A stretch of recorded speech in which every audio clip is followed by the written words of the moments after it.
Hello everybody, whoever is watching at this very hour. How are you guys doing? I hope you guys are doing fantastic. I haven't streamed this early since God knows when. Also, my chair is full of sauce. Ayo. What the fudge? Anyway. Hello everybody, today is a special day because the Storyteller's dirty chair, yeah, I don't know why. Anyway, today is a special day, as I wanted to say, because the Storyteller's festival is out and I wanted to check it out because apparently next week we're going to have Steam Next Fest, so this is going to be a preparation for that. I honestly don't know what to expect from next week, because I usually just find out that there's a Next Fest way too late, and finally I can prepare myself for one. And that's why I'm starting this stream very early. I probably won't start the actual Next Fest this early. Probably I'm gonna start it for 5 PM next week, because I feel like I didn't have enough time to rest and prepare, and I feel a bit woozy and tired and hungry. But I'm gonna take a break from eating just so I can talk, because I got some crunchy food, and people don't like when you eat crunchy fruit. Unless, I don't know. I don't know what else to say. Jesus. Unless you watching a mukbang, but I don't do that. I don't do that thing. I don't like watching mukbangs. I like eating, but I don't like watching other people eat. That's just not my thing. Anyhow, I have 15 demos prepared for this event. Now, it is worth mentioning to those who don't know, but the Storytellers Festival is not like Next Fest. It is not exclusive to demos. You can find fully released games that are part of this hosted event, hosted as in hosted by the 2.5 studios. You can find a lot of good stuff there, including the Dracula Age demo. I obviously didn't include that one since me and my girlies and days already played one bit. However, we only got one route done, and Pasta got way too invested and Pasta went through the entire game, so maybe I should ask them for more information. However, they've been posting really relentlessly regarding this demo. They got just really absorbed in it, which is really sweet. But anyway, there are a lot of full games out there that you can try out. There are all games that have full releases and their demos out there. And what I decided to do is that I selected like a few 15 demos that I wanted to go through today, because it's still sunny out there, and that's why I'm having this weird sense of time. But yeah, I hope I can go through all of them. I don't expect to go through all of them, but if you've been watching demo streams from me, you know how it is. Usually chat gets to pick a number, we play through a demo, we say some thoughts, we say whether we would like to play the full game or not, whether we're interested or not, and then we move on, and then so on and so on. I think about roughly 7 or 8 of these we can definitely go through, given the fact that we started from 4 PM. I don't expect to play 12 hours straight. I hope I don't have to, and I really don't think I will be able to do that. However, Next Fest usually means that we will do something according to that, because we just have you know, a lot of fun there and a lot more variety of demos. Again, I feel like I'm going to have mostly visual novels in this bundle, maybe some more interactivity in each of them or less. I really don't know what to expect. I chose them based on how much I like the art style, if the name spoke to me, or if I've already heard about it before or not. But yeah, there are 15 of these that I can, well, work with. And I hope that at least at the early hours I have Kion to pick numbers for me before hopefully people will arrive, because it's usually like, again, I like involving chat in these crucial decisions. Yeah, okay, cool. Okay, so now that we're here, why don't you choose a number then? From 1 to 15. Let me just stop certain things regarding my stuff. And number 9, large. Alright. Give me a hot moment. I'm just gonna check if I have everything ready. Good lord. Okay, let's see. 1, 2, 3, 4, 5, 6, 7, 8, 9. I think this is definitely a visual novel. Probably a dating sim too. Wait a sec. Oh, never mind. There are some demos that have really strange names for some reason. I don't know why per se. But we'll see. Let me... Okay, hold on. Chotomate. This is the one. Oh, it's not full screen. Now it is. Give it a bit more a moment for OBS to pick up. The music is already banging. Yes, there it is. So... this is made Marion. I selected it because of the vibes. It's giving, you know, very nice Middle Ages visual novel. I don't know anything. I didn't read the descriptions of games. I really just chose on pure vibes.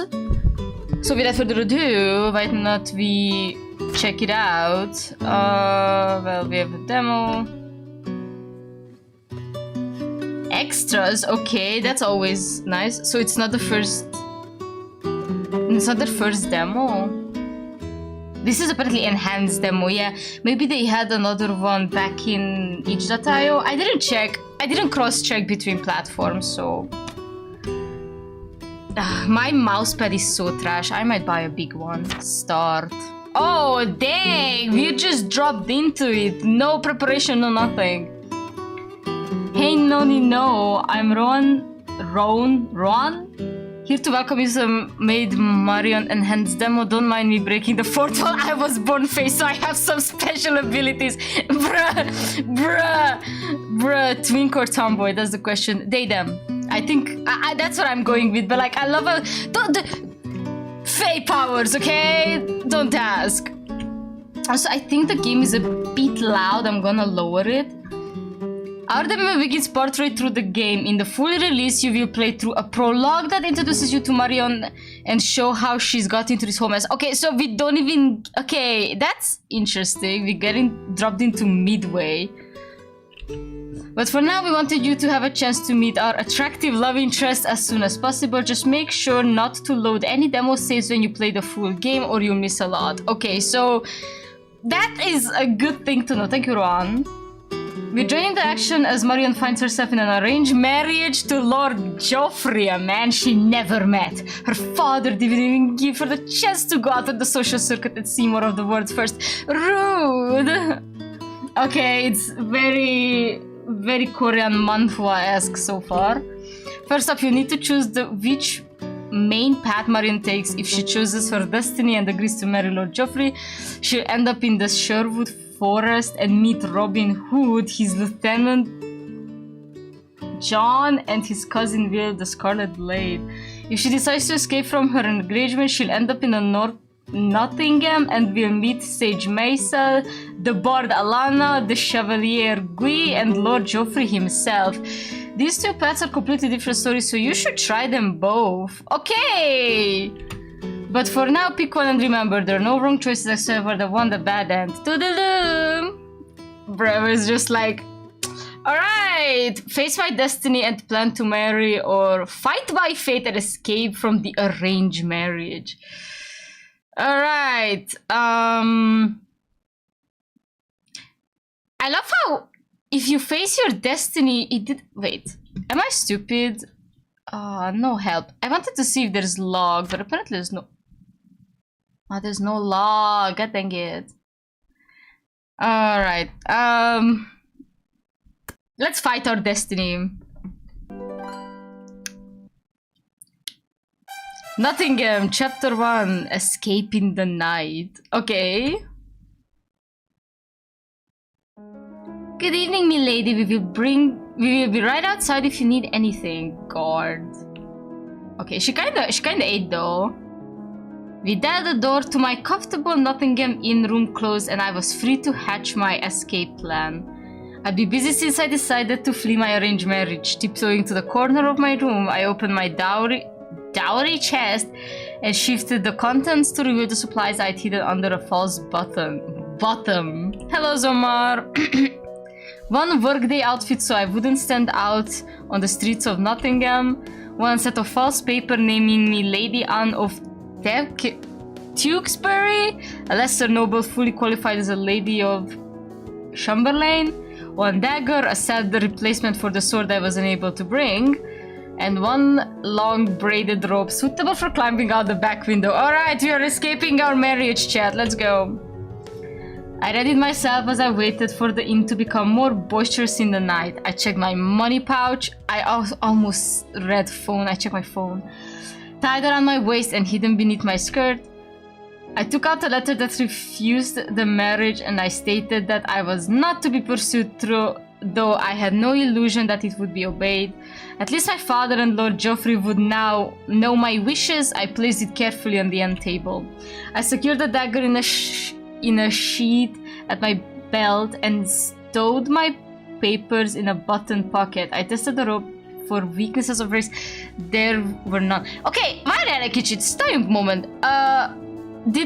I love how it was like, if you escape your marriage plans, you still meet Geoffrey, but if you marry him, you meet someone else? That's a bit interesting.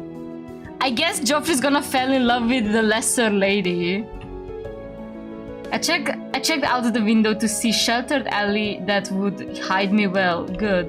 I spent the next while attempting to relax on the bed, though in truth my entire body was quivering with nervous anticipation. One rogue move and my entire plan would be ruined.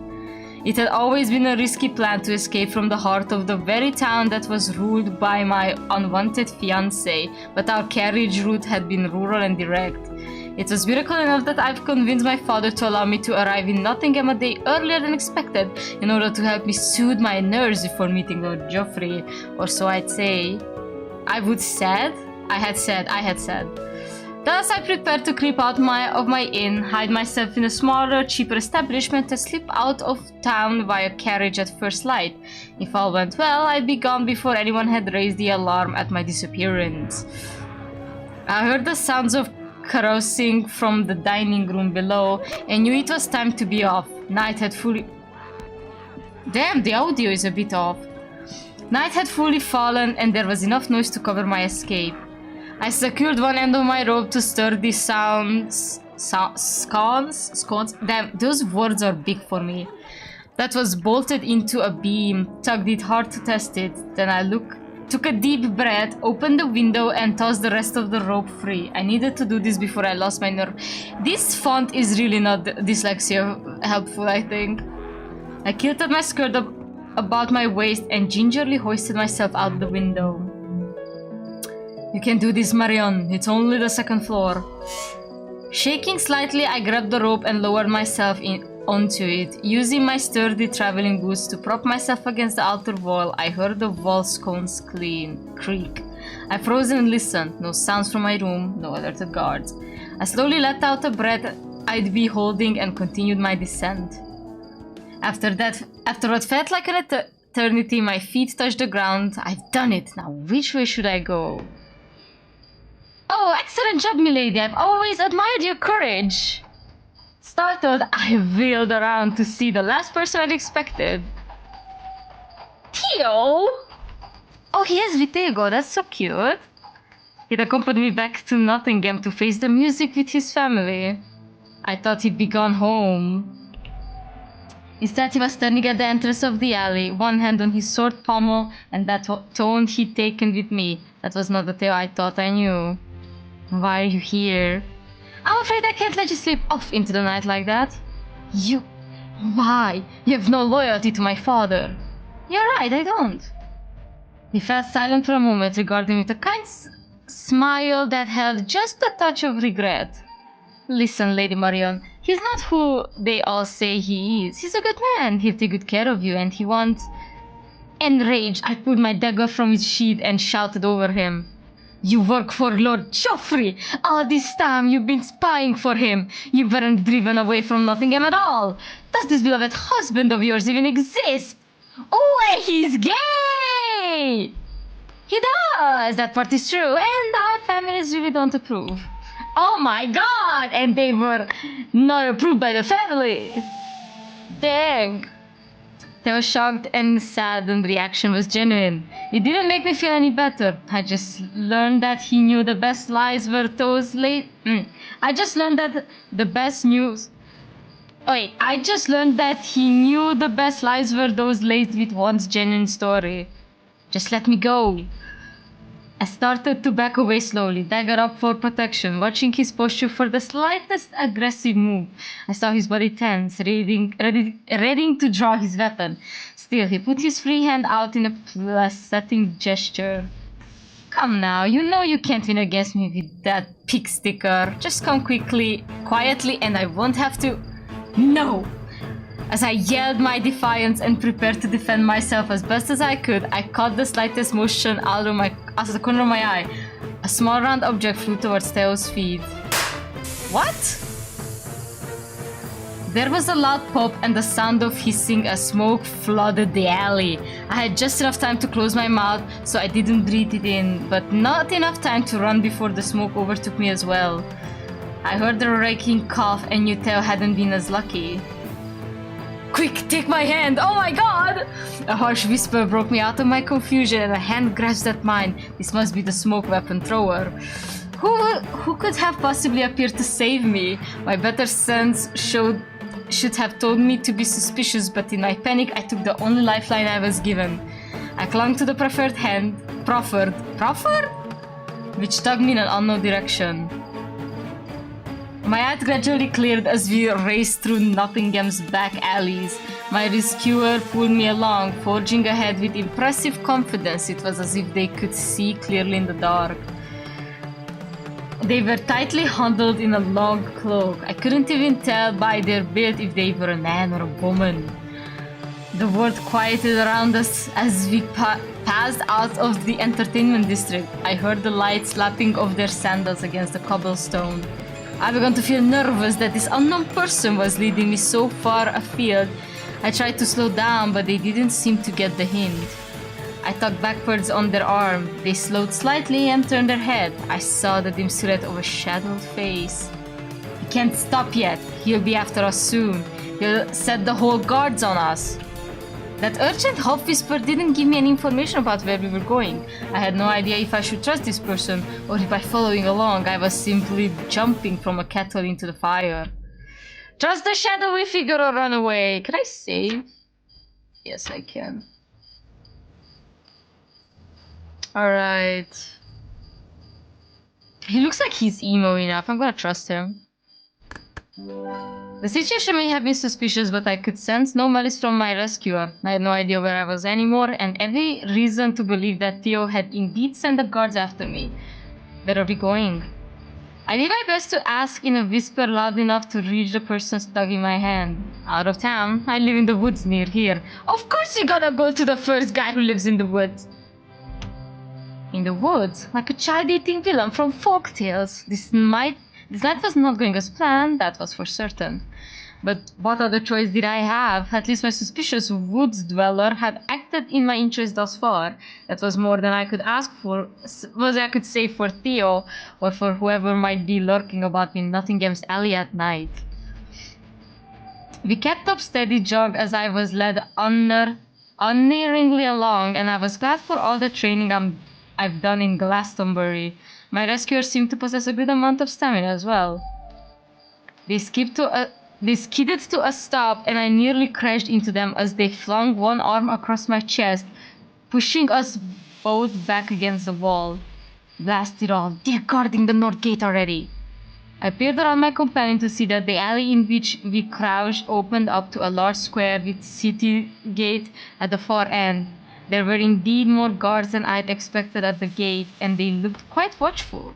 This way. Wow, that's one hell of a forest. I was led around a few corners into a small forested park. Never mind, this is a park? I hope it's still open.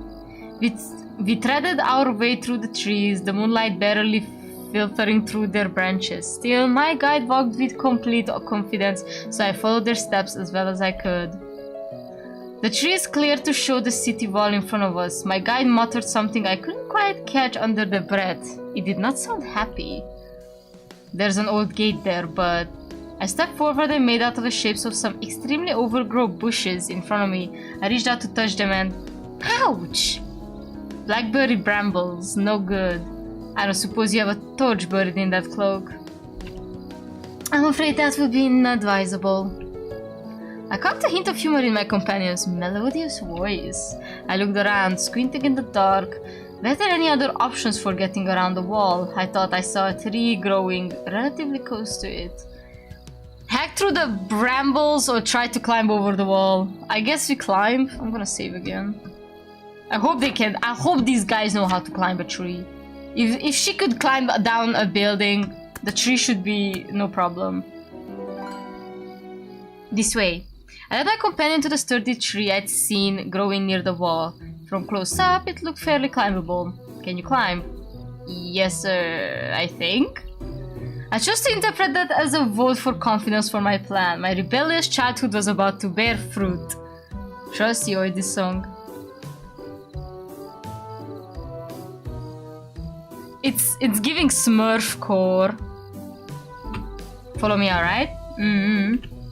I reached up and tested the strength of the lower branches. They seemed sturdy enough, so I pulled myself up. It wasn't quite as easy as I remembered from when I was smaller, but I managed.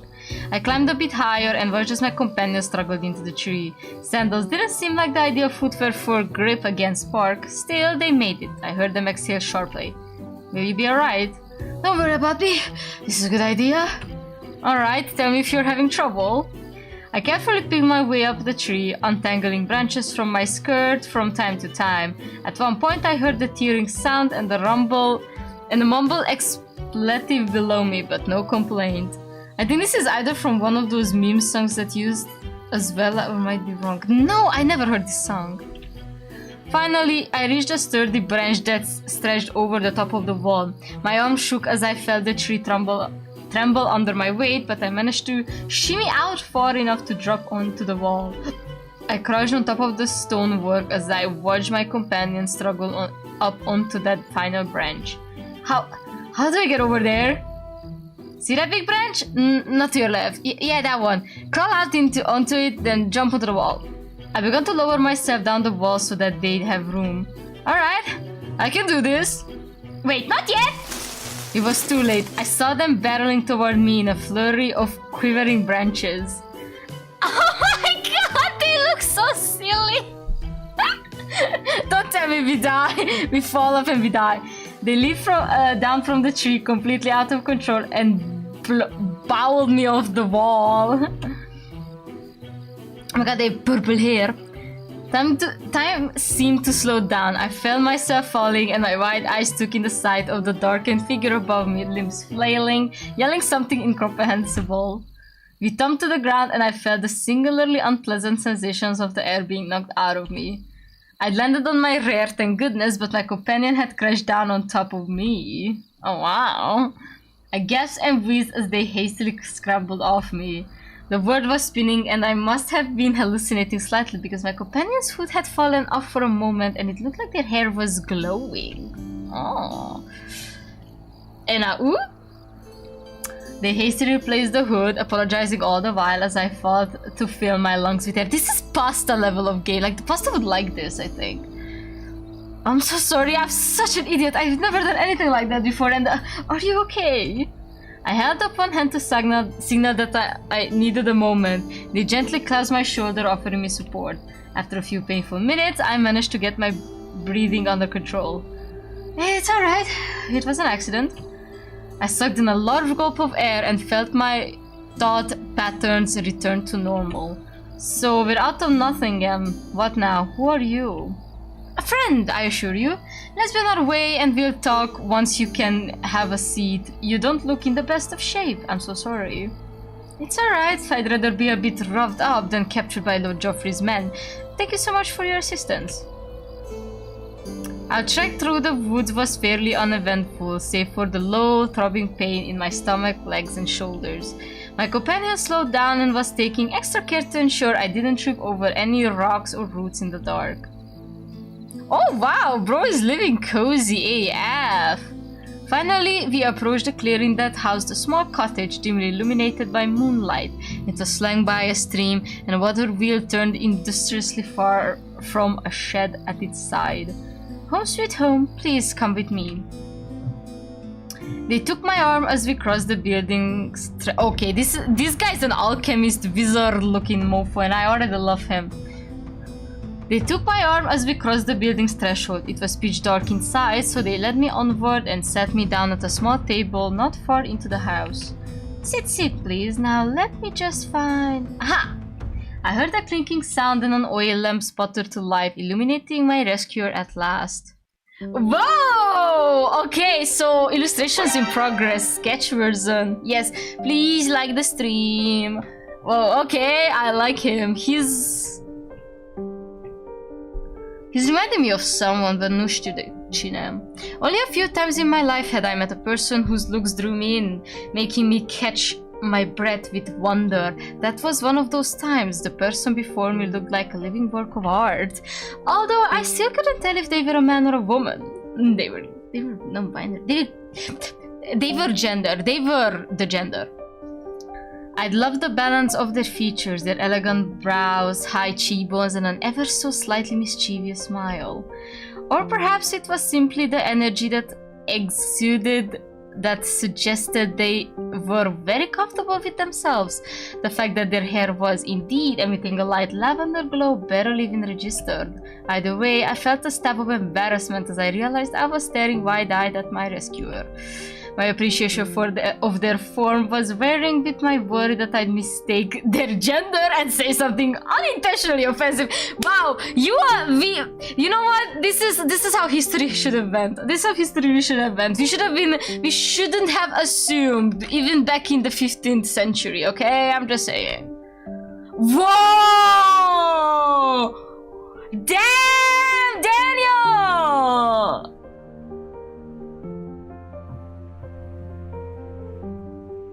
Bro is giving My Little Pony energy, I'm sorry. Welcome, Fatebreaker. You'll be safe here. Fatebreaker? The question vibed through my head as I tried to act like a normal person and not a flustered fool. Sorry. I do find the dramatic greeting is useful in my line of work. You're... clever, mysterious, fashionable, or perhaps Nibirian. They dragged out the vowels in Nibirian with dramatic flair, seeming to expect a frightened response. I knew that from many Avalons, this would be the face of the enemy, but that wasn't what I've been thinking. You're not my first Nibirian. Okay, so I guess this is lore that we don't get until we actually see the beginning of the game.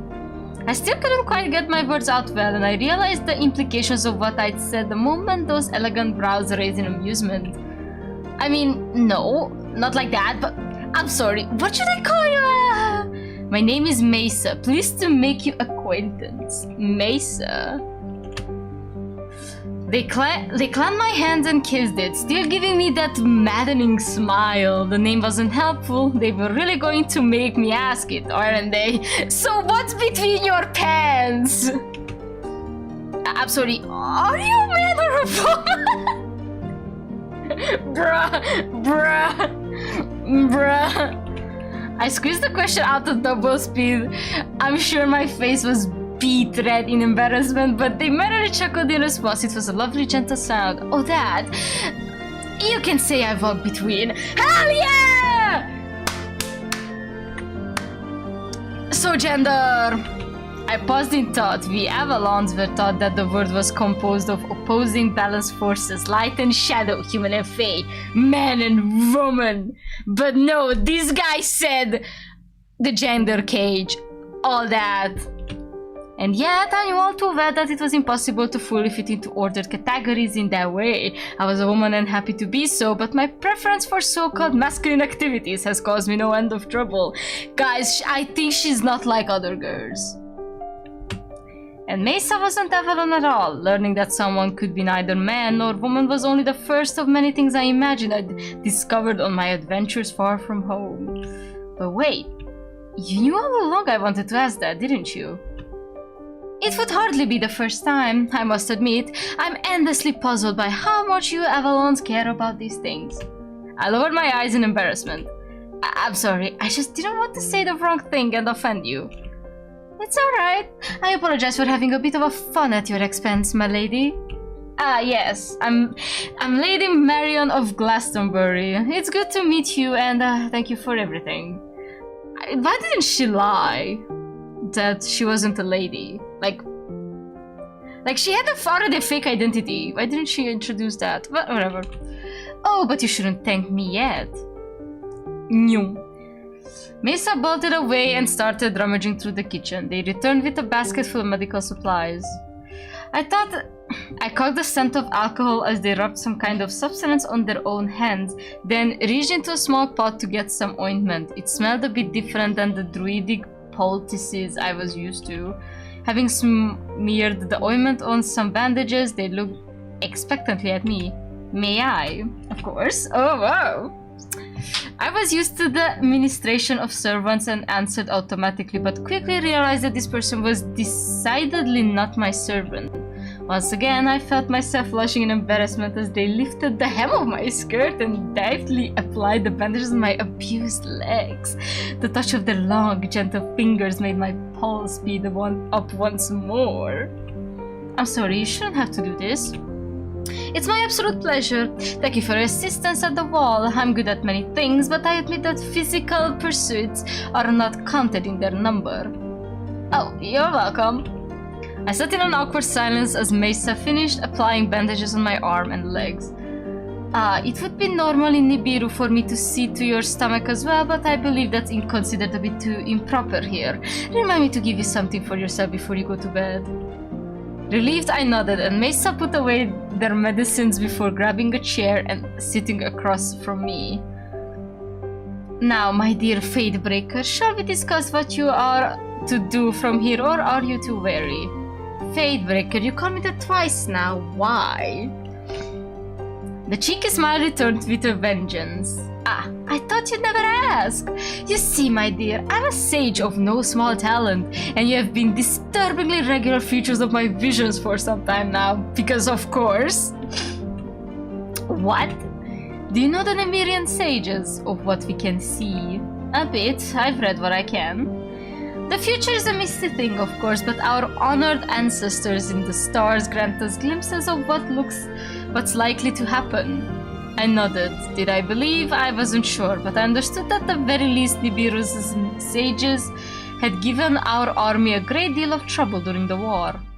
To be frank, Nottingham is in grave danger, and for some months the only futures in which it is rescued from the danger involve a certain young lady who was brought here against her will.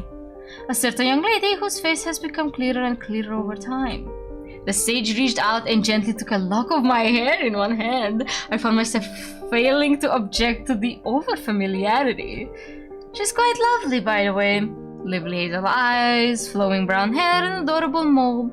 She's overly courageous and a good hand with a sword. I fear she may even be devastatingly intelligent, though it's difficult to see such qualities clearly in a vision. Whoa, bro!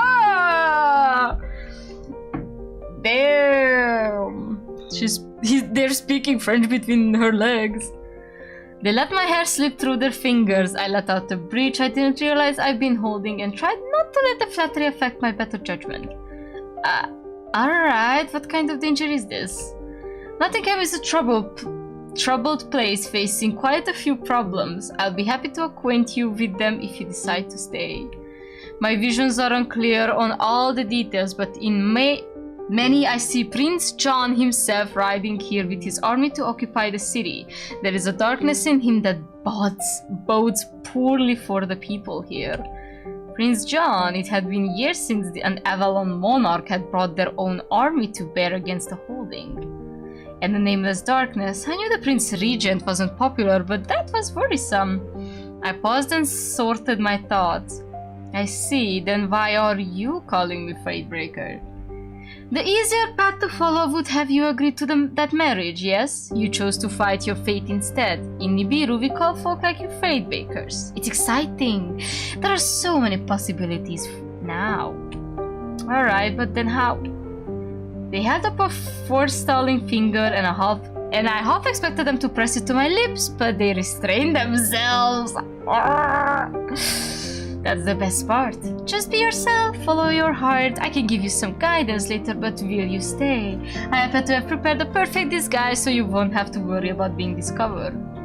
They knew about my sword skills, they knew about my arranged marriage, they knew where to find me and when I snuck out of the inn, but I hadn't told a single soul the details of that plan. I suppose I could trust that Mesa was a genuine sage.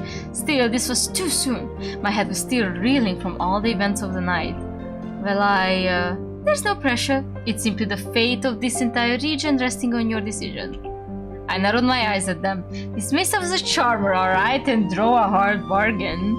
I imagined my original plan, which would have me searching the countryside for an obscure lord household to run, if I could escape Nottingham at this juncture with Lord Joffrey's guard searching for me. I sighed. I consider it. What is this foolproof disguise of yours? Oh, most excellent. I'm sorry for the rush, but I fear we should square away your disguise in case they come by here on their search. I'm afraid they do know where I live. We'll just need to, They reached down into the basket of medical supplies, pulled out the last thing I'd have expected to see in there, and plunked it gently down onto the table between us. A geese stone. What exactly are you proposing? Just a simple pact to keep each other safe. This has to be good. I don't enter a geese without an excellent reason. What's a geese? Wait, what's a geese? I actually have to search that word now. Geese meaning... In Irish folklore, an obligation or prohibition magically imposed on a person. Okay, so it's like a pact. Got it. Mesas nodded solemnly, all mischief and merriment erased from their face. I will vow to tell no one of your identity, and you will vow to tell no one of the way I propose to disguise you. You may still freely decide whether to accept the disguise. That seemed odd. I certainly seemed to have the advantage in the deal, full protection from the disclosure of my identity, even should Mesa be coerced or tortured. What could possibly be so secret about the disguise? Bro, is this gonna be now pippity poppity, I'll give you transgender surgery? Please, that's gonna be so funny. I don't sense a trick here. I don't suppose you can tell me why you need to hide this disguise method of yours? I'm afraid not. I expect to tell you that it could ruin me if word got out. My curiosity was getting the better of me, and I couldn't see a downside. I only hoped the disguise would be worth it. Alright, I'll do it. The genuine smile I received warmed my heart. In the age-old Avalon ritual, we placed our palms on either side of the geese stone, our fingers interlocking, except this time I was binding myself in a magic vow to a stranger, an Iberian. A small tear of excitement ran through me at the trespass against tradition. Whoa, what the fuck? Ooh! The stone glowed and I felt the druidic magic with which it had been infused flowing through my hands, up my arms, and into my body. We spoke the words with solemnity, careful not to introduce anything extra that could cause a magical loophole.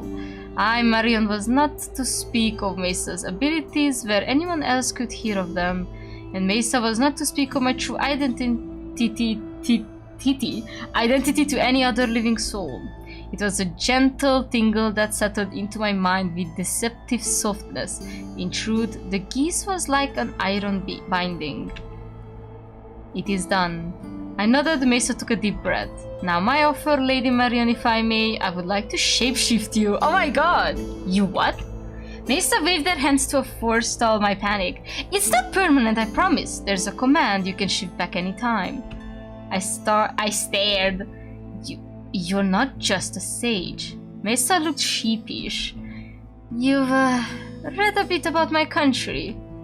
What little I could. You're one of the 13 great sages of Nibiru. Nobody else can practice shapeshifting magic. Oh, so they're a big boss. I recited the fact, dead-voiced with shock and confusion. What are you doing here? The 13 great sages were Nibiru's greatest treasure. They weren't even allowed out of the royal palace compound, much less able to take up residence in a town the next continent over. I ran away from the Red King. I would not be used as a tool to slaughter innocents. Oh my god! I've been hiding here, but then when he was overthrown and the war ended, right when it might have been safe to return, you saw the vision of danger, of me. Yes! And the people here have been good to me by and large, welcomed me, let me stay even when Nibirians became the enemy. Well, there were agreements, but anyhow. They shrugged off that tangent and looked me in the eye. Lady Marion, will you transform? Not even that man we ran from this evening will recognize who you are. You can stay here safely and save Nottingham, perhaps even all of Avalon. I still don't understand why I'm supposed to be important. I'm not marrying Lord Joffrey. My false papers say I'm just a minor noblewoman. I'm nobody now. My dear, if there's one thing I've learned as a sage is that nobody is nobody. The kind eyes were my undoing. I'd wanted adventure, hadn't I? I'd wanted to live my life on my own terms. Maybe this was my chance. And besides, I'd run away from an unwanted marriage, not from my responsibilities as a noblewoman. If Nottingham needed me somehow, would I be able to forgive myself for leaving it to suffer? Probably not. Alright, I suppose we should do it now. What should I do? You, my dear, simply have to sit back, relax, and enjoy some prolonged eye contact. And clear your mind as much as you're able. I will channel the energy, but your form will come from you. Perhaps it's a you that you've been curious about. Perhaps you will look a bit like someone you respect. You may imagine a form or let it come together from your deeper mind, whichever you like. I nodded, a bit frightened, but intrigued nonetheless. Alright, go ahead. Mesa moved behind the chair in which I'd been sitting and put a hand on each of my shoulders. Close your eyes now, just relax. I closed my eyes and tried to clear my mind. As my thoughts drifted, I found myself picturing a walk through the woods with my best friend. Evelyn was so many things I desired and admired. I saw her so clearly, with her gorgeous white blonde hair, her fuller figure, her flawless skin. Whoa! I felt the soft warmth travel through my body as I thought I'd slipped beneath a blanket on a chilly autumn night. Mesa's hands left my shoulder and they cleared their throat. It is done. Would you like to see yourself, my dear? Yes, I would. Mesa went into a room across the kitchen and returned with a handheld mirror. I gasped in recognition at that face I beheld there. I really do look like her. We could be cousins. Someone you love? Very much so, my best friend in the world. She arranged for my false papers and according to them, I meant to be a relative of hers. Oh, this is perfect. I can stay here. It was probably the late hour and the rush of adrenaline from all events of the day, but I didn't feel strange despite looking so very different. It helped that I shared some features with Evelyn, who was such a comfort to me. Now, should you wish to change between your true self and this form, simply say the sacred word Serkat. Serkat, Serkat, Serkat, Serkat. I left the foreign word roll off my tongue a few times until I was certain I could say it relatively well. Oh, and do be careful around druids. They won't be able to tell you're transformed, but some may sense a strange aura about you in this disguise. I somewhat heard that comment, but was half distracted as I looked down at my now larger bust. A question occurred to me. Bruh! Bro was like, bro, boobies! Mesa, how is that, my dress still fits? Oh well, matter, that is, the pieces that come together to make everything in the world is more flexible than you might think. She's like, don't worry babe, I got you. They had an enthusiastic look on their face like Alvin would when he was expounding on philosophy, but then they shook their head and their expression went back to normal. But we should get you to bed. I have a spare room that you can use, and tomorrow we can go into Nottingham and you can learn more about our little conundrums there, yes? Ah dang. The next morning I felt the small but cozy guest room and was treated to the full spectacle of Mesa's cottage. Silken fabrics hung everywhere and the spots that weren't flamboyantly decorated were covered with old botanical tableaus and scientific equipment. At least it seemed to be scientific equipment.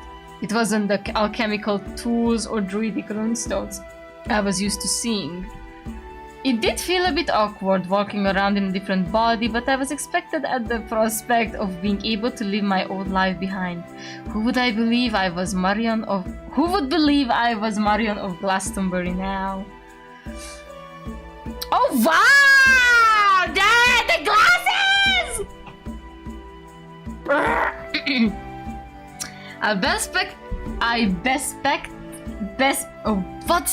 Bespectacled Mesa. Bespectacled. That's a word! Mesa fed me a lovely breakfast of scones that they'd been given by a client as payment. Once we were full of baked goods and light conversation, they suggested a plan for the day. I thought perhaps we could let you get acquainted with the town for a few days, and then do a reading that will help you decide what you wish to do next. That sounds like a good plan.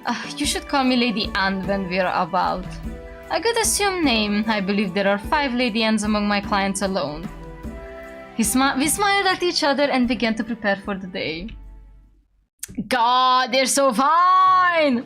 Some hours later, my eyes swept over Nottingham's bustling marketplace. I've never been able to enjoy a market on my own without an entourage of guards and the queue of merchants trying to make deals with my household. It seems so much more fun this way. Secure in my anonymity, I took my time browsing stalls, examining trinkets, and appreciating the local produce. I didn't see anything unusual at first, but slowly some odd details caught my eye. Several merchants had their money boxes displayed prominently on the front of their stalls. The boxes were secured with heavy locks and chained to the stalls themselves. With strangers, those merchants did not seem able to go into their boxes for change. Why in shadow would anyone want a system like that? I also saw an unusual number of guards patrolling the marketplace, though they didn't appear to be on the lookout for thieves. They seemed far more interested in talking to the merchants, and I saw money changing hands. Were they taking protection bribes? And if so, protection from what? I was near a kitchenware stall when an even stranger scene caught my eye. Okay, hold on. Check. My senses honed from years of being wary of assassins and other suspicious figures draw my attention to an old man with an uneven gait. He was walking slowly into an alley not far from where I was standing. Some distance behind him, a young man was leaning against the wall, watching his progress while pretending to nonchalantly scan the marketplace. I took on a similar stance, pretending to browse the pots and pans while keeping an eye on the young man. I mentally calculated the possibilities. I could shout for help, but that would end in the probable mugger melting back into the crowd. Free to pick another victim, I chose a different path. Keep the change. I grabbed a heavy skillet from the booth and tossed a reasonable number of maple bits to the stall owner. I melted into the crowd behind the stalker, who seemed intent on his target. I was a vulnerable old man holding hobbling into a deserted alley anyway. I mentally shrugged. People did stupid things all the time. It was probably an ill-advised shortcut. I returned my attention to the man I was tailing. His hands were still in his pockets. His right arm was tensing up. I sped up so I could get close enough to pursue him. He split off from the crowd and entered the alley. I pressed myself against the corner of the nearest building, peering cautiously out at the stalker. The old man was some distance away, but when his pursuer pulled out a knife, I decided it was time to spring into action. I raced into the alley after the attacker. He heard me and turned at the last minute, but it was too late for him. My skillet was already swinging around the air. His eyes went wide as he saw his inevitable doom approach. I brought my weapon down on his head with a sickening clong. Yuck! I had not expected that sound. It was far less heroic than the mighty clang I anticipated. The mugger let out a sharp cry, then crumpled to the ground unconscious. Multiple footsteps echoed from the alley and I found myself surrounded by guards. Where had they come from? They didn't teach me, but they fenced me in. They didn't touch me, but they fenced me in. The old man turned around, dropping the hood of his cape, and to my horror, I saw that he wasn't an old man at all. Oh, damn! Okay, Jon Snow, what are you doing in here? How'd you got here? He straightened up as he approached with a gait that was less unsure but still somewhat uneven, and I found myself looking directly into an all too familiar face. That's the fiancé! No!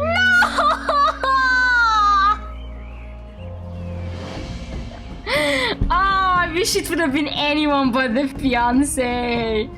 The man I just knocked out had been stalking none other than my erstwhile fiancé, Lord Joffrey of Woodthorpe. No! Anyone but Fudgy. Ah! Rotten ruin.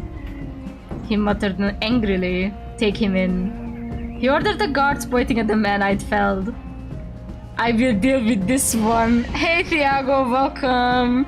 We're playing some spicy demos. I gulped. Lord Joffrey got my upper arm none too gently and pulled me deeper into the alley. I knew better than to resist. No, I'm not gonna like him now. I wanted to give it a chance. He looked kinda hot. Let go once we were completely alone and I backed up against the nearest wall. His glare was enough to pin me in place. Now he regrets her decision to leave him. No. I don't like arranged marriage is not fun, okay? Not every time, and especially not given how this mofo looks. Like, I was expecting some battened warrior. God dang it. I see why you would... Oh no, it was a random demo. Honestly, the other love interest that we met, the day them, is so much hotter. God. Okay, let's see. Papers. He commanded. I stared my mind of Ariel. Your papers, woman. Show them to me. Wait, I needed to pretend I didn't know who he was. What gives you the right to ask? The question came out as a pathetic bleat, but that was probably for the best. His expression grew even more furious. I am Lord Joffrey. You are in my town, interfering with my investigation, and you don't even know my face? I trembled into only half frightened fear and riffled through my pouch, producing my forged papers. I'm so sorry, my lord. I only arrived this morning. I handed him the papers, followed by the polite courtesy. I'm Lady Anne of Tewksbury. I'm curious to see how Navi's tier list of hottest game characters would look like. Oh my damn. I mean, I would have a lot of like I'm sorry, like Astarion, Silas. These characters would definitely be up there, but they are very, you know, expectedly hot. So I am not guilty of having a so-called shallow taste either, but sometimes I like them spicy.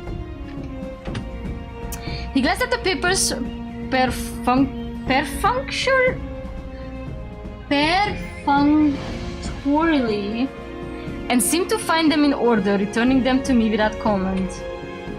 And what are you doing in Nottingham? Looking for work as a lady chamberlain, my lord. Too many sibs at home, so I thought perhaps there were more opportunities in a big place like this, my lord. I recite the lie I practice, keeping my eye as wide and innocent as I could. Then why in all the shadows did you decide to take it upon yourself to spot an assassin, follow him and knock him out with a faker's frying pan? Because I'm that big.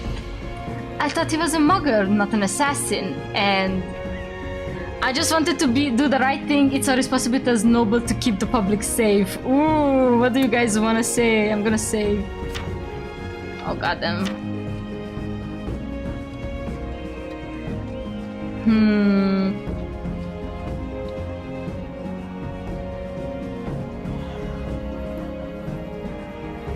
Let's start the second one. That's certainly true, but isn't skilled-based vigilante justice taking things a bit too far? He had a point. I could tell him I was used to command, to taking a law into my own hands, because those hands were the law. Not without betraying my identity, I opted to simply act chastened instead. I suppose I wasn't thinking clearly. I'm new to being on my own without the family guards to help with these things. That was close enough to the truth to be convincing, he nodded in approval. I suggest you find a sponsor as soon as possible. Your sense of responsibility is commendable, but I will not have innocent maidens coming to harm in my city, even by their own foolishness. I tried to grit my teeth and let him admonish me, but the temptation to defend myself was simply too great. Lord Joffrey appeared to value practicality, so I'd submit that rather than foolishness, my actions were the most efficient way to deal with the problem, presuming the problem had been what it appeared, of course. Oh wow!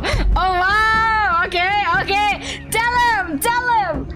If I had yelled for the guard, wouldn't the mischievous have fled? Knocking him out was more helpful to you than the alternative, was it not? If that appeals to my sense of logic means you aim to choose me as your sponsor, you shouldn't.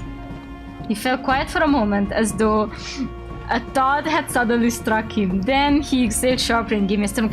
This is exactly what I meant. Like, I think, like, I said it a bit before, because, like, so if we would have accepted the marriage offer, we wouldn't have met him, oddly. But because we didn't accept the marriage offer, we somehow met him in this city, and I feel like, hear me out, he's going to fall in love with Anne and then later realize that it was his runaway fiancé all along. He fell quiet for a moment, as though a thought had suddenly struck him. Then he exhaled sharply and gave me a stern look. At any rate, two more important matters. He pulled a rolled up scroll out from his pouch and unfurled it. You just arrived in town, yes? Did you happen to see this woman on the road? Was that a sketch of my portrait? It wasn't a bad likeness. I silently blessed Mesa for my transformation and I opened to study the image. I'm sorry, no. Very well, come. He escorted me back to the alley entrance where we were met by several watchful guards. Lord Joffrey turned and once again favored me with a stern glance. Do try to stay out of trouble, Lady Anne. With an arm like that, I assume you have some semblance of talent with a real weapon. Oh, I do, but won't the guards take affront to a woman with a sword belt? He frowned, considering my question. I consider it a shameful waste of resources for any man, woman, or child to avoid using their talents because of idiotic prejudice. Okay, he kinda ate. You should have the right to protect yourself. If any of my guard hassles you, tell them to take it up with me. With that, Lord Joffrey turned on his heel and left with his entourage. His limp, although less pronounced than it had been when he was pretending to be vulnerable, was still obvious. He was stern, haughty, and based on the gossip I've heard around the marketplace. Unpopular. Still, that last sentiment had been laudable, and I suspect it was hard-won. Perhaps he was not as much like my father I had feared. I tore my eyes away from the unknowing fiancés departing back and noticed that everyone nearby was staring at me. Right, I'd just been pulled out of an alley by Nottingham's notorious lord. I dug my head and shuffled back into the crowd as well as I could. Now this is mine, okay? Made in a lab just for me. Peak. That evening, Mesa and I discussed my adventures in the marketplace. I transformed back into my normal self, which left me feeling a bit more relaxed. After telling them about my encounter with Lord Geoffrey, I asked about the strange cash boxes I'd seen etched to the stalls. Ah yes, I presume you know about the increased taxation. I nodded. It has hit Nottingham hard, and many of the local merchants and crafters are having none of it. The old Lord Nottingham shifted the entire burden onto them, you see, leaving the nobility free to spend lavishly. He was a rather nasty fellow, if you ask me. Lord Geoffrey says he hopes to remedy the situation, but he's done little since he took over. In the meantime, many of the wealthier commoners had been shorting the taxes. He'd solved the problem by indenturing the worst offenders. All the money in those boxes goes to Lord Geoffrey first. I gasped in shock. Indenturing them? I understand they were skirting the law, but that's a step too far.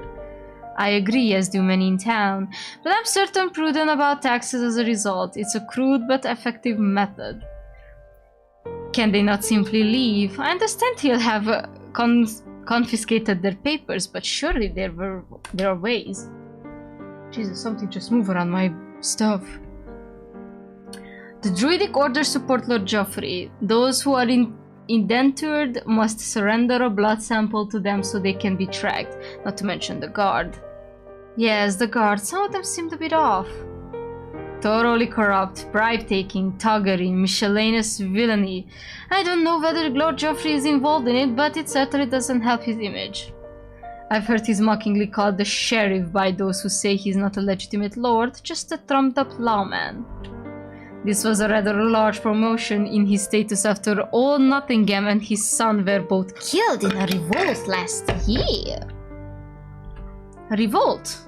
My, Nottingham is quite a place. Mesa smiled ruefully at my sarcastic remark. God, I want you, Mesa, so much! New datem to add to my hit list.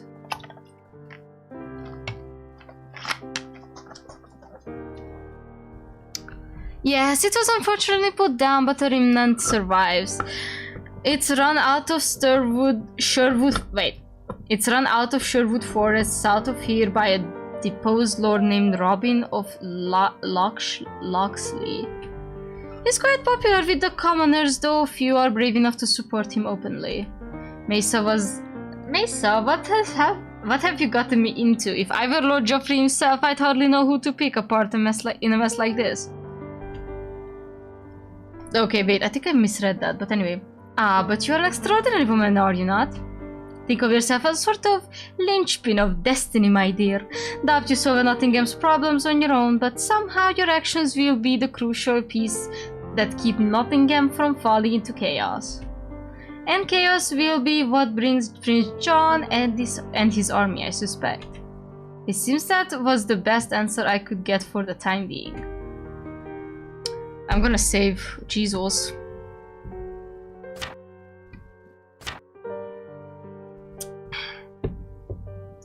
That night as I lay in bed, I thought about the man I had met that day. Lord Geoffrey was a conundrum. He was ambitious, obviously. Seemed possessive of Nottingham. Perhaps he was a jealous and possessive man in general. What would have moved him to the extreme of indenturing his own people for tax money? Surely he knew such an act would cause fear, not respect. Did he care? There was no way for me to figure that out without getting to know him better, and that seemed risky indeed. I went a bit further afield the next day, taking careful note to avoid the more dangerous parts of town that Mesa had mapped out for me. On a crowded street, some ways from the main marketplace, I discovered the show window of Weaponsmith Gallery. I was contemplating the sword on display when I heard the distinctive sound of a group of guards running towards the area. The smarter pedestrians nearby hustled around the corner of the shop to get out of the way. I joined them. The guards paraded to the middle of the street and their leader bellowed his orders to all and sundry. Halt! Stand for inspection! We seek a thief, an old woman with a bright green headscarf. At that, the guards began to spread out, questioning everyone. We could only wait for them to get to us. Oh! Who is this lady? Picking on old ladies, typical.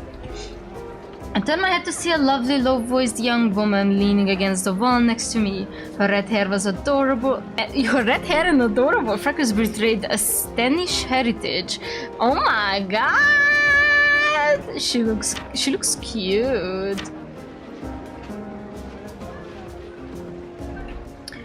She saw me react to her muttered comment and favored me with a lopsided smile that made my heart skip a bit. Okay, so our girlie said... Our girl is a bi. You think they could find better ways to measure their manhood?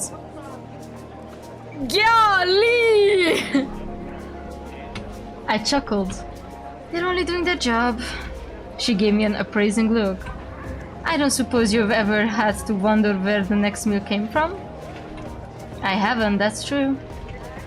When you're hungry and everyone treats you like dung on their shoes, you start worrying less about who owns what. And the guards, they don't do a whole lot of guarding when it comes to the small folk. I glanced around before answering. The guards in question were still looking through the crowd some distance away, repeating old woman and green handscarf as they went. Nobody near us seemed to be paying much mind to our quiet conversation. Very well then. It shouldn't be that way. Nobles are supposed to... Supposed to, eh? You must not be from around here if you think supposed to and actually do are the same thing.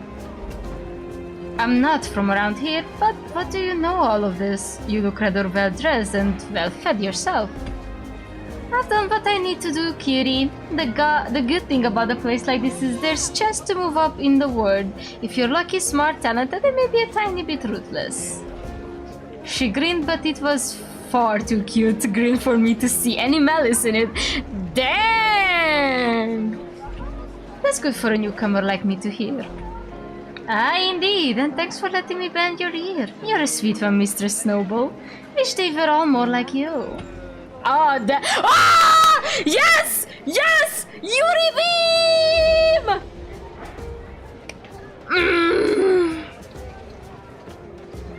Sending this to Pasta right now. No, so I'm gonna send this to Pasta later. Okay, okay.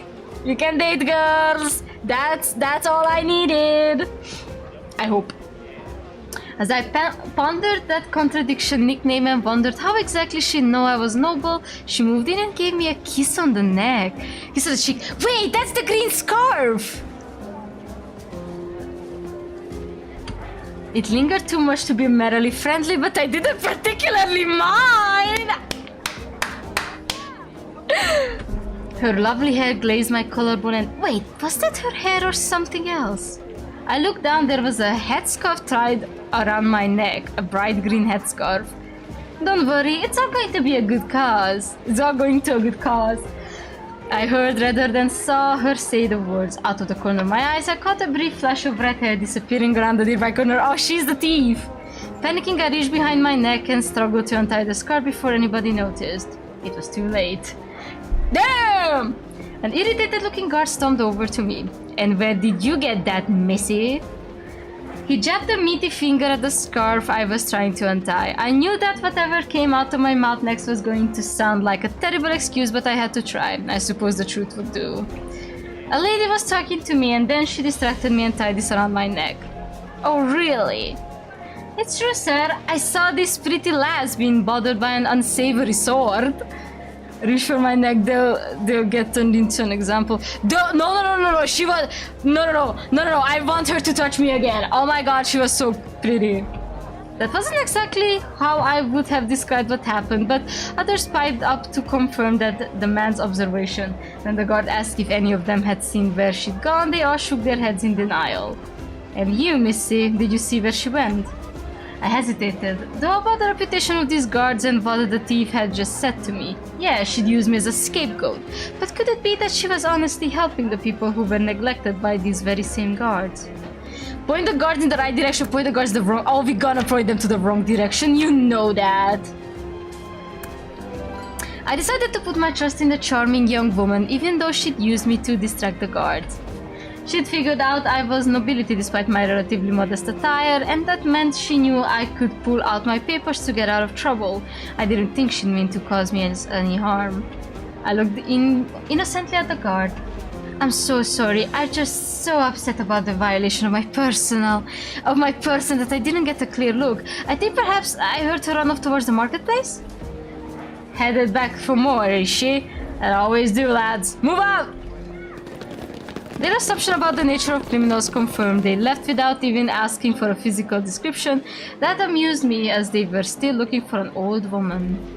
I wondered how she'd left that impression of witnesses. Somebody with those kind of performance talent should be famous bard, not a cut purse. Oh, is she the bard from the description?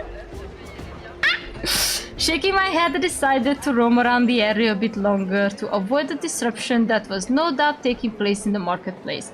When I heard the mid-afternoon bells toll, it was time to return and reunite with Mesa. As I approached Mesa's fortune-telling tent at the back of the marketplace, I noticed a small crowd of people had gathered to watch some kind of commotion. Oh my god, they look so fine with them glasses on! I threaded my way through them as I saw a large, angry nobleman yelling at an unperturbed-looking Mesa. Where is my wife, you rotted muggy?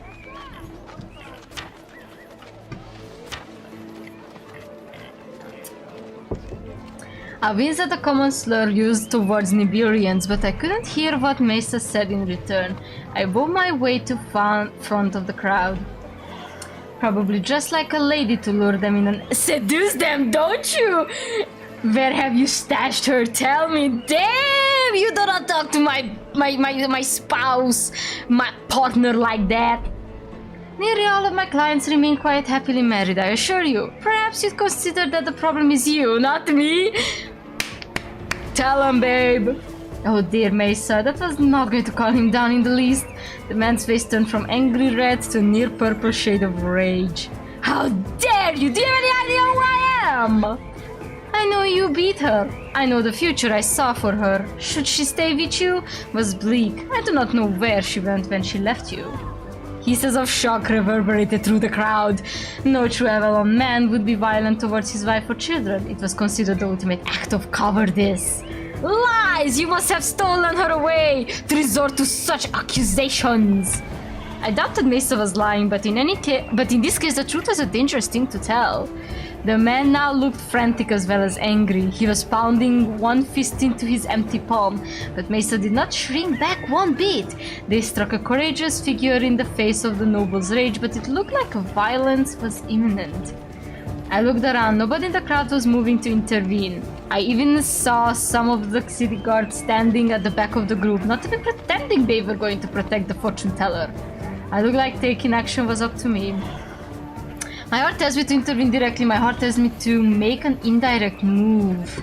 Okay, what should I choose?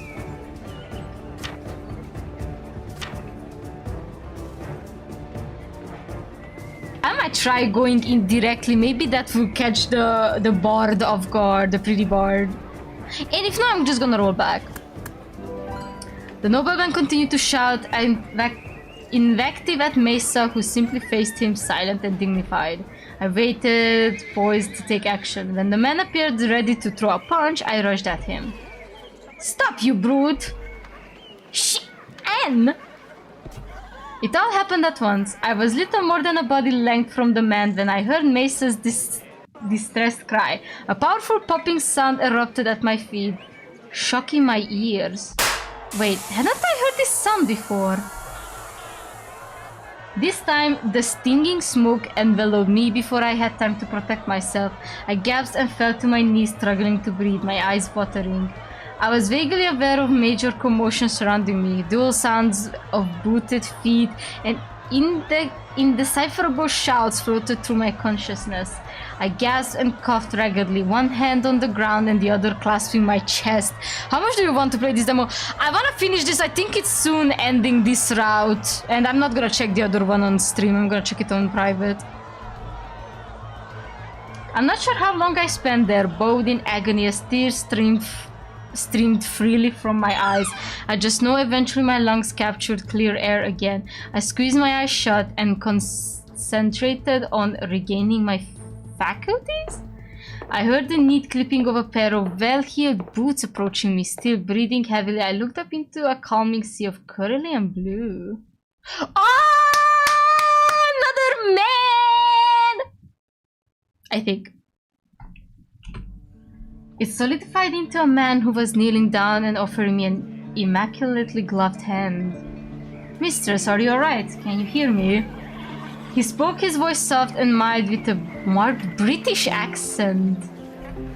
I'm alright, I wheezed. May I assist you? May I assist you? We should get you to a quieter place. First, I had a more important question, which I managed to squeeze out between gasping breaths. Mesa, the fortune teller, safe? Yes, mistress. I suggested they make themselves scarce for the nuns. They asked me to assist you and have you meet them at the north gate. They said to address you as Fatebreaker, I believe. Oh, good. A friend then. I reached out and allowed him to help me to my feet, which he did in the impressive fluid motion. Oh, he kinda fine though! I'd have assisted either way, naturally. Guilalon the Chevalier. Oh, he's the Chevalier! He lifted my hand to his lips with exquisite grace. I smiled, feeling a little wobbly. It was the after effects of the smoke, of course. Nothing to do with this unreasonably handsome and elegant man. Lady Anne of Tewkesbury, thank you for your assistance. My voice still felt raw, but I was determined to form full sentences. Gui, are you alright, milady? Should we sit for a moment? I might end soon, never mind. I shook my head. No, I don't want to make myself worry. Very well. Please do let me support you. Oh my god, he has a booby window! I took this preferred arm, feeling at ease due to his boring and manner. In the aftermath of the fight and the smoke, there were confused civilians and busy guards rustling around the direction. This man served as an oasis of cool assurance. I had dreamed of this once, of being escorted by a kind gentleman through the streets of London during my late introduction to high society. My father's marriage plans for me had ensured that would never happen, so this small taste of that life was rather nice. What brings you to Nottingham, milady? I'm looking for a Lady Chamberlain position. What brings a Chevalier all the way to Nottingham? Crown business. I fear I can't say much more. Really? I didn't know the Crown was sending British kingsmen to Central Avalon. He favored my skepticism with a mild smile. All's been a bit strange after the war, you know, although the sharp mind should serve you well as a Lady Chamberlain. Was it coincidence, or had he figured out how to flatter me this easily? Most men started with physical beauty, even Mesa had done so. I had a feeling this man was just as sharp as he'd suggested I was. I'm gonna stop soon, but this is kinda peak, not gonna lie. A few moments later he spoke up again. By the way, what were you planning to do to that disagreeable gentleman when you charged him? Ah, you saw that. I was hoping to knock him off his balance and perhaps get the guard to take some action. I didn't anticipate the smoke. Nor did any of us. Did you see where it came from? I knew exactly where it came from, but I wasn't about to betray my host. No, but it was quite a shock when I breathed it in. I understand some of those strange devices are being smuggled in from Nibiru. They don't all make smoke, some of them emit blinding light, while others can set things ablaze. A rather unfortunate consequence of the war. Yes. It seems I had a lot to learn about the consequences of the conflict. It only thought about how it had affected Glastonbury, but Nottingham was in far more complicated situation. Still, that was courageous of you. A brave woman who thinks for herself is to be valued and appreciated. Ah, more flattery though again, of the type I enjoyed. Thank you. I'm gonna stop soon. We strolled in a companionable silence, punctuated by the occasional small talk until we were near the north gate. Mesa wasn't difficult to spot from a distance, pacing and twisting their hands together while their purple robes fluttered behind them. The Chevalier slowed down and reluctantly released his arm. He'd been a pleasant companion, although our conversation had been insubstantial. I was finding it rather enjoyable to meet folk of my own terms instead of as a Lady Glastonbury, and something about this mysterious chevalier made me want to pry beneath his placid surface. For now though, there was nothing for it. Many thanks for your time and assistance, Sir Gui. I curtsied, an act I've been performing my whole life. It felt awkward in comparison to Gui's effortless grace. You're quite welcome and well met. I have a feeling we'll meet again. There are whispers on the wind that a rather substantial Lady Chamberlain position will be opening up in Nottingham soon. The sword, though! He gave me a spare yet gorgeously executed halberd and went on his way. A Lady Chamberlain position. He couldn't mean. No, that would be ridiculous. I shook my head and hurried over to relieve Mesa of their worries. Okay, I'm gonna stop here. Damn, that was so good. Okay. There are a lot of love interests, I think, in this game, so yeah. I didn't expect to have that much fun. But this is kind of nice. It's kind of sad that you're literally dropped into the thick of it.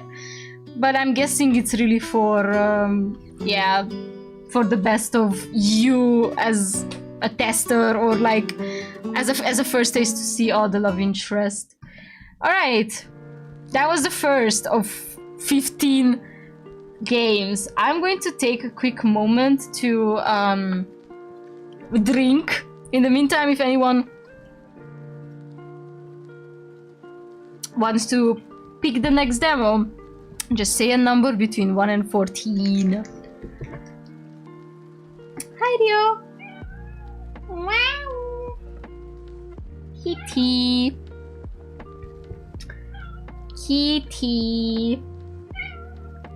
Yes, tell me more. I should pick you up. Hold on. Yo, there. Hey there. Oh my god, you dingwall. Get right there.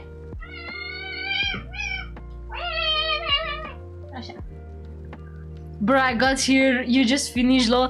Oh my god, you missed it. Okay, so I played a game called Made Marion. It's literally something that you would enjoy. That game was really something you'd enjoy. I'm gonna send you a link. There are a lot of love interest, and there is a really hot chick. There's a really hot chick in the game. Also, my favorite is literally the non-binary mage dude. Wait, Pasta, let me send you the link. I'm gonna send you the link. Wow, we should play this war in priv probably. It's kind of sad because the game literally drops you into the middle of it. But yeah, this is something you would definitely enjoy. Alright, now that you're here, Pasta, tell me a number between 1 and 14. Sorry, my bad.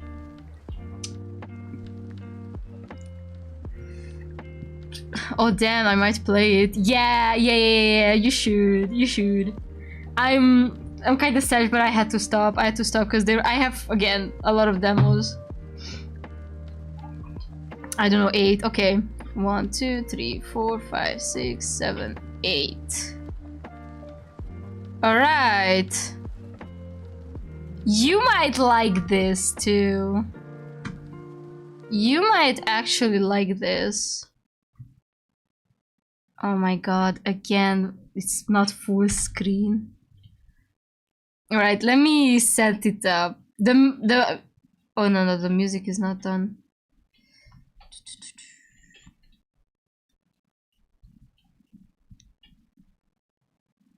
So this is our next game, Lock and Key, a magical girl mystery. I think everyone here is a beautiful girly.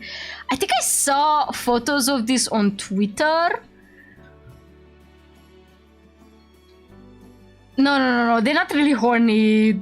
Okay, I found some demos in this like run in the Storyteller festival that were explicitly sexual. I did not include them here because I didn't want it to get, you know, blasted.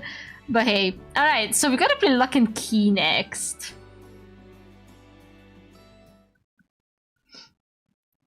In the beginning there was only darkness.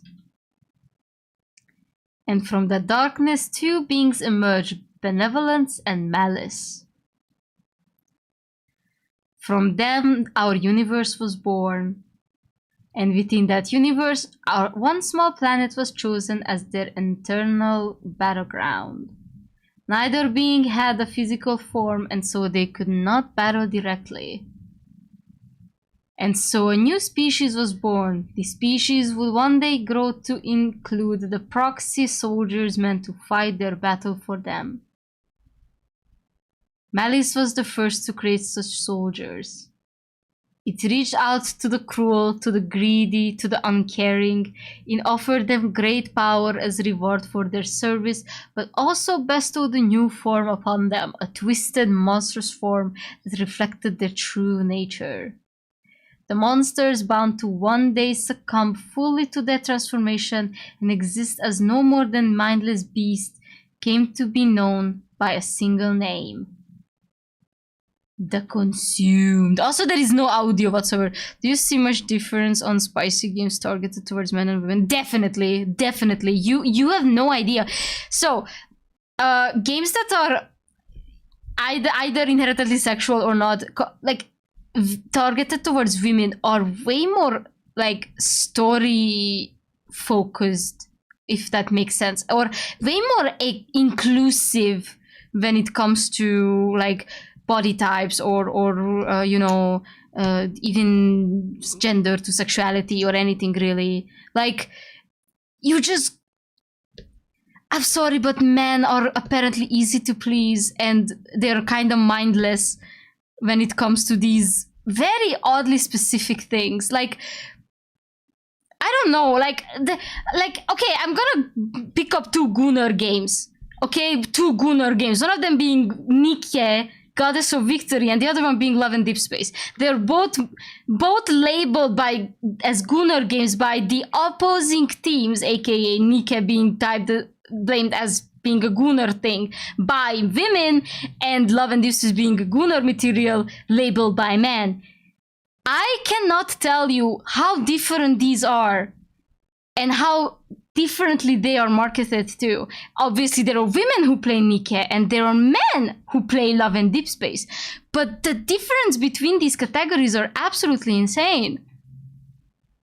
I still can't forgive how there is no even a Bellion and Gunnar game for guys. Yeah, like it's like they're really afraid of body types. I mean, obviously, things targeted towards women are also somewhat are a victim of this. I don't really know, but like, it's just, it feels like people are too scared to you know, step out of comfort zones.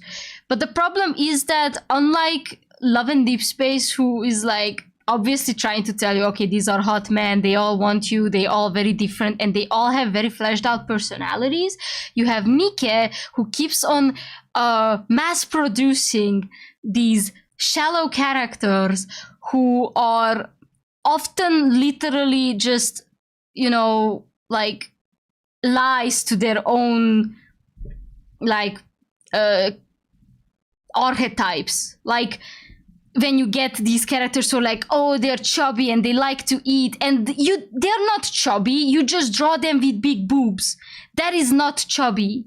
Like they're just really afraid to own up to it, you know?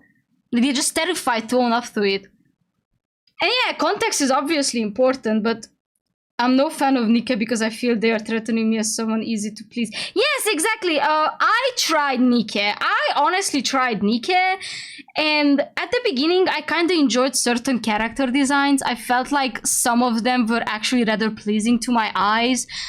And those were the ones that didn't even try to be Gunnar bait. Like, they were really simple design. Like, there was Arya. And I still think Arya's design is really beautiful. She's like literally just an opera singer.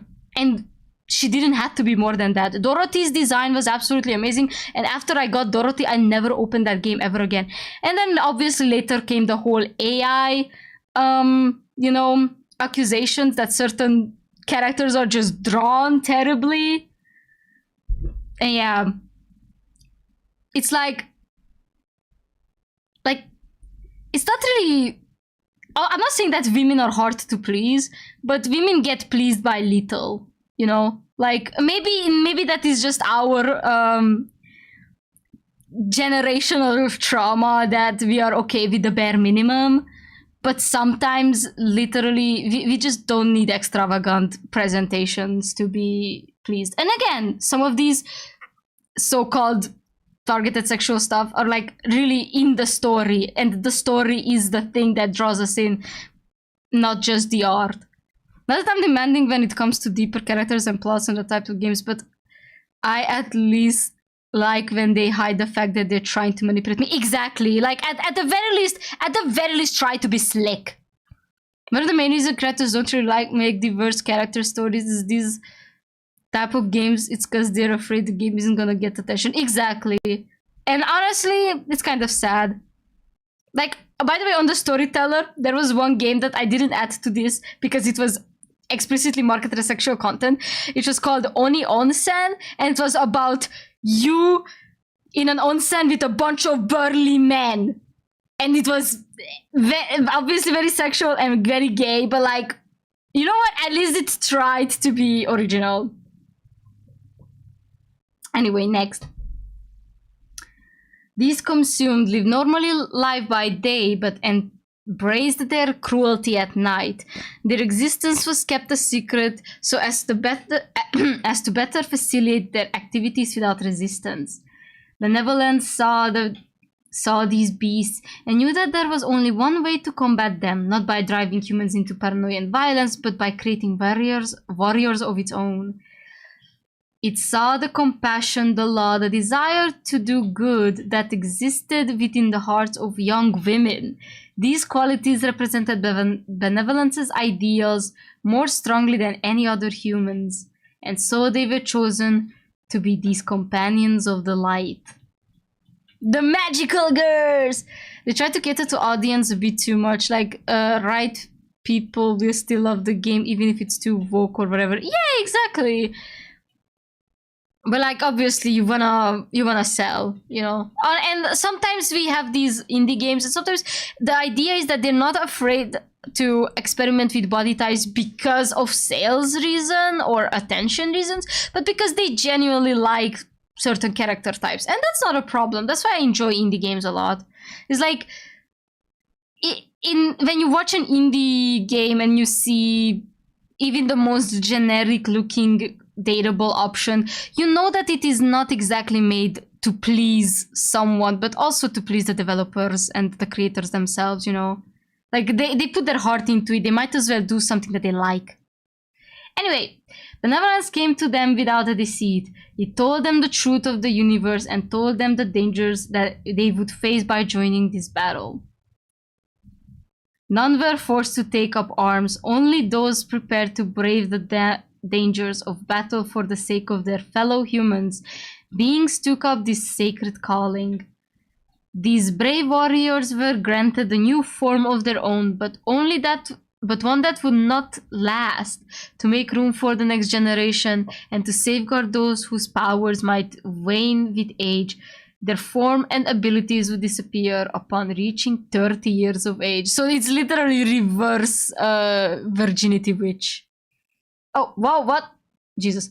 But as long as they had the power within them, as long as they felt the desire to defend the world from evil, they would be known as magical girls. I'm kind of sad that there's no audio whatsoever. For millennia, magical girls have worked together to protect our world from the forces of malice. While the world at large may never know of them, these hidden warriors have saved countless lives. And for every war, it began with a single question. One that came first in a dream, then once again in the waking world. Do you want to protect this world? I do. Okay, there's the voice. Let's go. This is so Madoka Magica coded, lol. Yes, yes. As with any product, they go for the bigger audience, although it's a good idea to make some products that appeal to niche audiences, but the advanced effect is that the game turns into a fetish game instead of inclusive product. Yeah, but there are games that are super inclusive and they appeal to mass audiences, like Monster Prom. Like the whole franchise, I mean. Do you want the strength to defeat the evils of this world? I do. Are you willing to risk your life to save the innocent? I am. Then let me tell you of the magical girls. Cohen! Huh? You done here? If I don't get my team on this scene soon, CPD is gonna have my ass. And dealing with them on a good day is already torture. I sigh and roll my eyes. The only thing worse than a case I can't crack is one where I have to deal with the cops. But I guess that's part... Oh! That's par for the course when you're looking for a serial killer.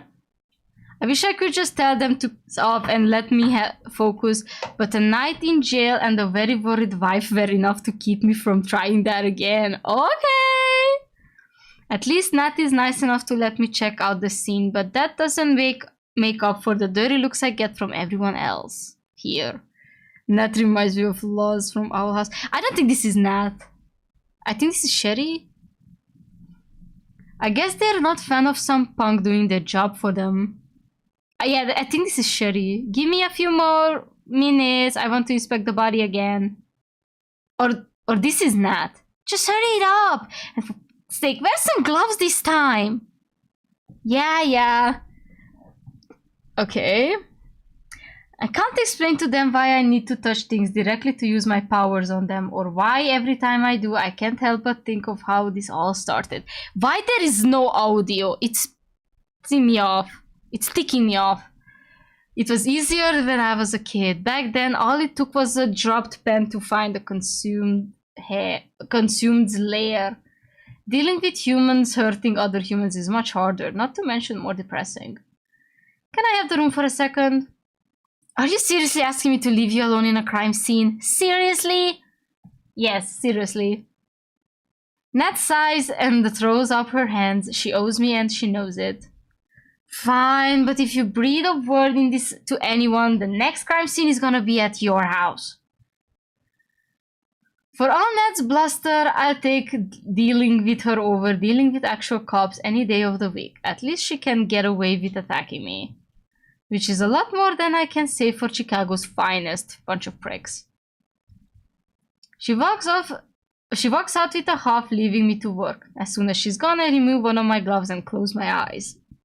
My powers of clairvoyance only work on inanimate objects. I was 15 when I first learned that includes corpses. At least it was a rarity back then, back when I was actually saving lives, helping people, as opposed to whatever I do now. With a sigh, I reach out and put my hand on the victim's body. Turn back the clock, bring the past to me so that I might see the truth. For the sake of the innocent. Oh?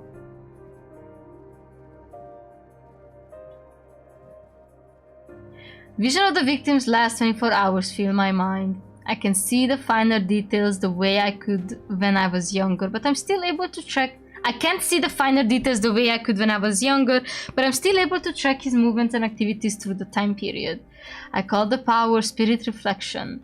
Most of the time, anyway. Some days I tend to call it clairvoyance instead. It's not an inaccurate name. For starters, I can only see backwards, and even then, it's not nearly as powerful as real clairvoyance would be. All I can do is track an object's movements and position over the last 24 to 48 hours. If I had the murder weapon on hand, it'd be easy. I could find out where it came from and get a vague idea of who held it. But there's only so much I can tell from a corpse. I know this is his house and that he hadn't left home today. I can see him moving from room to room. Then I see him struggling. His movements grow erratic in the living room. He tries to fight back, but it's not enough. My eyes snap open as I yank my hand away, but the image doesn't leave my head. It will probably be there for the rest of the day. I wipe my hands and rub my temples, the same familiar question filling my mind. What am I doing here? Why am I still getting myself involved in this shit? I've got a master's degree, for God's sake. I could be working in a hospital. Hell, I could have my own practice. I haven't been a magical girl for more than a decade, but I'm still getting myself wrapped up in mysteries. And what happens when I lose my powers next year? Am I just gonna screw around in crime scenes and make wild guesses? It's not like these are new thoughts, but they've gotten worse lately. Especially today. It's her day after all. My enhanced self-doubt is cut short by Nat slamming the door open again, looking at me with annoyance. Time's up, they're sending me and my team in now. Fine by me, I'm done here. Already solved the case and saved the day, Sherlock? Why is she so pissed though? Why is she so pissed? Oh, totally, I have Moriarty in handcuffs for you by tomorrow morning. She doesn't respond, just jerking her hand towards the door in the universal gesture for get the hell out. I stand up and stand back as her usual band of masked forensic guys fill into the room. Ned glares at me as I continue to look around, blatantly ignoring her demand that I leave them be. It's not like it's illegal for me to be here, but her team has complained enough about me interfering enough already. Sherry, I'm not gonna tell you again. Fine, I'm going. And the full forensic team is coming when the cops are sure to follow, and they'd be all too pleased to make me a scapegoat. I must have some nerve trying to actually solve a crime instead of finding some poor bastard to pin it on. Sure, they don't understand my methods, but I've still got a better track record than any of their esteemed detectives. Besides, I'm no hurry to tell them that my method is being a former magical girl. They think I'm weird enough as is. Not like I care what they think, but still. I don't exactly miss fighting consumed, but sometimes I feel like I'd rather be risking my life fighting monsters than dealing with cops. At least then I saw saving lives instead of just picking up the pieces.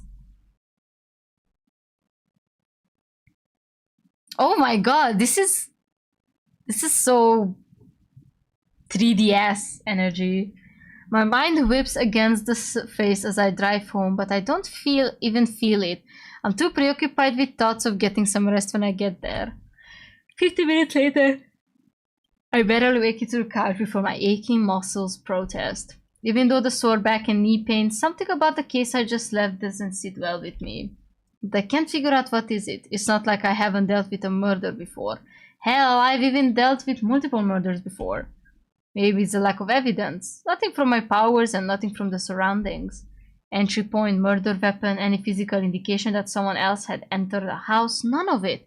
But that's not new either. There are plenty of cases where the cops ruined the scene before I had a chance to get there. My mind keeps turning, checking every possibility before discarding it.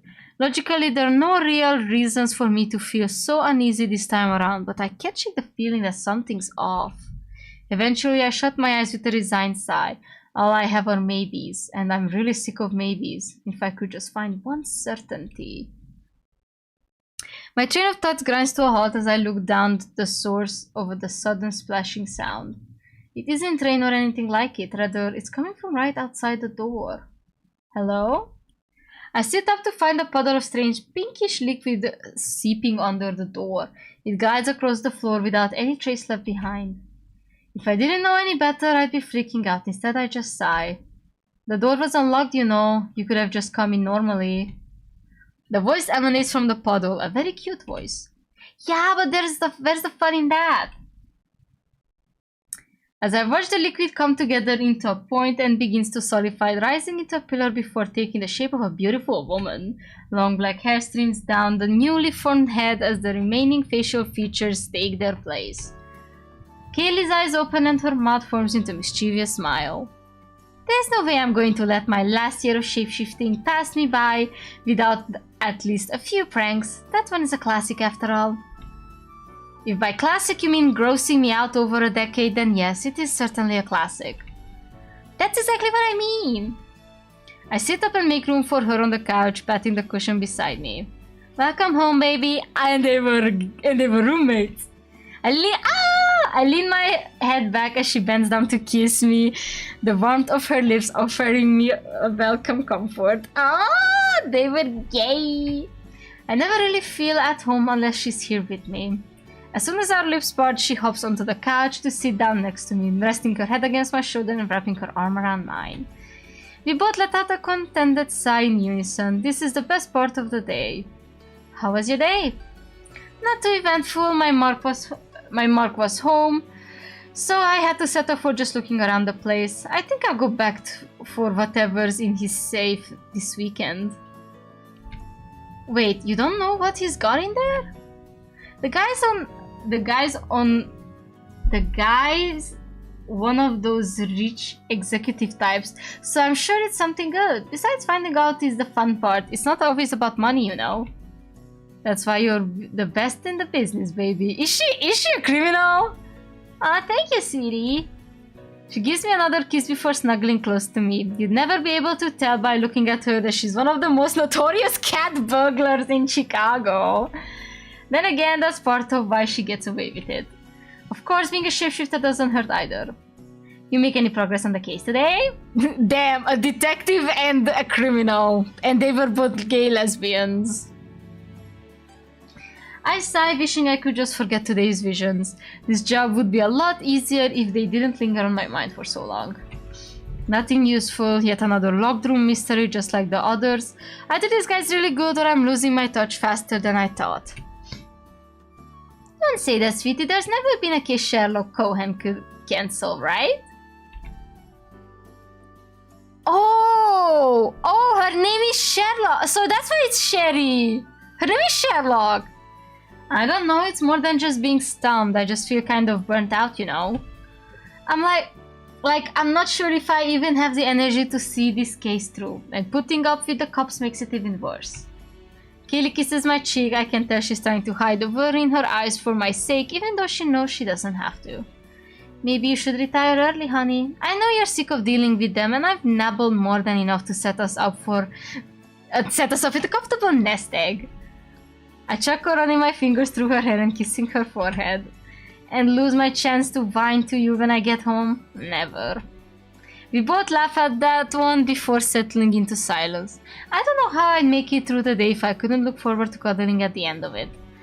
Maybe tomorrow you and I could go over the details of the case again? 2 heads are better than 1.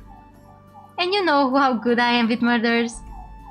Don't say it like that, you sound like a serial killer. I do not! Besides, you know I'm more of a serial thriller. That was awful. Like, really awful. You're just jealous you didn't come up with it first. You'd think that after 12 years her sense of humor would have improved. It hasn't. She's not wrong about being helpful though. I might be good at putting together evidence in a pattern and drawing conclusions, but she's always been good at seeing the tiny details I might miss without her. I just always feel a bit guilty when I bring her in. She's got her own job, and making her do mine to feels unfair, but maybe that's just me being stubborn. If you need to break into the station and find out if they're keeping anything from you, I'm more than happy to. It's not like it'd be the first time. Oh my god! That was nearly 10 years ago. With those inflated police budgets, security would be way tighter than it was before. Cameras, more guards, that sort of stuff, and you almost got caught last time, remember? Are you saying that I've gotten worse? No way, I'm just saying that they've gotten better. A lot better. Hey, you never know until you try. I bet I could do it. I give her a kiss on the cheek before shaking my head. What happened to the shy little high school girl that was always looked before she left? Oh, her? I hear she got a lot less shy when she married a real troublemaker. Aw, they're so cute. A troublemaker, huh? The worst kind. I lift her head up and kiss her again, much deeper this time. One of my hands moves to her side, drifting up and down her abdomen. But before I can go further, she pulls away with a frown. We'll have to save this for later, honey. I need to get dinner started before Nina shows up. Alright, yeah, of course. Shit, I completely forgot she was coming over. If I let that slip, she'll never let me hear the end of it. And on today of all days, too. This case must be waiting on me even more than I thought. I've never forgotten about how important today is before now. It'll be good to have her here though. Maybe it'll be the best distraction I need. Do they have a daughter? even if it is interrupting another kind of distraction. In that case, I should probably go shower. I smell like a crime scene. I like your crime scene smell. And you think Nina would too? I mean, yeah, that's fair. I stand and stretch, leaning, letting out a long yawn. Hopefully a little cold water to the face will keep me awake through dinner. I owe her that much. You gonna need any help with dinner? I'll be okay, you can go ahead and clean yourself up. As I head towards the stairs and start to climb up, Kaylee calls out to me. Hey, sweetie? Yeah, babe? I'm really glad that shy little girl married that troublemaker. You and me both, honey. You and me both. Okay, this is kind of cute so far. By the time I've done showering, most of the stress has melted away. I can't fully get the image of a crime scene out of my head, but it only comes in flashes now. The house, the blood, the frantic movements of the victim. Using Spirit's reflection always leaves me with some kind of afterimage, but at least that helps when it comes to studying details. I towel off and throw on a clean shirt before heading downstairs. As soon as I do, the smell of my wife's cooking banishes these last few lingering flashes.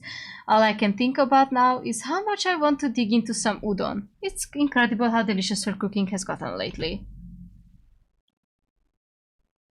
There you are. I'm starting to worry that you've fallen asleep in there. I feel like I'm gonna have to read a lot. Ugh. Not such luck. After the day I've had, I wouldn't mind a little shower power nap. She giggles and turns her head towards me, giving me one of those little smiles that still makes my heart flutter before going back to her preparations. Good God, she's gorgeous. Don't worry too much about being tired. Nina might as well be a natural shot of espresso. Oh, is she already here? Not yet, not just yet, but I'm sure she'll show up at any second. You know how she likes to travel. Well, hopefully she gives me enough time to do this. I move behind her, wrapping my arms around her waist and brushing my lips against her neck. She rewards me with a small yelp of surprise before letting out another giggle. Dang! PDA! I mean, it's not PDA actually, they're just really lovely. Honey, I still have to finish this before she gets here. She can wait. Kisses first. Oh my god, Cher, can you stop being gay for like 2 seconds so Kiki can get some of that in a bowl? I'm starving! God damn! She ate though. Hello, just came back from D&D. Hi Theo, this is my second demo and I have to read a lot. And the game doesn't have a lot of audio, so it's annoying. We both whirl around in unison to come face to face with Nina. I spot her and let out a cough, a bit embarrassed about being caught in a moment of sappiness. As we face her, she breaks into a massive grin and lets out a squeal of delight. As always, her excitement is infectious enough to help me get over my initial embarrassment at being caught in the act. Before we have a chance to speak, she bonds over to pull us into a gigantic hug. I miss you both so much! Next time I go on tour, I'm taking you with me, no arguing. Good to see you again, Nina, but maybe you could use the door next time. No goddamn way, as long as I can teleport, I'm never touching a door in my life. I pat her back and she squeezes us even tighter. She's got me grinning too now. Miss you too, I can't believe how long it's been. 2 years, 73 days, 18 hours and 12 minutes. That's 2 years, 73 days, 18 hours and 10 minutes too long. Did you seriously keep track of it down to the minute? Oh no, I'm 100% fucking with you right now. No real thought though. She releases the hug, winking at me with another grin. 23 years and you're still falling for the obvious ones. Get it together, Cher. She keeps track of that one too. Huh? No wonder I fell for it. Now, Nina, play nice unless you don't want second on udon, that is. Nina bats her eyelashes and gives Kaylee the most innocent face she can muster. It's pretty good. I'll be good, Mom, I promise. I'm a year younger than you. Yeah, but you've got like big mom energy, you know. Is that a compliment? Duh, I know you two aren't exactly hip to modern lingo anymore, but that one's pretty obvious. You say that like you're not 30. Nina huffs and gives a goofy skull while Kaylee goes back to finishing up dinner. I'm 29, Cher. I've still got a month before I turn into an old lady and I'm going to make the most of it. All three of us are. So you're staying in Chicago all month then? You better believe it. I'm off tour for the next 3 months. We are gonna tear this shit up. I didn't have the heart to tell her that Kaylee and I have a long since passed the tearing shit up phase. But even we can keep up with Nina's speed. I'm sure we'll have plenty of fun. The way we used to before. Sweetie, could you grab a few bowls for us? Nobody's going to be tearing up anything on an empty stomach.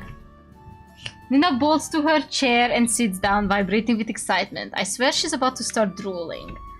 I oblige my wife, grabbing us bowls and giving her a quick kiss before sitting down. Dinner served.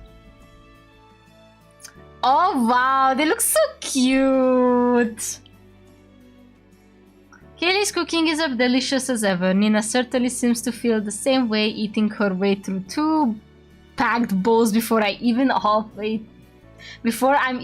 through my first. In between mouthful, she tells us stories about life on tour, moving from place to place, dealing with crowds of fans, performing in front of hundreds of people. It makes her job seem easy by comparison. I'd probably crash and burn after a few months, but she's been doing it for nearly a decade now, and despite everything, she's still the same old Nina. The Nina I grew up with, still bristling with energy, still driven to stand out from the crowd, and still full of love for us.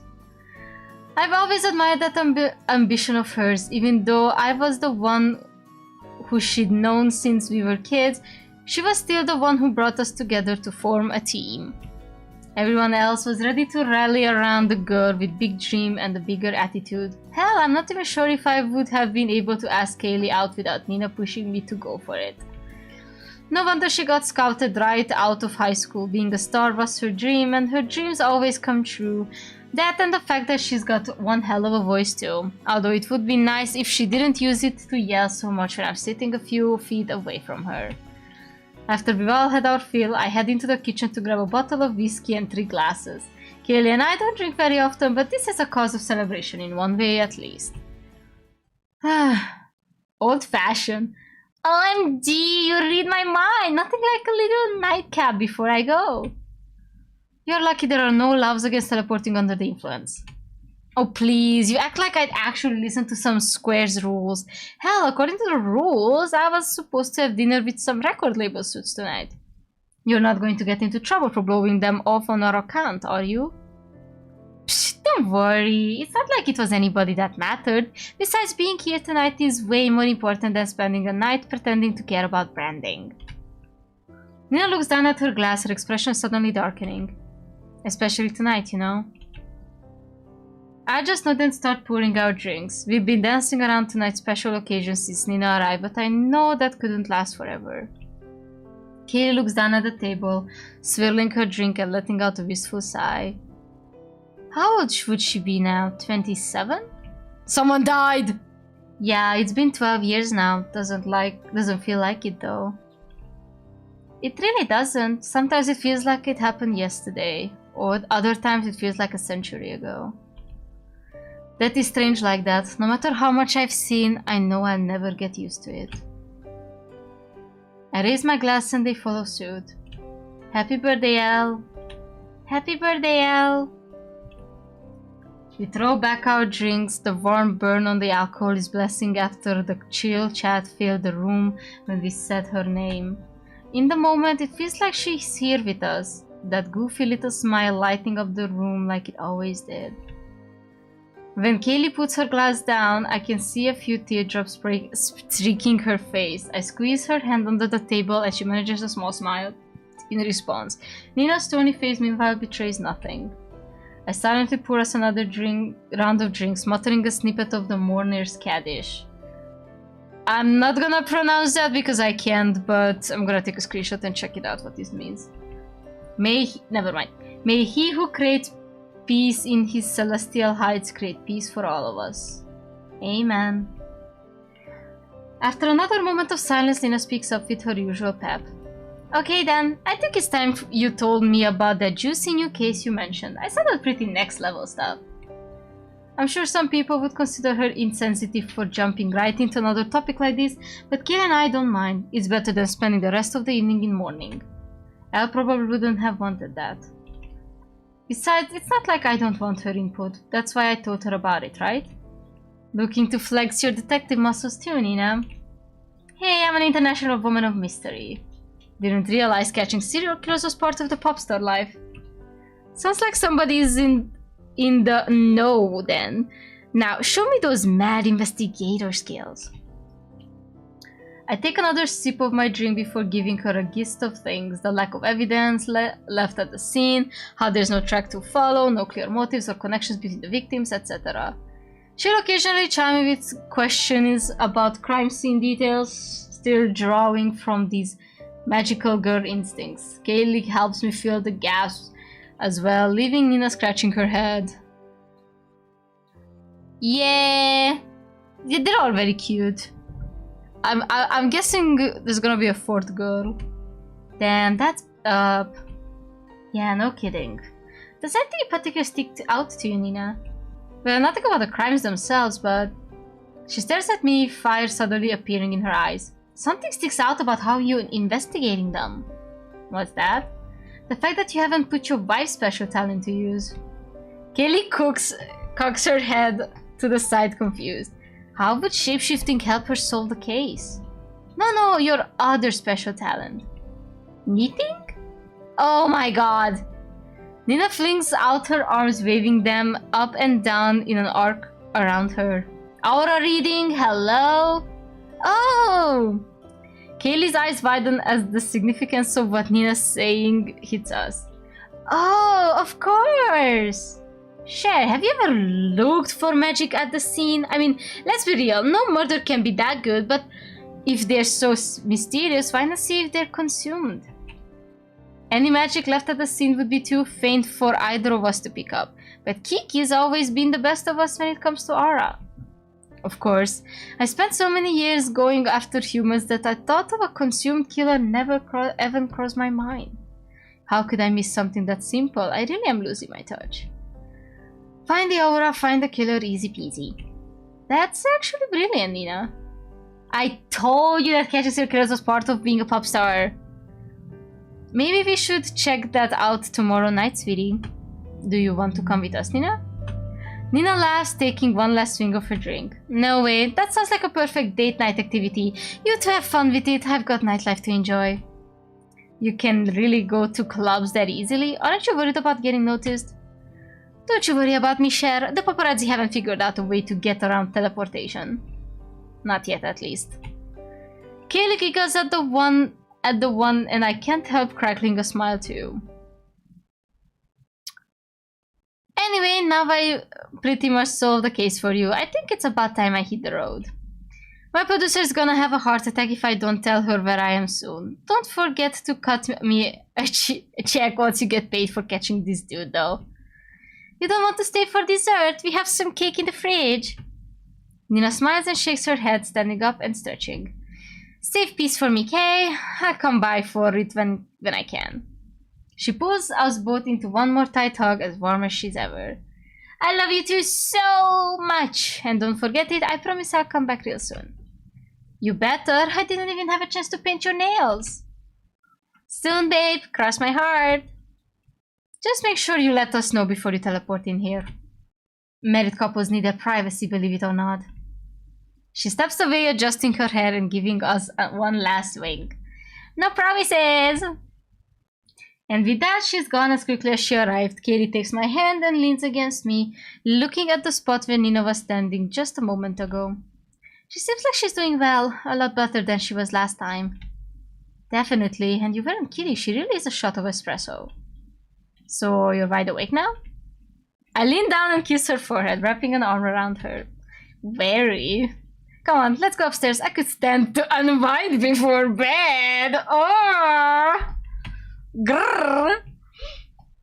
Kaylee raises her head to meet mine, kissing me gently. You don't have to tell me twice. And it's not like we haven't done this before, but I can't quite shake the feeling that we're doing something wrong. I'll have us inside in a jiff, just watch. Kaylee's confidence brings a smile to my face, even as we're standing outside the crime scene in the early hours of the morning. I haven't seen an officer on watch, but there's no doubt that one is somewhere close by, even though we're hidden. I'm still on edge. Sorry. Don't worry, we'll be in and out before you know it. She squeezes my hand, interlacing her fingers with mine in a gesture that always brings me peace of mind. Whatever got me so on edge tonight feels a bit further away. Once at the front door, Kaylee's form falls away as she oozes beneath it. A moment later, the door picks open and there she is. Told you I could get us in. Never doubted you. She knows I never doubted her, of course. I haven't doubted her abilities for years now, but the smile on her fake face makes it clear that she appreciates the affirmation. And if she's happy, then so am I. But as soon as we take a few steps in the entryway, her smile fades. Kaylee stops in her tracks and takes a deep breath. I don't like this. You feel something already? There were definitely signs of struggle in here, but this isn't where he died. It's faint, but this aura. Something strange. Let's keep moving.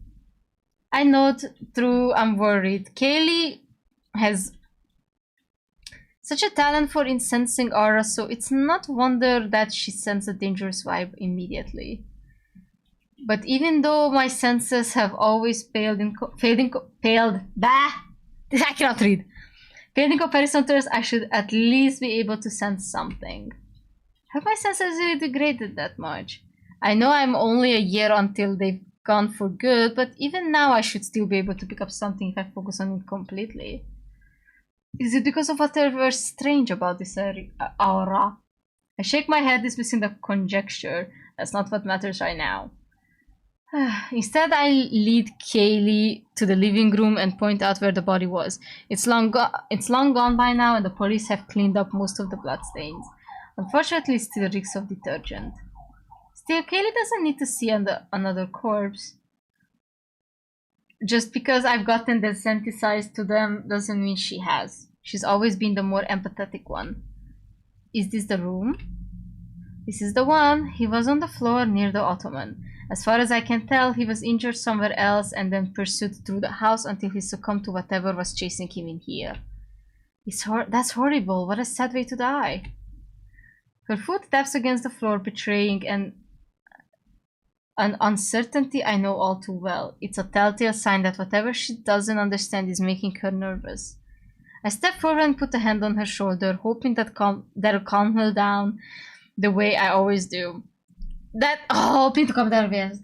Jesus, I can't read! I don't like being here in the middle of the night, nor do I like putting Kaylee in danger.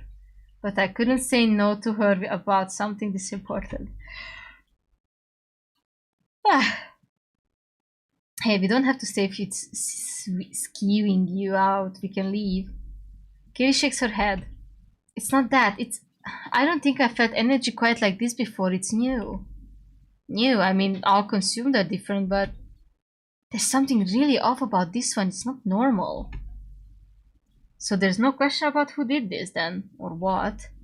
The serious tone in her voice worries me. We've dealt with particularly strong ones before. Not like this. Even the powerful ones felt familiar. The consumed all have similar energy, just like magical girls. But this, it doesn't feel like a consumed, not entirely anyway. I grasp her hand in mine, returning the squeeze from earlier. Even if I can't tell what she's sensing, I trust her every step of the way. Kaylee closes her eyes to think, and the air around her billows in soft, soothing waves. I don't know if it's a side effect of her powers or simply how I feel about her, but it's an immensely calming to be next to her while she works. My shoulders sink, my muscles relax, and my head clears. It's magic of a different kind. Whatever this thing is, it's long gone. That much I can say for sure. Spirit Reflection told me the same thing. It's been at least 24 hours, probably more. Kaylee looks at me, confused. No, it hasn't. If that's the case, then the aura would be completely gone by now. Then that must mean it came back. I don't understand. A normal human might return to the scene of the crime, but the consumed are like animals. Why would one go back to the same house they'd already attacked? It doesn't make any sense. Could it have been before the attack too? Would it be intelligent enough to scout the place out first? No, that's ridiculous. I'm getting way too far ahead of myself here. Just gotta focus on the now. I'm going to check through the other rooms to see if there's anything else I can pick up. You gonna be okay down here? I'll be okay, promise. I'll see if I can find anything I might have missed. Just let me know if you sense anything dangerous, okay, babe? Be safe. Don't you worry about me. I still remember how to kick ass. I know, baby, I know. She trots upstairs, leaving me alone. There's not many personal effects left in the room. Anything that looked to be even remotely useful has been confiscated by the cops. It doesn't leave me without much to work with, other than the few furniture. It might not be much, but anything counts. Let's see. I press my hand to the end of the couch, trying to find something, anything of clarity. Vision of a restful morning, a day spent empty on the struggle, something nods the couch of kilter, then it ends, nothing useful. I take a moment to rack my brain about what exactly that man was running away from. A shadow, a person, nothing big enough to toss a couch around, but big enough to scare these guys senseless. It's no good. I just can't see it. No matter how hard I think, I can't come to gain any further clarity with reflection. Yet another sign that Sherlock Cohen's detective powers are on their last legs. It's frustrating in the moment, but that thought leaves a part of me feeling relieved. Another sign that it's time to move on from this job, to move on from picking up the pieces, to move on from the obligation of this power brings. That doesn't sound bad at all. It would certainly mean getting a little more sleep at least. Cher? Kaylee calls me from upstairs, still doing her best to keep her voice hushed in case the patrolling cop decides to make their way back here. Yeah, what's up? If you're not busy, would you mind taking a look at this? I heave a sigh, giving up searching for clues on my own. Here's hoping Kaylee's search has gone better than mine. I head upstairs, peeling through the different rooms of the house until I find her in what looks like the study. Kaylee stands in front of a row of shelves looking up something on the top. Hey babe, what's up? This here. I'm gonna stop soon. This is a lot of reading. But I wanna see if we get the fourth magical girl shown up, because there's a fourth one. Kaylee points to the framed photo. Within it are a man and a woman looking happy together. Judging by the air, the man must be the victim. He looks so different in life. Do you think the girl is suspicious or something? I wouldn't know, but don't you think she looks familiar? I swear I've seen her before. Like on the street? This isn't too far from home. Maybe you've crossed paths. No, it's not that. Maybe we met them at a party or something? The man in the picture too. He seems kind of familiar. You don't recognize them at all? Not off the top of my head, no. But now that she mentions it, something about the two people in the photo does seem vaguely familiar. Maybe I solved the case for them or had one of them as a peer review in grad school. No, that's not it. God, this is really bugging me. Me too. I'll at least take a picture of it so we can look it over at home. I haven't found anything else up here, and there's no point in standing around in a crime scene trying to figure out if we maybe have a brunch with somebody. Just make sure you don't get your phone confiscated outside. Pictures of stuff in here could potentially be incriminating. Kaylee chuckles and gives me another confident grin. Share bed, there's more than enough incriminating evidence in this phone as it is. I'm not worried about it. Oh god, don't have you been taking pics of empty safes again? You can't prove anything. And you say I'm the trouble. Kaylee raises her hand to stop me, eyes suddenly going wide. Sweetie, can you feel that? I'm gonna take a moment for me to register the sensation. This time there's no doubt about where the particular aura is coming from. It's consumed through and through. Where? Kaylee closes her eyes and sniffs slightly, as if he was tracking it by scent. A couple houses away. It doesn't seem particularly strong, but... Sounds like a job for the current crop of magical girls then. We should probably head out. I guess so. Kaylee sighs and looks down at her feet. I know she's still got that warrior's instinct, but that isn't what we came here for. Not like it used to be. Sherry, I know that our age we're supposed to let them take care of it, but maybe we should drop by just to... Suddenly I hear a sharp piercing scream. It sounds young, too young for us to ignore. Before I can even utter a word, Kaylee's opening the window and jumping outside. I follow suit, dropping to the street and running after her. I guess she's not the only one who held on to those old instincts after all. Kaylee leads the charge as we rush towards the spike of magical energy, spurred on by another monstrous roar. All I can do is offer a silent prayer that we'll make it in time. You won't get away with this, fiend!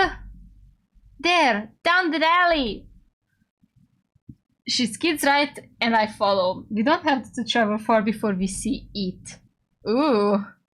The grotesque mass of tentacles and eyes, the entire width of the alley bursting forth from a human torso, two of its appendages in the process of wrapping around its would-be prey. Oh, creepy. I consumed. Oh, that's the fourth girl. Get out of here, it's not safe for you! Despite the creature gaining the upper hand, the girl calls out to us in the familiar protective tone of one of the city's guardians. While it's a bit disconcerting to recognize that the girl is barely a teenager, Kid and I know better than anyone that magical girls can't start young. It's not just the outfit that gives her nature as a magical girl away, it's the fact that nobody else would be able to prioritize the safety of bystanders while they were in that position. But we're no ordinary bystanders. I glance over at my wife, who looks back at me with a determined smile. Use it or lose it, right? I nod and give her a thumbs up in return. I guess it's time to shake the raw stuff.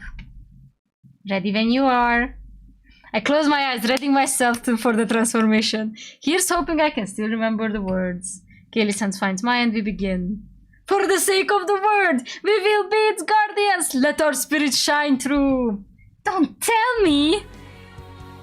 We get animation! Yes! It was worth waiting. Oh, Kiki's so cute. Oh my god, she's my favorite. The familiar glow passes through the body and I'm lifted off the ground, light bursting from within me and spreading outward. Our clothes disappear, swiftly replaced by our old uniforms in the cascade of ribbons and magic. I'm surprised it still fits.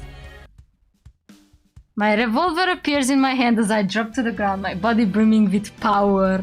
Prepare to face justice! Kaylee drops down next to me, her whips snaking out from her hand as she opens her eyes. You will not escape our judgment.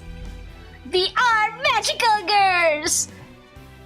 Yay!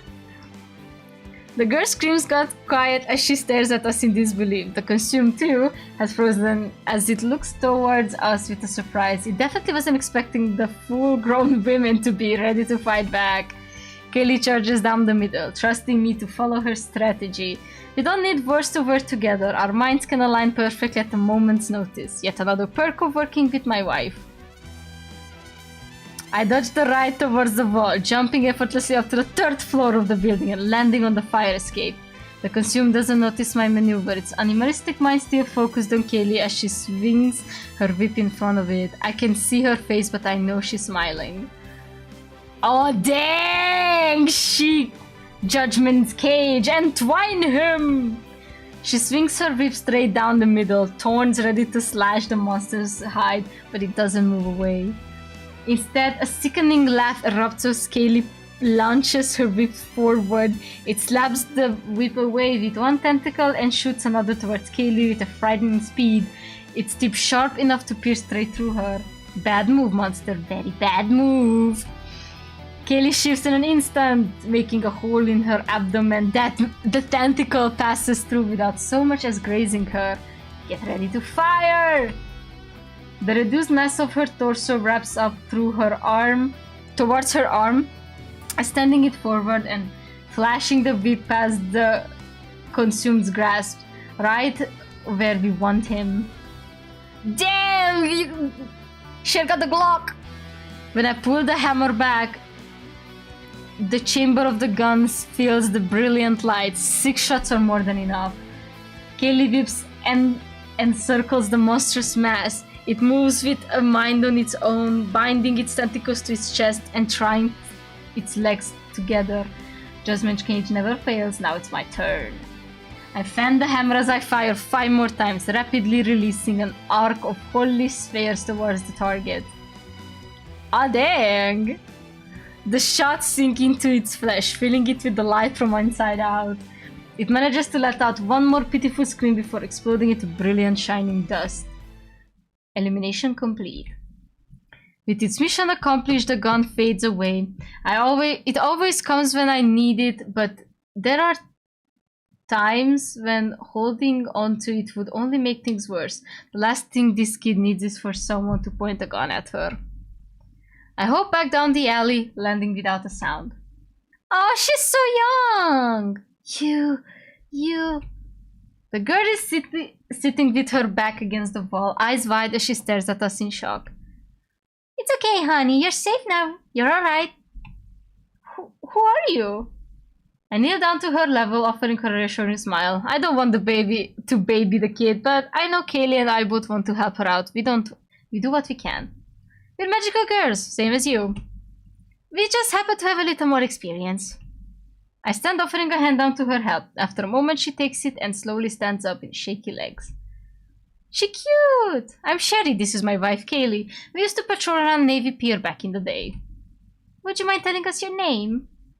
The girl opens and shuts her mouth a few times before finally managing to speak. Her voice barely a whisper as she stares at the ground. Ruby, my name's Ruby. It's very nice to meet you, Ruby. Do you want us to help you find somewhere to sit down and rest for a minute, or call you a ride home? She nods, leaning against the wall to steady herself. I'd like to sit down. There's a coffee shop around the corner that should still be open. Would you be comfortable going there with us? We understand if you're not. I know we're strangers and all. Ruby finally looks up at us with wide eyes, clearly still in shock. But through that expression, I can still see a muted fire in her eyes. She'll be okay.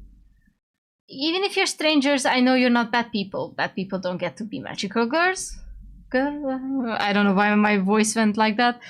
The conviction in her voice makes me grin. Rookie or not, this kid's heart is in the right place.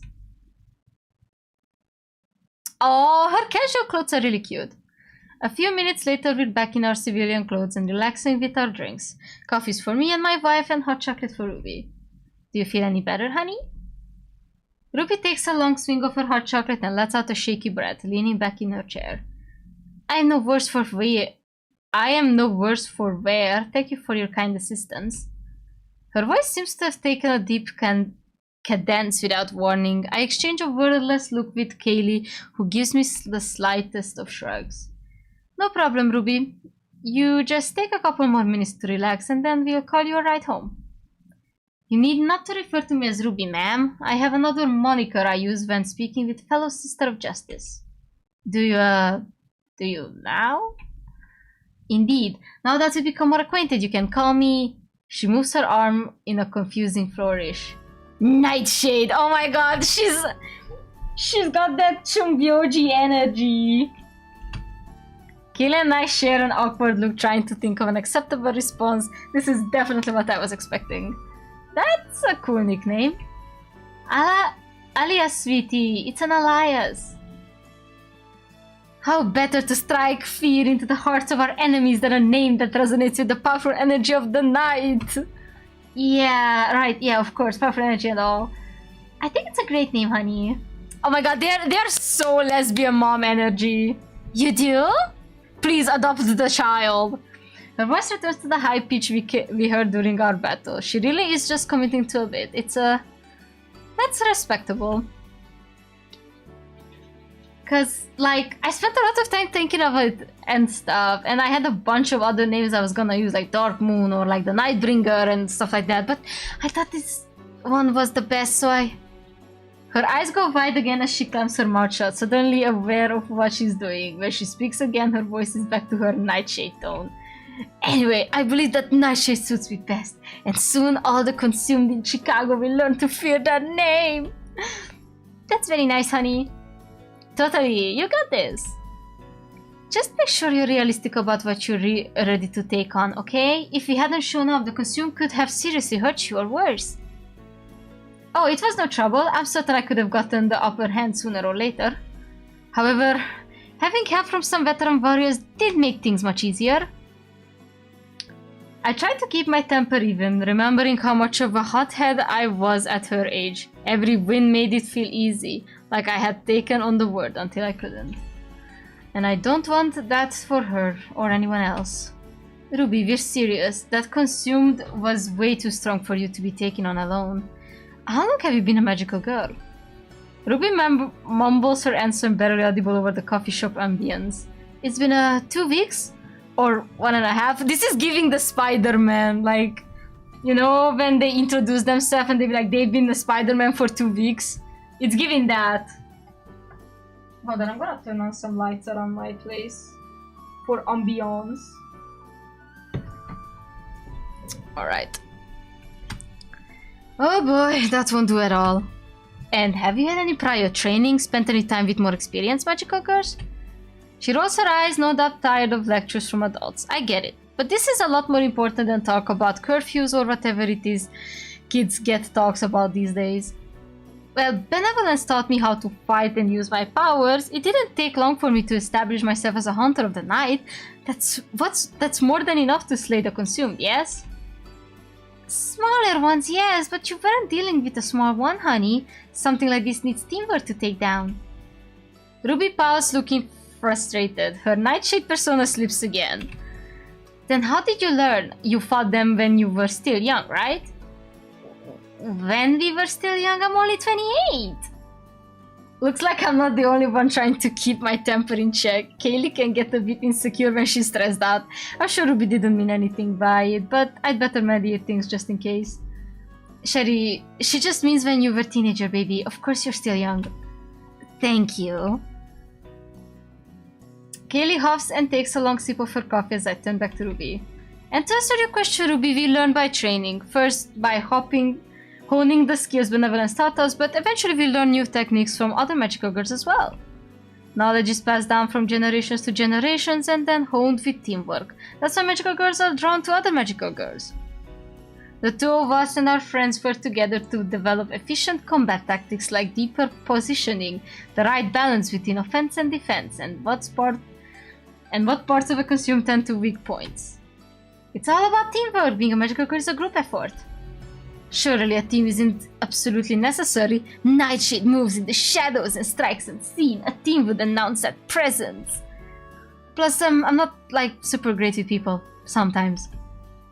So that's what's going on. I'm sure Kaylee already noticed as much. She's practically psychic when it comes to figuring out what's really going on with people.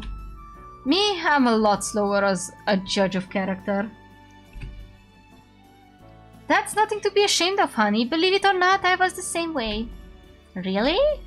Really? I didn't have any friends before I became a magical girl. Just sat in the back of the class in an oversized hoodie and tried not to draw attention to myself.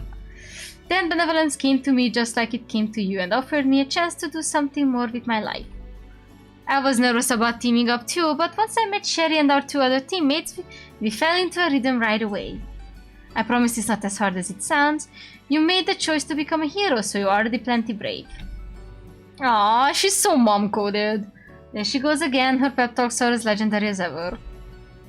Ruby takes a long sip of her hot chocolate and lets out a deep breath. Would you be willing to help me maybe? Help you find a team? I mean, we're a little out of loop when it comes to stuff like that, so... No, I mean help me be a magical girl? Oi, wait. I was afraid she might say that. I get why she'd ask, but... I look over at Kaylee, hand to her chin as she thinks over Ruby's request. Surely she must have expected the same thing, but she seems more intrigued by the idea than I am. I guess I shouldn't be surprised. It's her nature to take care of things, after all. You want us to train you?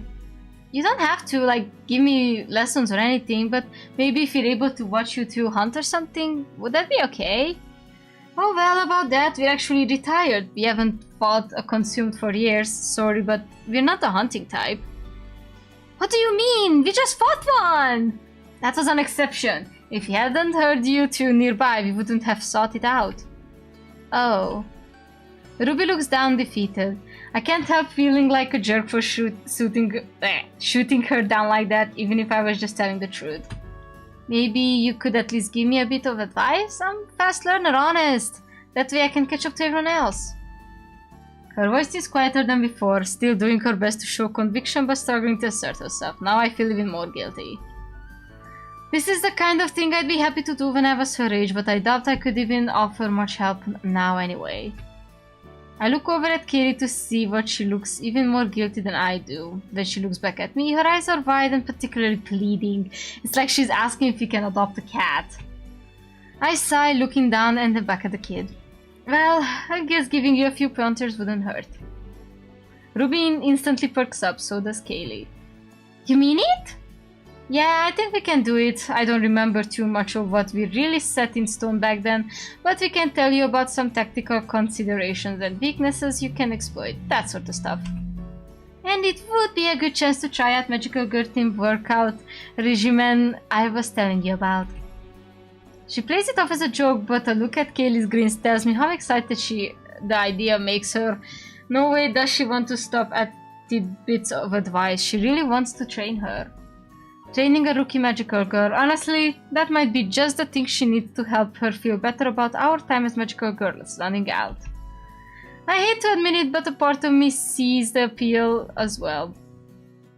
A part of me can see the appeal as well. Passing out an knowledge to another generation does sound like something close to closure. Or at least a bit closer to. No sense thinking about that right now, just need to focus on what's in front of me. I mean, if it wouldn't be any trouble then, if that's okay, like, I guess lesson might be okay, we could try it at least. No, nothing major though, okay? It'll be our very own after-school program. How fun! Ruby makes another strange gesture, no doubt referring to her nightshade persona. Indeed, with the wise teaching of my elders, I will gain the strength I need to be a true warrior of the night, a guardian of our fair city. I'm officially making our first training rule that you can't call us your elders. My mentors? I think that works. Kaylee nods and takes one last sip of her coffee, finishing it with a satisfied ah. So, shall we make contact using the existing group chat, or will we be working independently? The what now? Oh, I see. Ruby pulls out her phone and opens up some messaging app I've never seen before. I lost interest in things like that when AIM shut down, so I'm sure there are plenty of apps like that.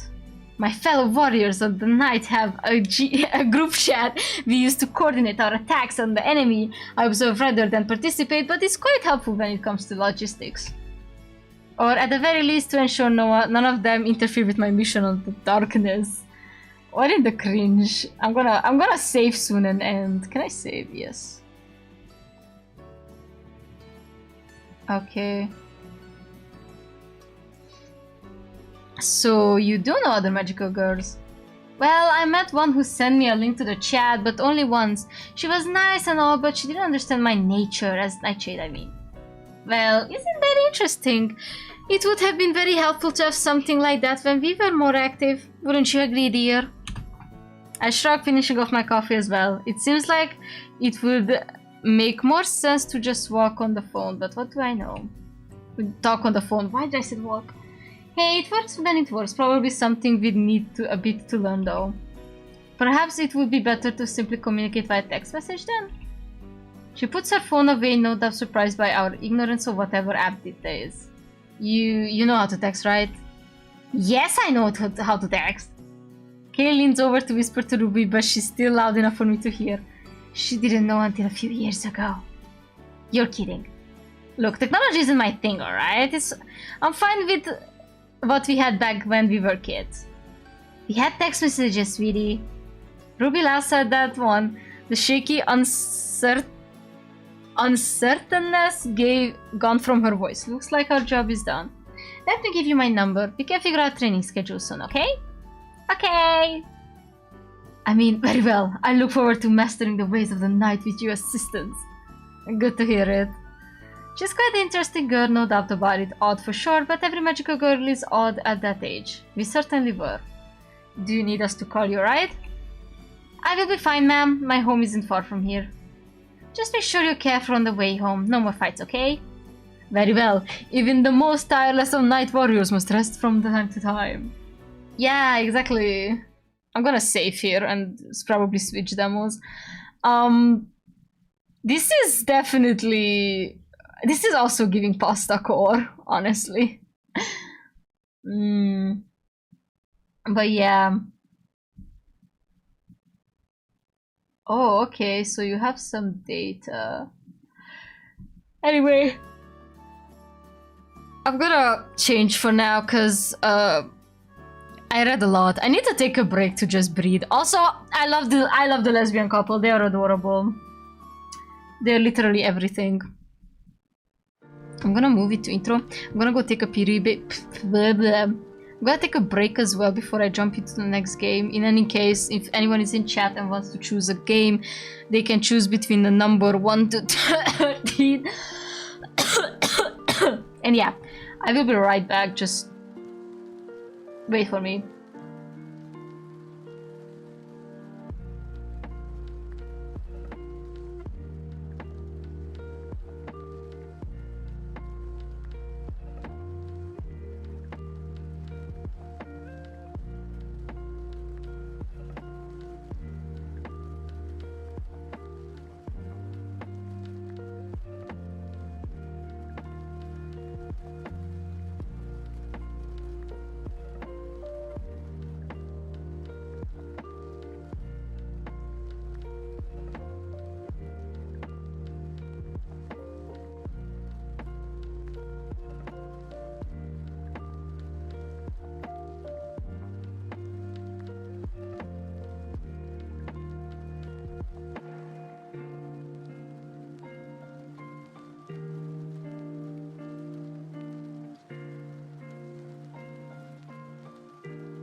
I'm back. I can finally breathe. I need to drink. Holy smokes. My throat hurts. I'm some kind of hungry. Great heavens. I think it's gonna be a lot of reading in this number. I don't know. Number 5? Okay, give me a second. Let me drink because I'm like literally thirsty. I'm sad that I can't really finish any of these demos, but I might finish them on my own. I know. Trying to close my cup.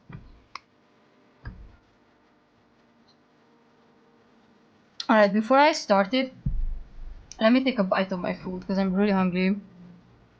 You should only finish demos you really like. Yeah, I know.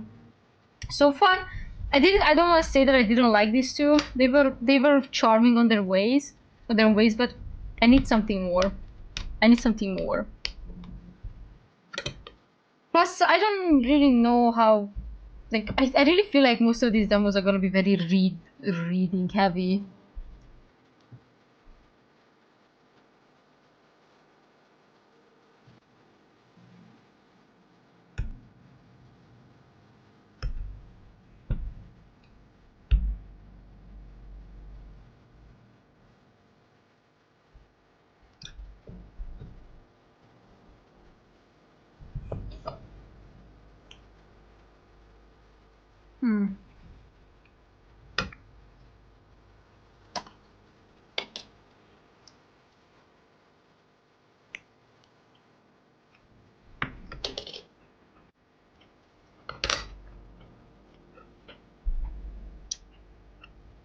Ooh, this is spicy. Where is this spicy? Oh yeah, it just says 5. 1, 2, 3, 4, 5. I have no idea what this game is about. I don't know what this one is gonna be about. I literally have no idea.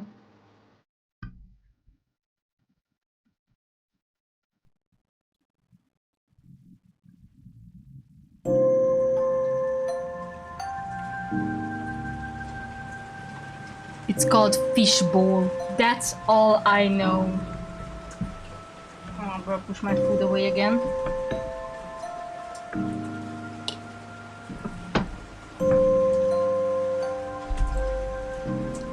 I hope this is not gonna be that reading heavy.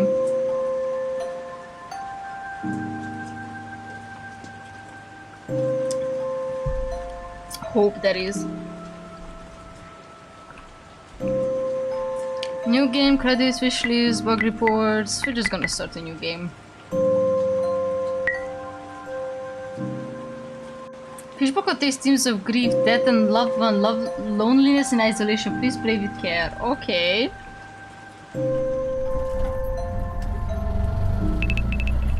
Mom calling. Dish home, hello? You didn't call yet. Oh! How is my baby potato doing today? More like a burnt potato, Mom. Had a long day of work today. Hold on, I'm gonna lower the game's audio a bit because it's really loud. Maybe it's just the car.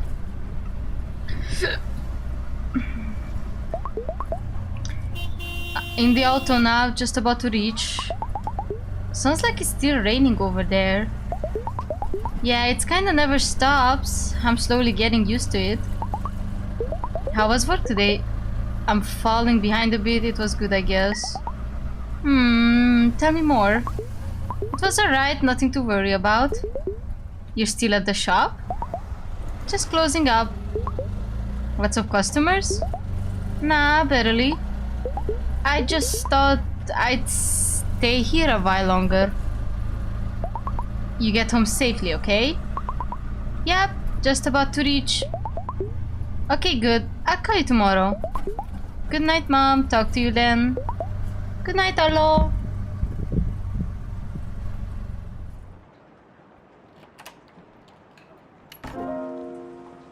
Okay, we have some gameplay.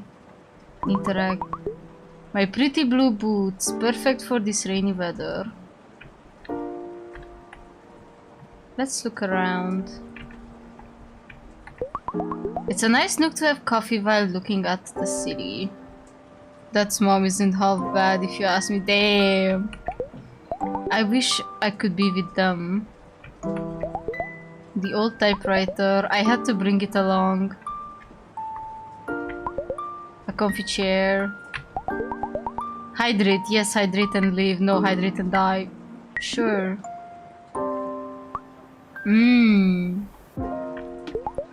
A comfy chair. Nap time? Nah, I have things to... Yeah, no, I have things to do. Some spare change and old movie tickets from last week. I wanna look around before I interact with these major stuff. That's a big house. Made a cozy corner to rest in. I haven't hung out in yet. I'm so not used to living in such a large house. I still can't believe I've got to be here. Thank you, Miss Noor. My own dressing table. I talk about having it all. Not today, I'm too tired. A table where I charge my phone. Sleeping would be nice, but I still have video files to edit. A place for all my random things. I have a cupboard full of this same outfit. Like a cartoon character. Dang. Another day gone by. Wash hands, brush teeth. Brush teeth? Brush. Don't need to pee right now. I have never bathed in a tub. Might be nice. Miss Noor said there is a plumbing issue though. A shower are hard to get in but make me feel good when I get out. Take a quick shower. Sure. Oh! Feels good.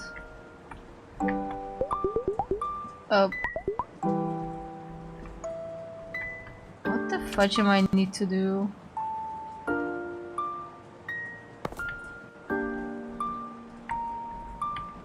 Hold on, so far I'm just enjoying this. This is a large house. I don't think I'll ever have this many people over. I like the view from here. Toast is always a good idea.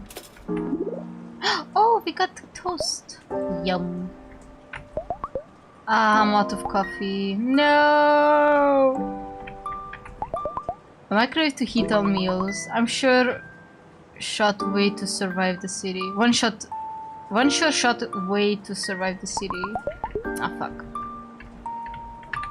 Nah, not in the mood to cook. Let's find something yummy. A leftover paneer sandwich, warm masala cup noodles.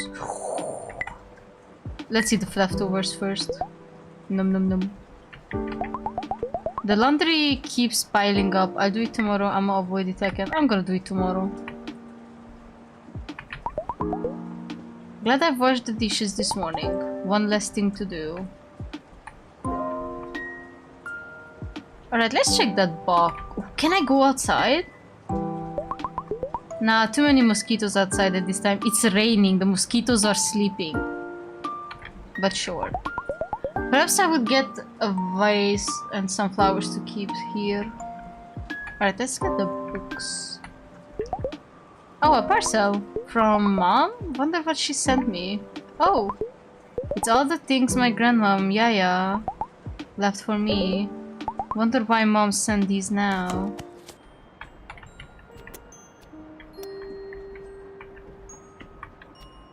Can I take them out? Drag objects to uncover what's below. Oh, okay. Uh-huh. Fudge.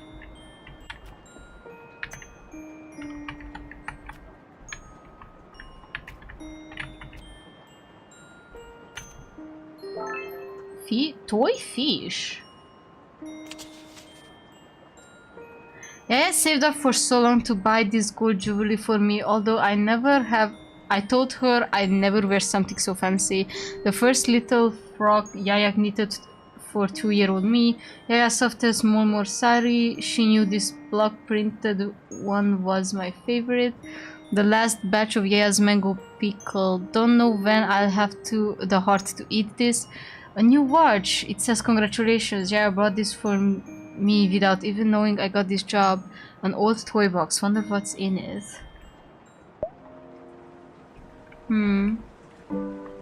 Oh, you gonna put the fish here? I guess I'll keep it in here for a while. What an odd toy. Looks kind of familiar, huh? Where have I seen this? Well, you can stay here for now. Looks alright. Okay, I cannot interact with it more.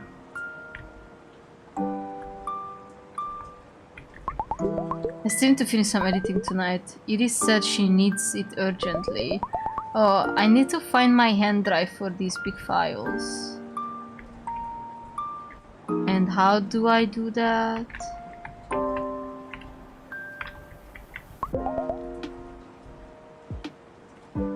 Oh, it's on the fudging table. God, I'm blind. Ah, there's my hard drive. Let me connect it. It worked. Wish I had finished this edit at the office. So much easier there. Better get to it now. Oh? Oh, this looks really nice.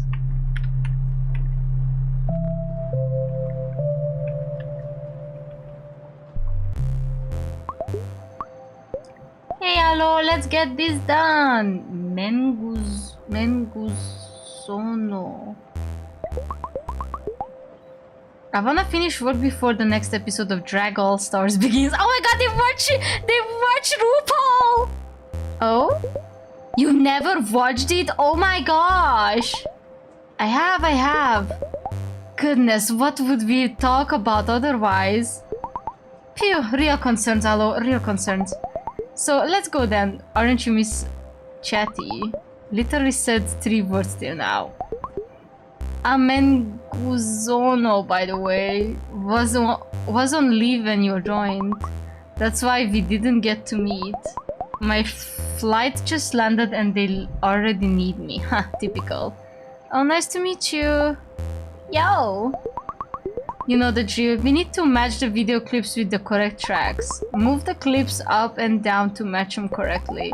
A pro tip, once the video clips is in the right track, use quick match to go faster. Better use it a lot cause we have no time to waste. Okay, I'll do my best.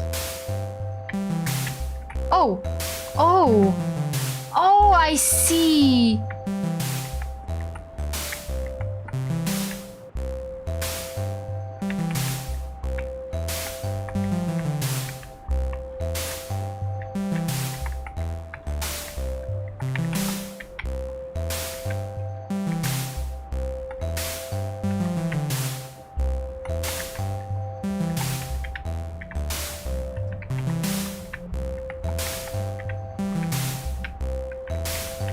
Oh my god.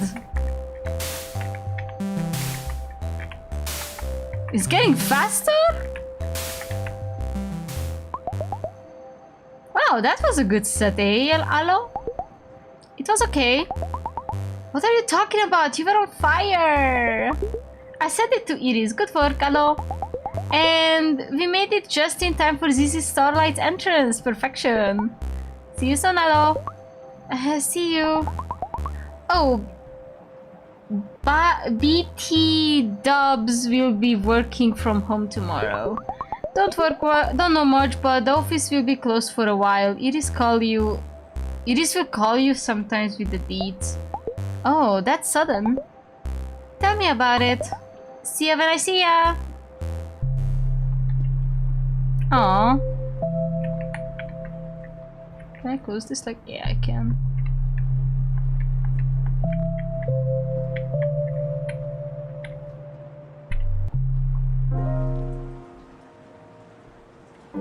So now what?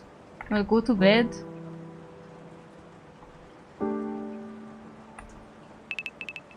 Oh? Yeah. Zwari calling. Oh, she's pretty! Hello, what were you up to? Zu, just about to go to bed. You, nothing much. How about you? Been up checking papers. Kids had their tests. How they do? Not bad, for the most part. A bunch of kids have ended up copying each other's answers again. Hehe. Not fun, hello. Sorry. God, she's so pretty. We don't need to talk to them. Oh, tell me, what was your first week at work? My hotshot junior video editor at Sitara's LLC. Did you get to meet Sitara yet? What? No, no way. I'd be too starstruck to speak. Heh. It was nice, I guess. Got to meet everyone else. So many talented people. I still can't believe I got this job. Hello? I feel like I'm just going to blow it. No idea why they picked me. Probably the other candidates were worse. They chose you for a reason. Got you to move and everything. It's only been a week, right? Yeah, that's true. I just found out that we'll be working from home starting tomorrow. So that will be new. Oh yeah, we received a notice to switch to online classes too. Is this about the quarantine? Wonder how things will go. Hello? I called cause today, it's been a month since your grandma... Yeah. Yeah, a month, a long time. Can't believe it's been a month already. Navi's video editor simulator, where is Blazy? I don't know. Feels so long ago and like it was just happened yesterday. Can't imagine what that feels like. I'm here, okay? Call me anytime you feel like talking. I will. Thanks, Zoo. Talk soon, hello. Bye, Zoo. Okay, I can go to bed now.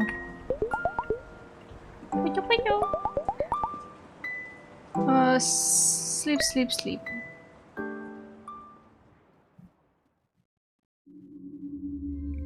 Whoa. Patient from room 20 has discharged the day before.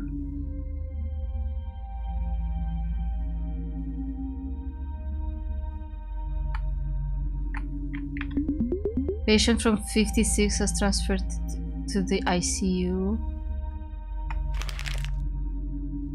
Time lives a day longer in these white walls, length and elastic as our limbs stretched between two rooms, two worlds, waiting and emergency. Patient from room 113 is facing complications. Their family is now here. Oh, so grandma died in a hospital. Patients from room 195 had a baby. Mom and baby are both healthy. Your knees feel weak. You keep going.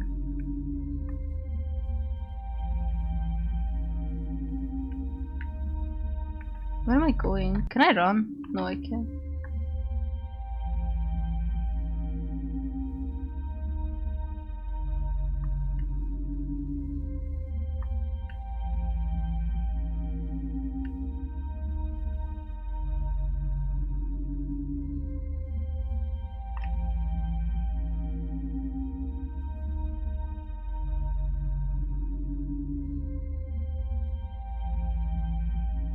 Do I have to interact with the beds in an order, maybe?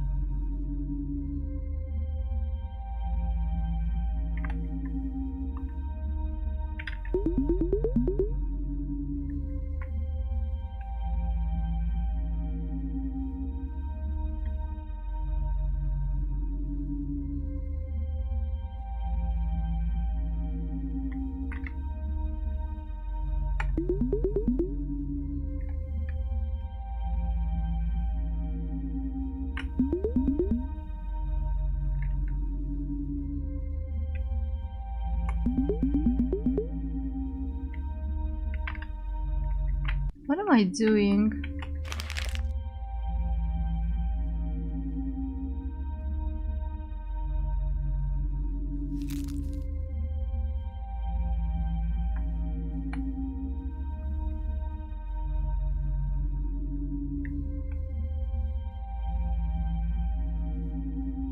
Oh, I can just keep on going upwards, never mind.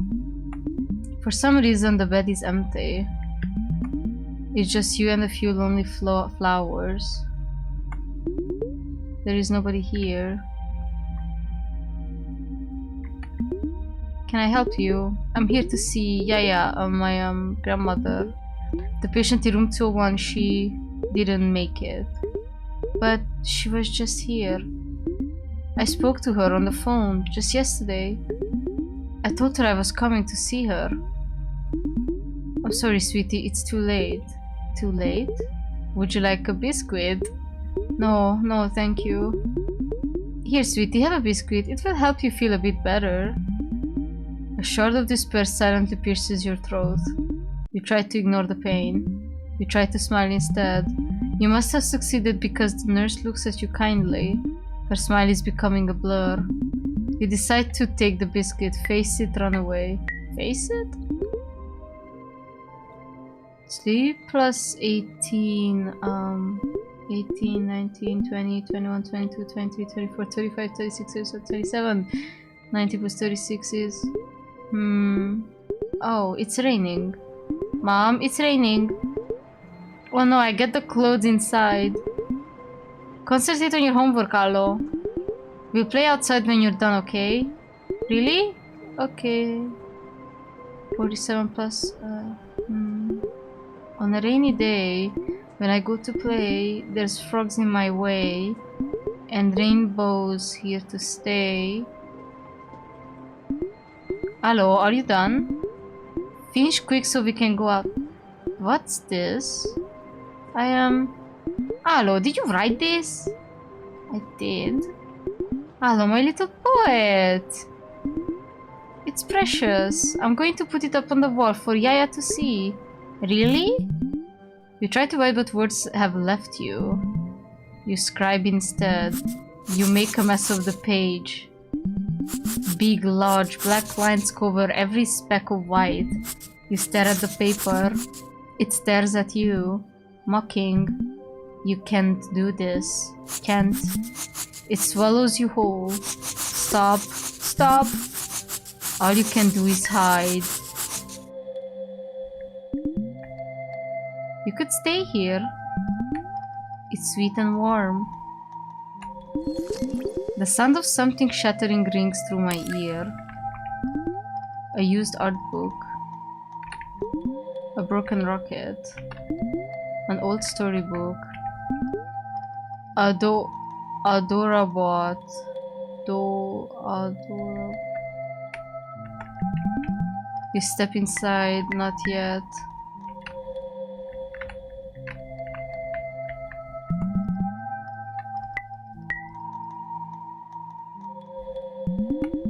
A place you've been to but haven't thought of it in a long time. It's smaller than you remember. Somebody's happy to see you. Somebody has been waiting for you. The fish?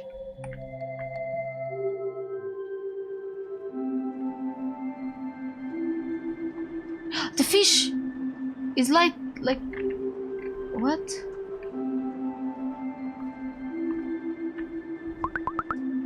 Thought we'd never meet again. You just spoke. You spoke too. Okay. I don't know what's going on here. What's going on here? This is just a dream. I should go back to bed.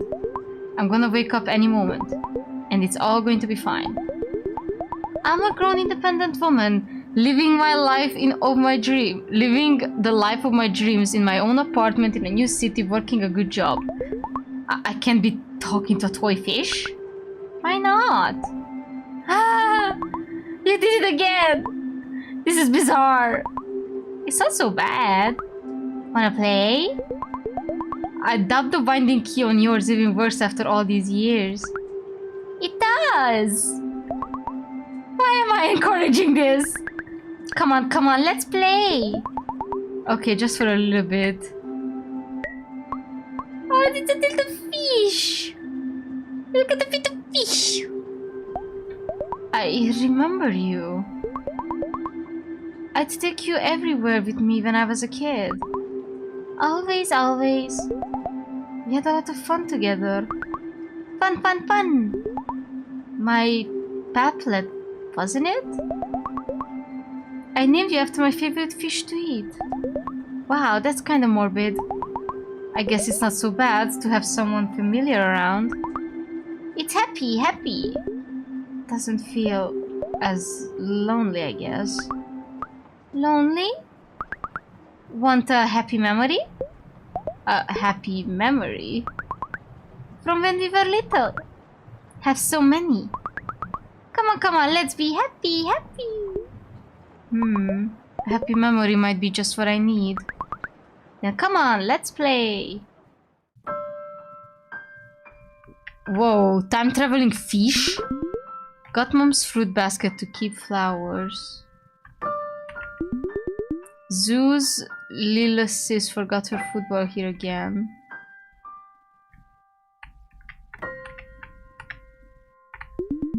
An odd-shaped route. Kia painted a face on it.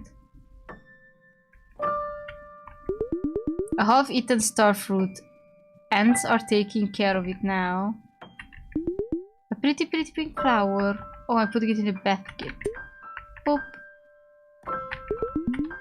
One more flower for my basket. If you go. In you go, never mind. Yeah, I like these flowers. I give this to Yaya. Yaya! I picked flowers for you. Oh, for me, aren't you my dearest, sweetest Alulu? Come here, give your old Yaya a big hug. How big? As big as my arms? As big as this park? As big as Jupiter? Not big enough. Not fair, Yaya. Jupiter is huge. Nah. Then, I know.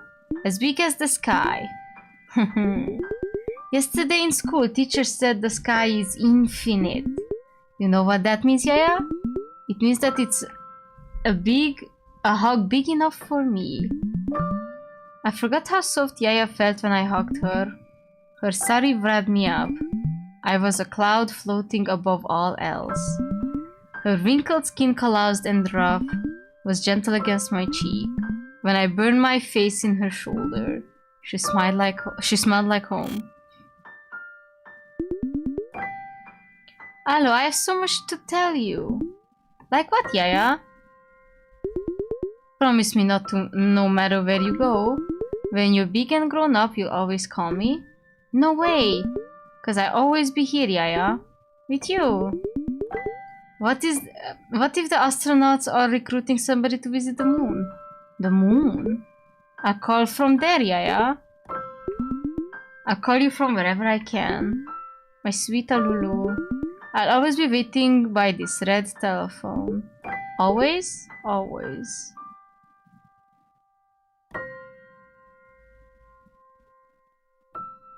Oh, that was the demo. This was very short and sweet. I'm guessing the magical fish will show us more memories and we find out what happened to Grandma. When you locked the mirror, was it in a memory or in a dream? Okay. Finally a demo we actually finished. I like the presentation, it's really sweet.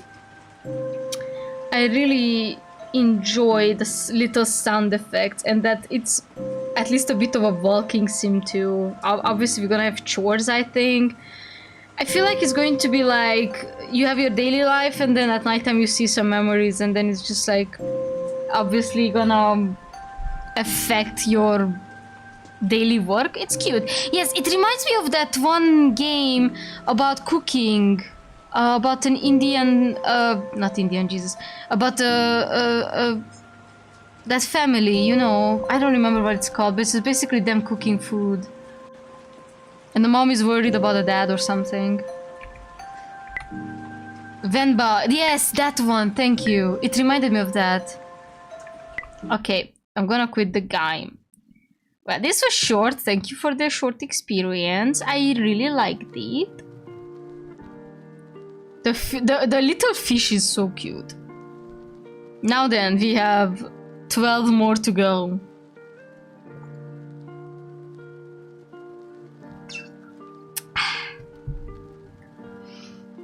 Let me take another bite of my food.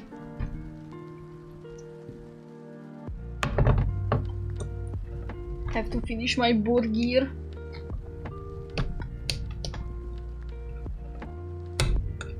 Yes, I'm cutting my burger with a knife. Sue me. Otherwise it's messy.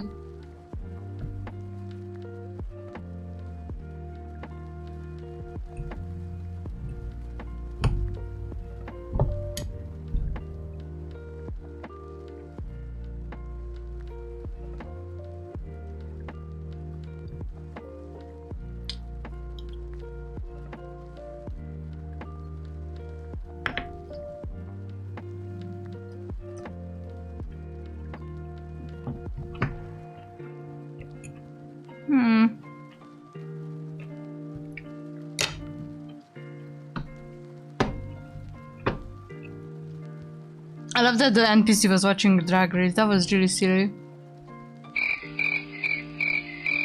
Thanks for the crickets. I was waiting for some numbers, maybe. We do have...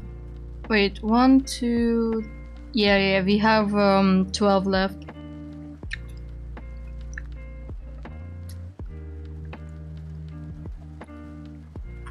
It's either I choose or y'all.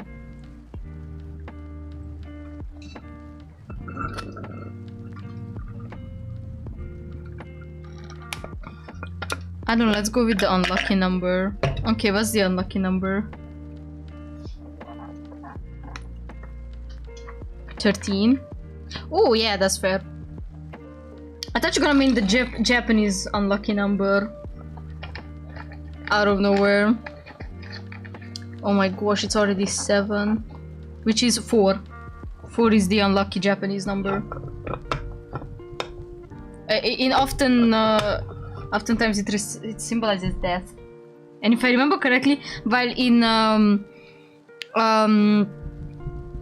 in like Europe and America, like the not northern, but like western side of the globe, there is no 13th floor in like a hotel. If I remember correctly, in the Japanese hotels they don't have a 4th floor, but I might be wrong. I might be wrong. Alright, let's see. 13. 2, 3, 4, 5, 6, 7, 8, 9, 10, 11. Wait, there's 12 left? Yeah, there's 12 game left. Why are you giving me 13? There's 12 left. Blood, I wasn't even counting. I wasn't even counting it, dog.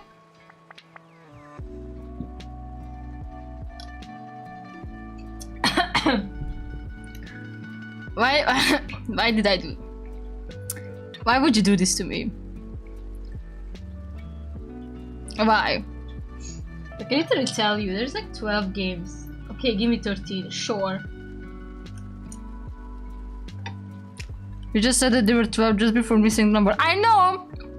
But it did not click. It did not click.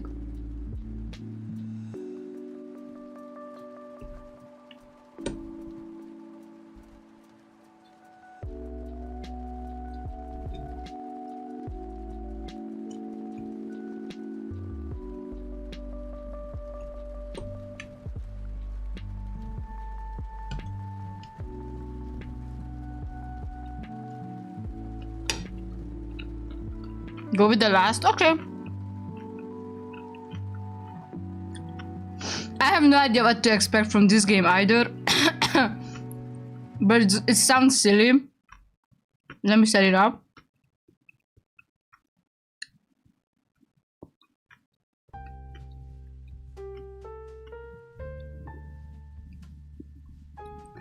So, this vampire walks into a bar is the next game we're going to play. I have absolutely no idea what to expect from this. But the title was kind of funny, so might as well play.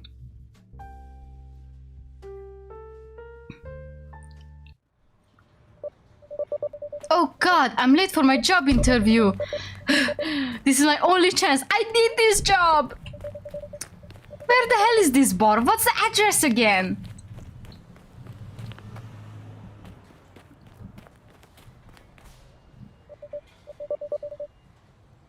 Oh, is this it? This little hole in the wall? It's pretty nondescript and maybe a little seedy looking. But beggars can be choosers. Guess I'll better go in.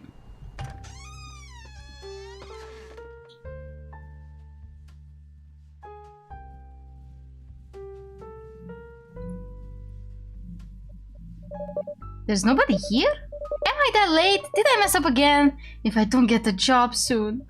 No, it's best not to think about that. I can do this. Someone has to hire me. There's no way anything can be worse than what I've already been through. Even if this is a dud, I have to keep looking. I can't go back. Oh, here is someone. What a weird looking guy. Is he the manager? The owner? We're not open yet. I'm sorry I'm late. I'm here for... You're not a customer then? Oh, are you here about the job? Yeah, you are late, but right now you're the only applicant. You're the only applicant. Frankie. Frankenstein's monster is named Frankie. Jackie. Oh, that's great. I mean, thank you for this opportunity. That being said, I don't have time to interview you. Oh no, I have blown it already. So, here's the deal. Calm down, Jackie. Act professional. Maybe he'll give you a chance if you're persistent. I know. I'll go in for a handshake. I'm Jackie and I don't have any experience. I hope that's okay. I shouldn't have led with that. What am I saying? I need to think before I talk. No experience, huh? That's too bad, but... That doesn't matter. You're hired. You can start getting your experience today. Whoa there, Turbo. We really caught me off guard there. This isn't what I expected at all by the rush. What do you say? What? Really? Is he like an invisible man? I pause momentarily. Of course I want the job. I should absolutely say yes, but this seems too easy. Getting a job without an interview? That's too good to be true. He's willing to hire the only applicant. He doesn't know anything about me. Why is he so desperate? Where are the other employees? If I accept and things go south, if only... I'll only have myself to blame for ignoring this glaring red flag. What should I do? The silence drags on uncomfortably long as I frantically consider my options. Good thing he can't see my face. Really? You don't know anything about me? You're going to hire me? No asking, no questions asked? And while we're on the subject, I try not to think about it too much myself, but does he notice? Doesn't he see that there's something wrong with me? So they're all just monsters? Don't you want to know why I look like this? What am I hiding? Why I'm hiding? We all have our problems. But I'd be a hypocrite to judge you based on your appearance. I know what that's like. I don't mind what you wear or how you look, but I do need to see your ID to make sure you're of legal drinking age. My palms start to sweat. I knew this would happen, but I still can't help panicking. I hesitate for a moment before opening my bag and fumbling through my wallet. My fingers tremble. I hand my license to the strange man, apprehension mounting. He squints at the name and photo of the ID. He doesn't know what to make of it. Yep, I'd be confused too. Jackie, huh? Well, you're just over the legal age, but... This picture, it doesn't look like you. You can't take off your mask and glasses. And glasses? Well... Do I have to tell him? I was hoping not to talk about it.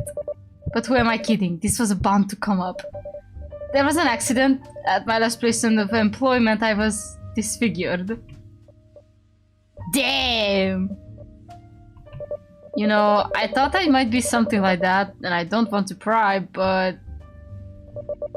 I can see why you might need to change of employer after something like that, so that said. Welcome to Frankie's Lair! I'm Frankie, and from this moment forward you're my new bartender. I push my misgivings aside. This could be my only chance at employment in the near future. This guy seems willing to overlook my obvious flaw. I can always quit if things get messy. No, I can quit before things get messy. That's the lesson I've learned. I can always quit, I can always... You know what? Okay, I accept. It will be a pleasure to work with you. Wonderful, let's get started. Come on over to my side of the bar. I'll dive in now and worry later. Okay, we actually have to serve customers. Let's go. I'm not sure you knew this when you applied for the job, but Frankie's Lair is a special kind of bar for a couple of reasons. The first reason is that our customers don't really order off a menu. Our main attraction here is that we can make customized drinks for our customers. Customized drinks? That sounds hard. That's right. Typically, you'll have to ask them a few questions, like fruity or floral, sweet or savory, sour or bitter, questions like that. Okay. And sometimes you can just take your cues of their personality and appearance. Certainly, shall we say, types of customers might have different needs. Okay, so this is Valhalla level of thing. Okay. Types of customers. What does that mean? Are you new in town by any chance? What? Sort of. I came here for college. I've been so busy studying that I haven't gotten out much, I guess. I see. Well, you'll figure out soon when a customer starts coming in. I have no idea what that means. If he's asking me to treat customers differently based on how they look, that's not good. I hope he's talking about something else. Which brings me to the second reason why this bar is special. Basically, we cater towards a very specific clientele. It's all monsters. Uh-oh, here it comes. Is this some sort of weird theme club? Is this why there were no other job applicants? The listing didn't mention anything like this. Is he going to tell me, or is he going to continue to be vague? But what have I gotten myself into? The folks who came in are a little different. They're looking for a place to unwind where they can be themselves away from polite society. We could be talking about literally anyone! Stop beating around the bush! That's a little vague. I'm afraid I'm in a hurry and explaining could take all day. Right now, it's more important that you learn how to mix a drink before customers start coming in. You mean the bar is already about to open? Wait, am I the only bartender? Does nobody else work here? My other employee have been calling out sick for a while now. It's just been me for the last week, give or take a few days. So tonight, it's just gonna be me and you. This is not what I had envisioned at all. I've literally never mixed a drink before in my life, and I'm only going to get a few minutes of training before customers come in. Customers, please stay away. Let's have you practice making a drink. For me. Well, make it easy. I don't have any strong preferences, so you'll just have to make any kind of drink at all. The basic recipe for the Frankie's cocktail is 2 shots of any 2 alcohols, 2 shots of any 2 mixers, and 1 or more garnishes. Should I be writing this down? Nah. It's best not to leave any of those ingredients out. The customers will know if you don't put enough in it, so don't skimp. You can deviate from the formula if you want to experiment, but with some customers it's best not to take that risk. This customer sounds difficult. Why am I working customer service again? Alright, I'm desperate. Wait, I wanna save. I cannot save? Oh no. I missed the previous click. God dang it. Anyway, pretty much it. That's it. I don't want you to get the wrong impression. I can learn, but this is an awful lot to remember.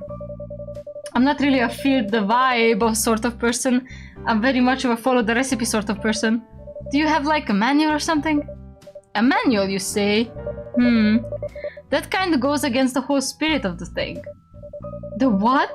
I'm really just supposed to guess how to make cocktails and learn by trial and error? The whole point is to work to attune yourself to the desires of the customers. Well then, I'm just saying, you're going to have a lot of very angry customers on your hands while I'm attuning. Not to mention, I don't want to miss out on tips. Some people go to school for mixology or complete some kind of training program. I just can't mix random ingredients together and expect glowing reviews.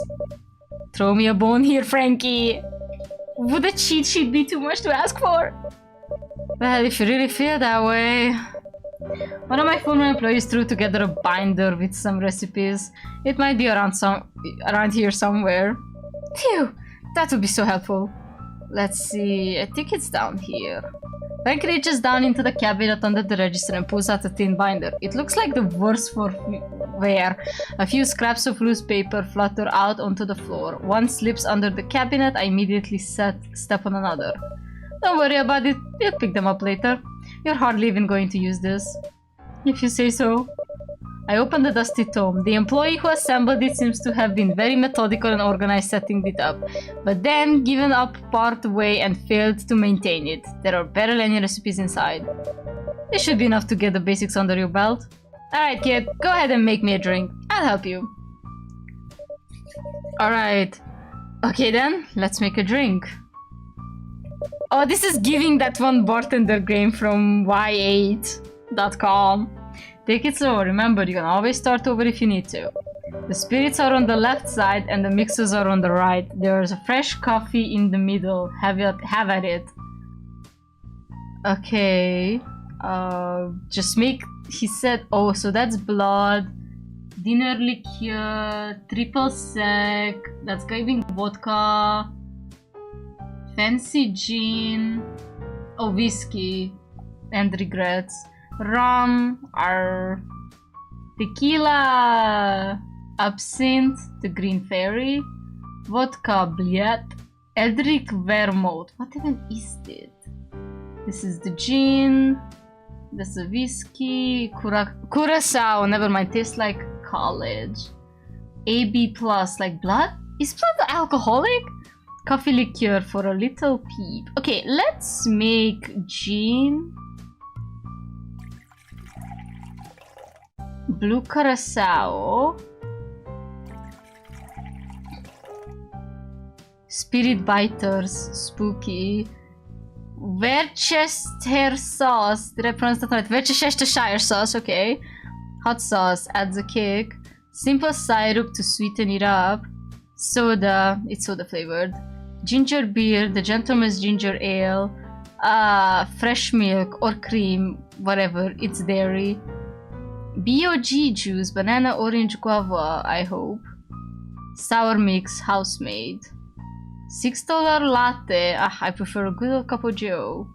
Alright, let's make it sour. Where's the garnish? Or is the garnish after the mix?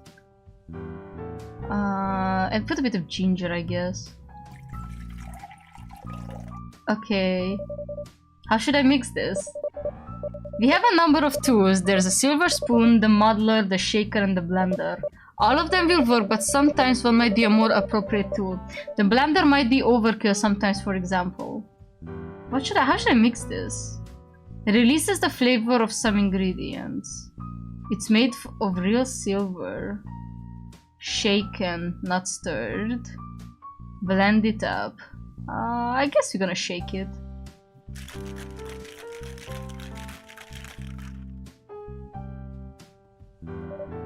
Now what? Now you can pour your drink into a custom glass.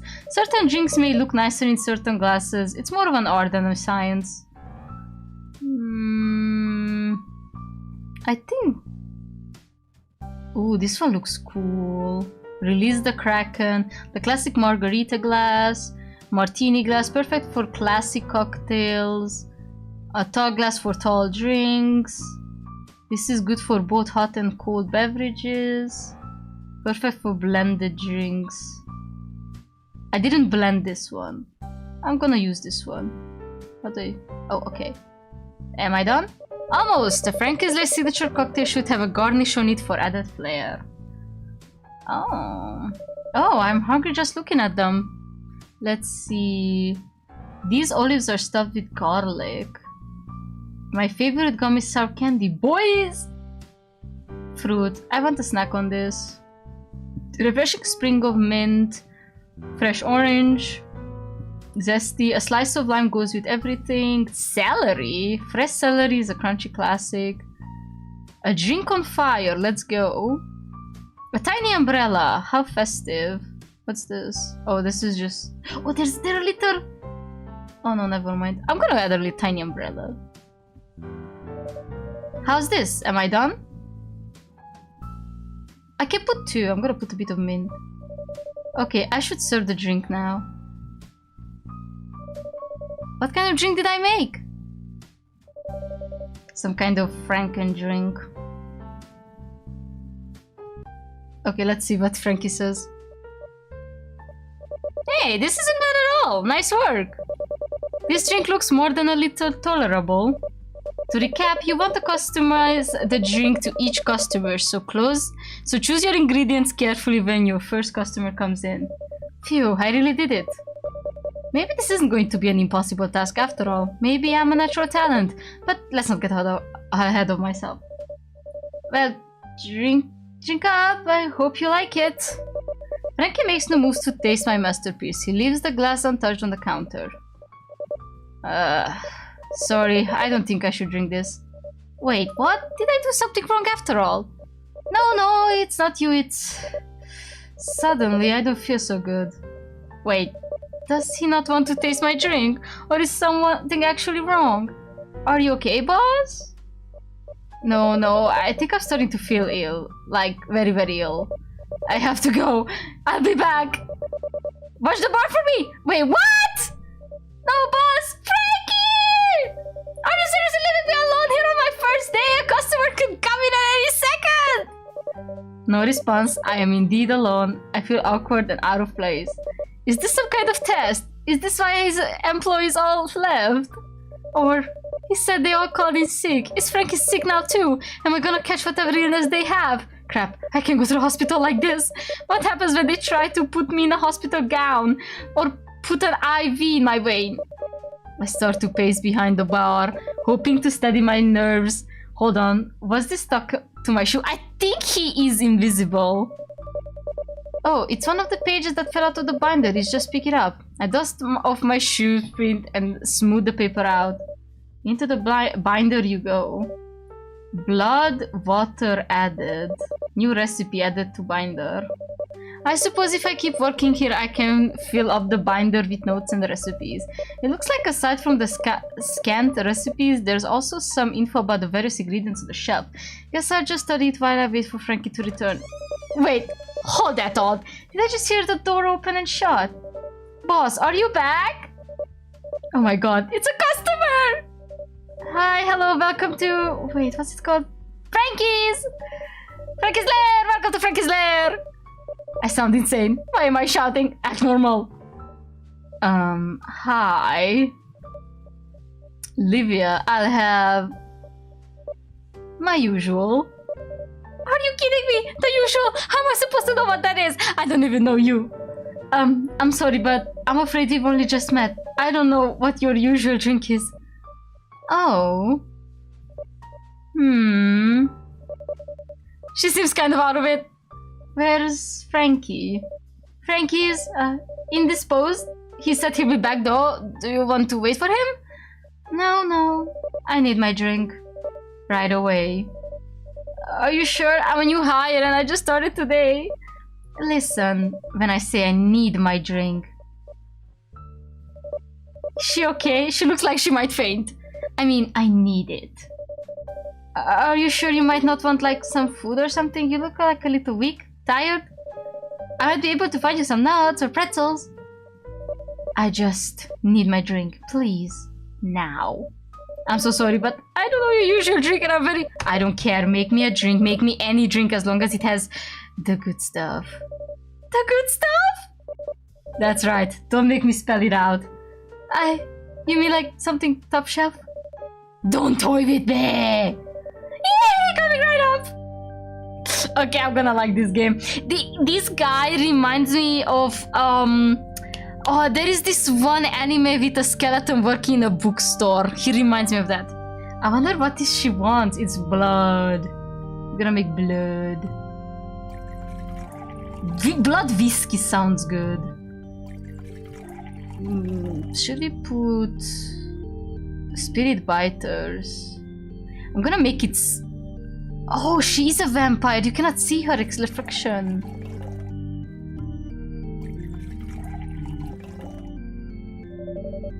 should I mix this? Let's try... No, don't put silver in it. She might be allergic to silver. Let me try this one. Okay. Which glass should we use? I think this would be nice. Need some garnish. This has garlic in it. We cannot put this one. Oh, but we can make this on fire. Do you think she would like that? I don't think gummies will work.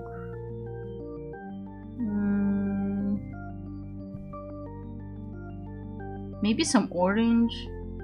Vampires can handle orange, right? I don't know if I should put it on fire. I kind of wanna, but maybe I shouldn't. I'm gonna put the lime. I'm gonna try with the lime. Let's see. It's red from the blood. Give it to me! Oh, thank you. Ah, delicious! I really needed that. Oh, thank goodness. I'm so glad you like it. Ashes happily slips away as the last drags off her drink. I start to wonder. Frankie said that observe the customers and make them drinks for them based on their appearances and personality. And well, as for this lady, that seemed to work, because what she looks like is... no way, her behavior is an act, right? And that aqua bottle labeled blood, a joke, right? No, I think I've been in denial for too long. So, are you a vampire? Oh, you don't have to say it out loud. Oh, so you are? I mean, yeah, obviously. Oh, okay. So, yeah. Vampire, confirmed. My awkward conversation skills also confirmed. What do I say now? I love Jackie. Jackie, my beloved. Whatever, man, it's cool. You're a weird one yourself, huh? Looking like that. Ouch, right in my weak spot. You didn't have to point it out, but I guess turnabouts is a fair play. I mean, there's no way you'd be working here if you weren't cool with, you know, folks like me. Frank is a chill guy. He lets us hang out here and doesn't make a big deal about it. And he really should have told me. I could have been killed if it pissed her off, or she might have turned me into her undead trowel. And what if I'd put those garlic stuffed olives in her drink? Anyway, I was famished and out for blood when I came in just now. You wouldn't believe what I have been having. For context, we, people like me, have a special deal with the local blood bank. They give us exactly as much as our special medications as we need. You just said blood bank. Enough with our euphemisms. And in exchange, we don't hurt anyone in town or make them like us. Not that we're blackmailing them. This is fair exchange. No, I didn't assume. It's total win-win. I mean, we'd get really sick and die if we didn't have our medicine. So it's like they're saving us from a life-threatening disease, which is practically the purpose of a blood bank. I wonder if the donors know that their blood is being used for. What their blood is being used for. I'm actually kind of afraid to ask. So, if you got all the medicine that you need, why were you so hungry? Well, as I was saying, it's been a rough day. I usually take a bag with my medicine in work and put it in the fridge there, but today someone cleaned our fridge and threw everything away. They didn't even ask! Then, when I got home, I realized I left my key inside my apartment, so I had to call the landlord, who was misplaced his key. So we had to wait for the locksmith, and I was starving by the time he showed up and unlocked the door. And when I finally go inside, it turns out there had been a power outage and all my medicine had spoiled. I was so hungry. That does sound like a rough day. And by the time, of course, the blood bank had closed. It was all I could do to remember that Frankie keeps a very fresh supply of the good stuff stocked at his bar at all times. I barely made it. You're lucky I didn't come a few minutes later. I was totally ready to eat you. Gulp! I finished with my riddles, vignette stories, and we would not survive an hour here. What does that mean? Yeah, well, all's well that ends well. Holy crap, this job is dangerous, maybe I should leave. But my last job was worse, and I needed the money to put towards covering from that whole ordeal. I can't go around looking like this forever. So... might as well come out and say it. She seems like she's in a good mood now. Has there ever been an occasion where you didn't make it in time? Have you ever attacked someone? There was a time before I lived here, before the blood bank reached out to me. Before I knew there was a way to get the products sustainably sourced. I did what I had to do. I did what I had to, and I know I would do it again if I came down to it. Wow.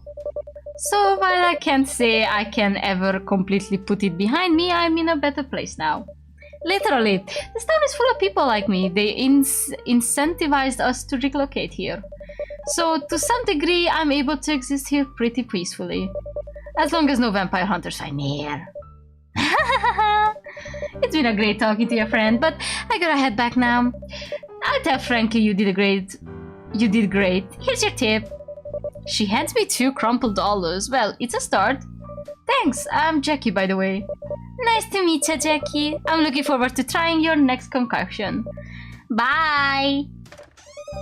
I better clean up. I popped the glass in the sink. I should wipe the counter down too. Is there a dish towel around? Napkin should do for now. Wait a minute, this isn't a napkin, it's one of the papers that fell out of the binder, although it's particularly destroyed. It's all torn up and faded. It must have gotten wet at some point. I'll just put it back in the binder anyway. Maybe I can glean some information from it and write the recipe on a clean sheet later. Partial recipe added to binder. That was a whole ordeal. Phew! The boss really threw me in the deep end. Was this part of the test after all? I glanced around the bar surreptitiously in case Frankie has secretly been watching from a doorway all along. Frankie? No response. Boss? As it becomes clear that Frankie isn't coming back yet, I start to wonder once again what I'm getting myself into. I can't help but compare my first day at Frankie's to my first day at my old job. Is this job really that much better? Yes, it has to be. As no new customer seems to be coming in just yet, I allow myself a few moments to think about the past. Oh, he was working at the burger place? How's the paper coming along, Jackie? I'm almost done, sir.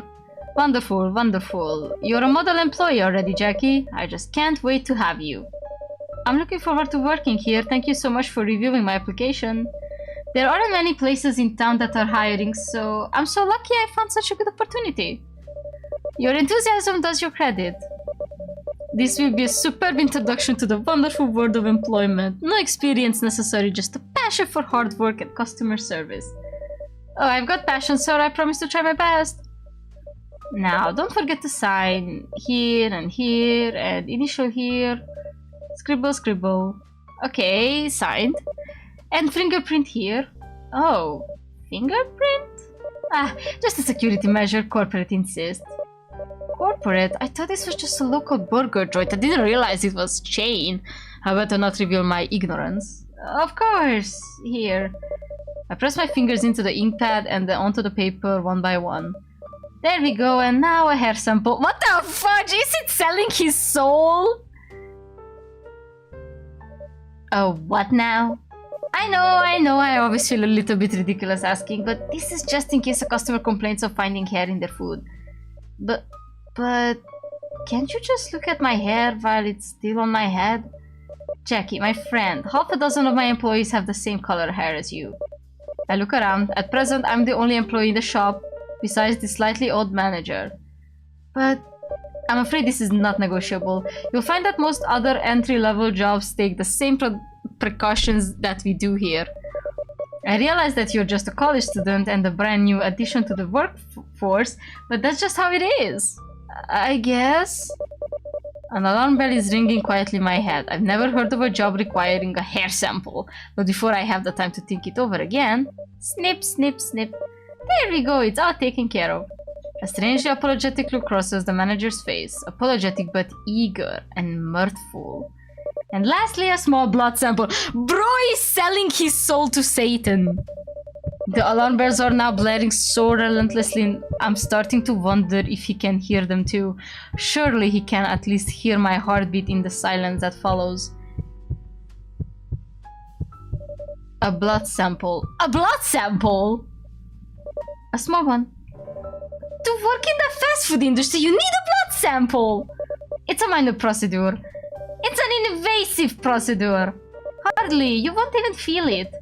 This is it. I've come all this way in the job application process, but this is where I draw the line. I have to draw the line.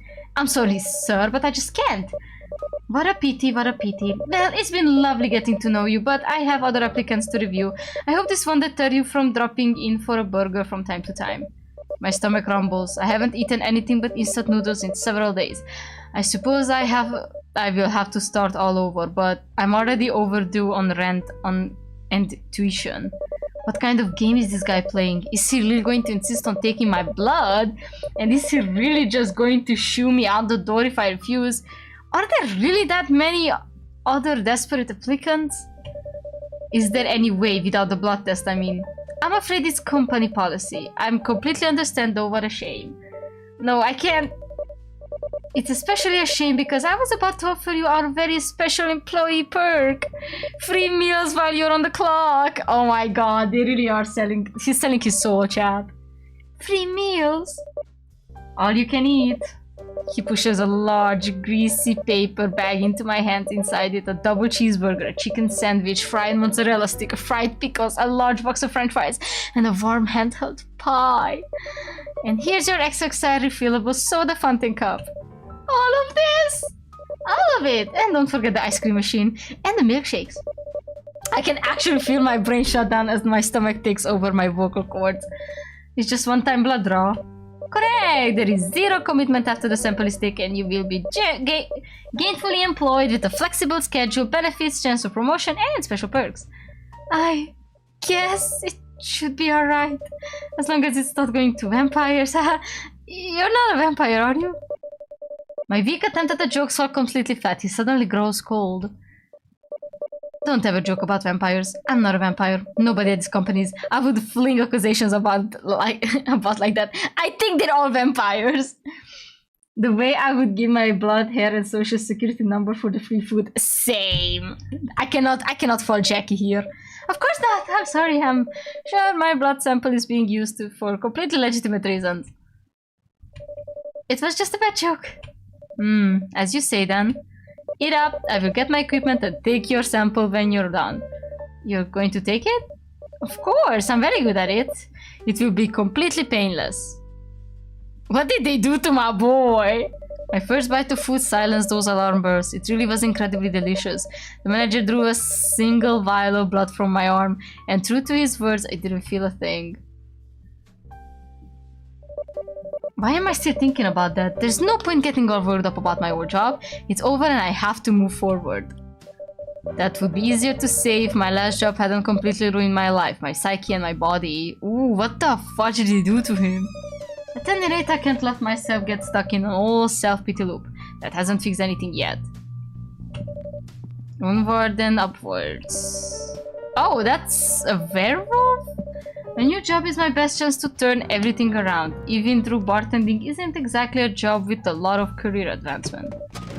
But holy smokes, this bar and these patrons, this is all way out here. There, I have to try to stick it out though. Vic.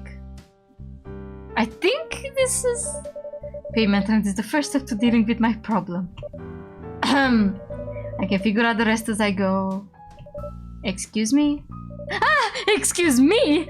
I mean, hello! Welcome to Frankie's place! Frankie's lair. Yeah, Frankie's lair. Sorry. You wanna finish your little pep talk or you gonna take my order?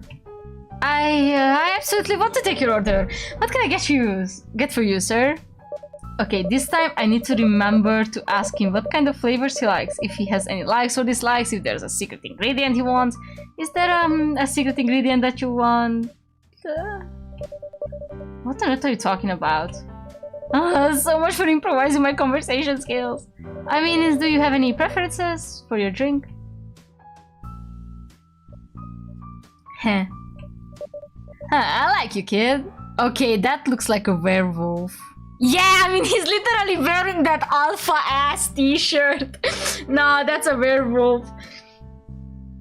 Look at that t-shirt, dog. It should have ring the alarm. Also, I think he really likes Kraken, so I'm gonna put it in the Kraken glass.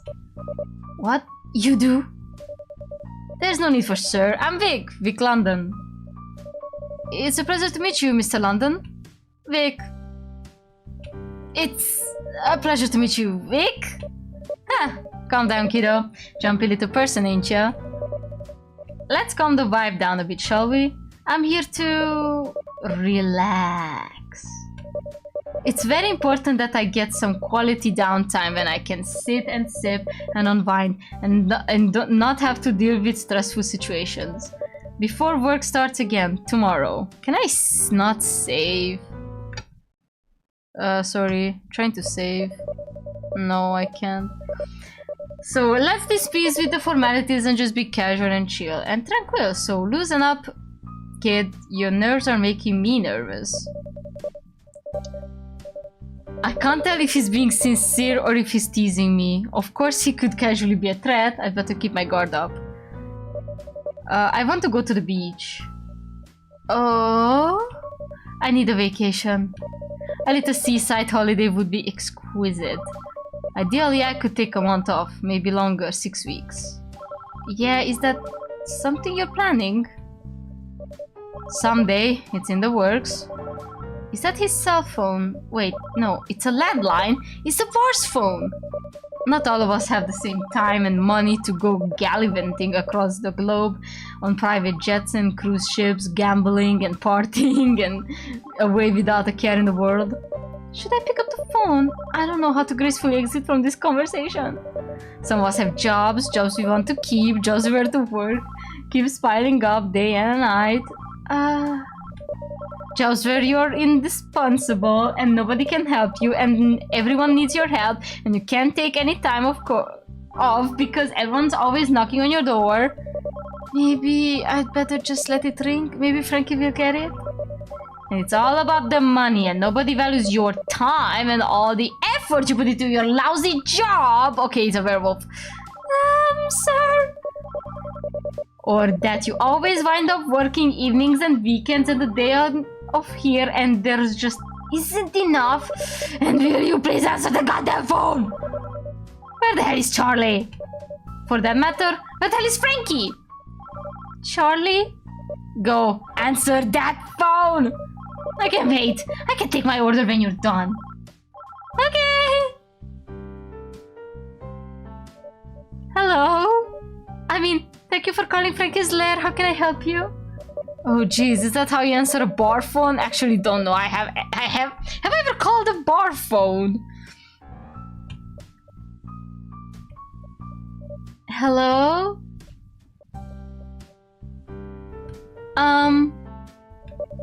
Is this a prank? I can definitely hear somebody on the line.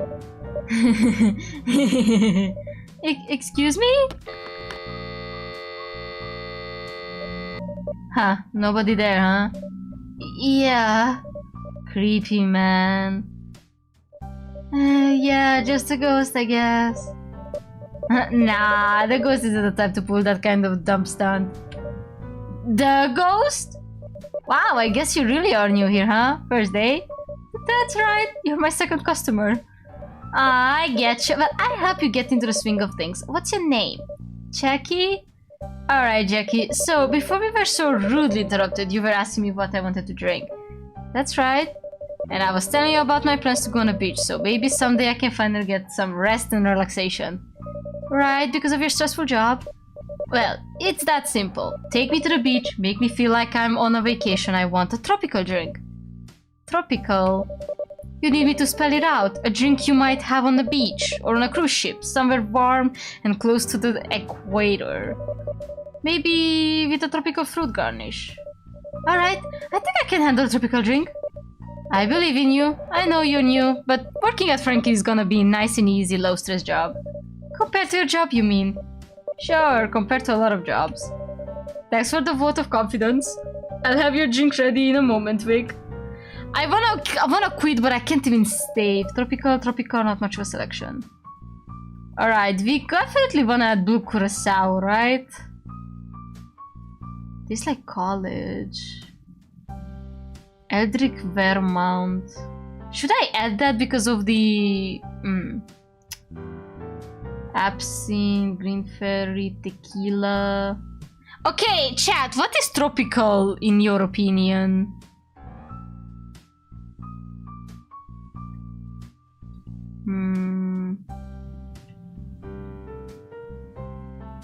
Pineapple. Okay, but like from alcohols, we have vodka, Eldrick Vermouth, we have gin, we have whiskey, rum, maybe rum, tequila, absinthe, curacao, blood, and coffee liqueur.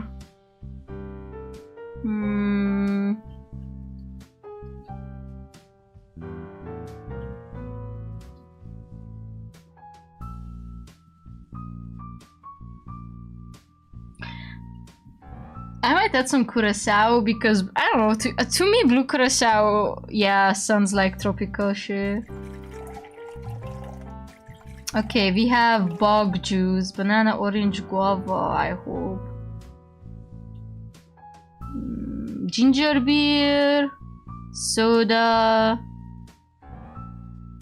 Maybe should I add some simple syrup to sweeten it up? I'm gonna add a simple syrup to sweeten it up. Maybe soda.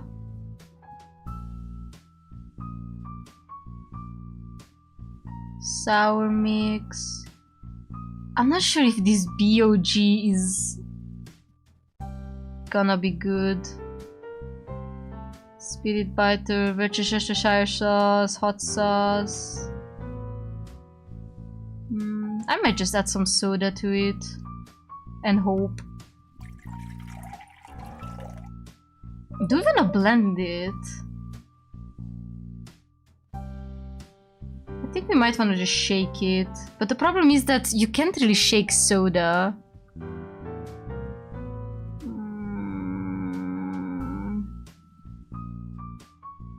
Can werewolves handle silver? I don't think they can, right? Blend it up. I don't think we need to blend it up. That's an overdue, but let's just shake it.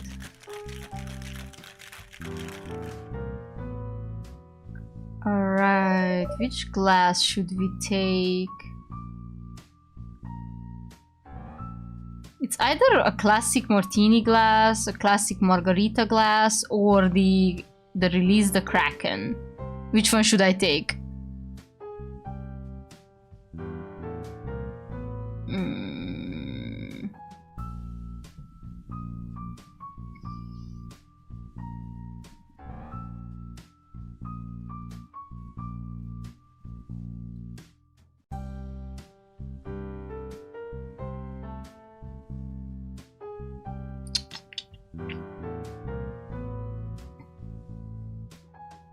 I might take a margarita glass.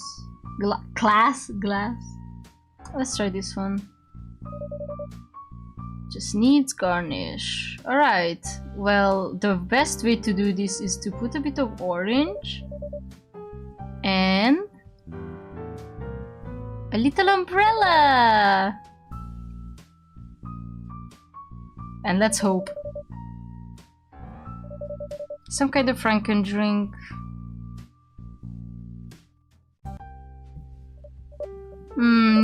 Yeah, this is it! This is tropical drink. Here you go, kid. Great job. Keep the change. Yes, I did it! Vic hands me several crispy bills. I count it out and put it in the register. The extra $2 goes into my tip jar. Another satisfied customer. One vampire and one...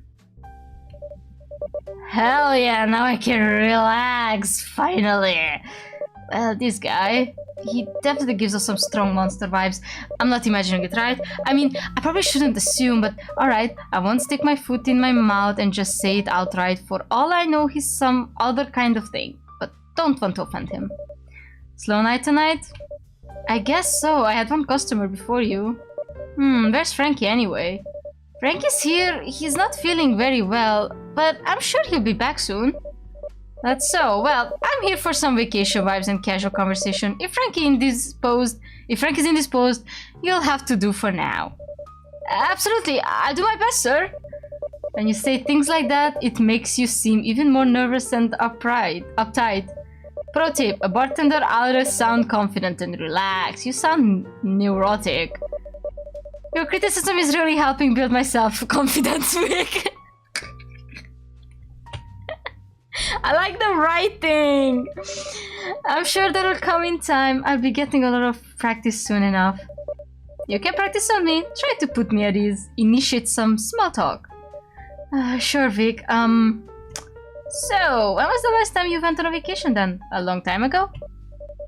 Funny story, actually. Actually, kinda just got back from vacation. But after the whole spiel about how much you work and how badly you need a break? That's the thing. It's just so hard to get back to grind after you've experienced a little taste of freedom. But it actually wasn't vacation per se. Every month I go out into the woods for a couple of days with my buddies. Sometimes it's on the weekend, but sometimes I need to take a couple of work days off. Okay, so it is a werewolf. In a way, it's less of a vacation, more like a sick day. I can choose the timing, it's scheduled in advance. I don't suppose you see what I'm getting at here? I think so. You sure? No offense, but I'm not sure you're the type to pick up on subtle clues. So you're a couple days off work out of necessity once a month. Right? And you go into the woods and it's kind of like a vacation and kind of not. Vic, are you a werewolf? Oh, what do you know? You're right. Right on the money. Like I said, I don't think you're the type to pick up on subtle hints. I think it misses a U. I think that's a misspell. Subtle? Anyway, I'm a werewolf kid. During the full moon, I turn into a feral wolfman. Skeptical? You'll believe it soon enough. There are plenty of people like me scattered all around town, and most of them come to Frankie's. I do believe you, Vic.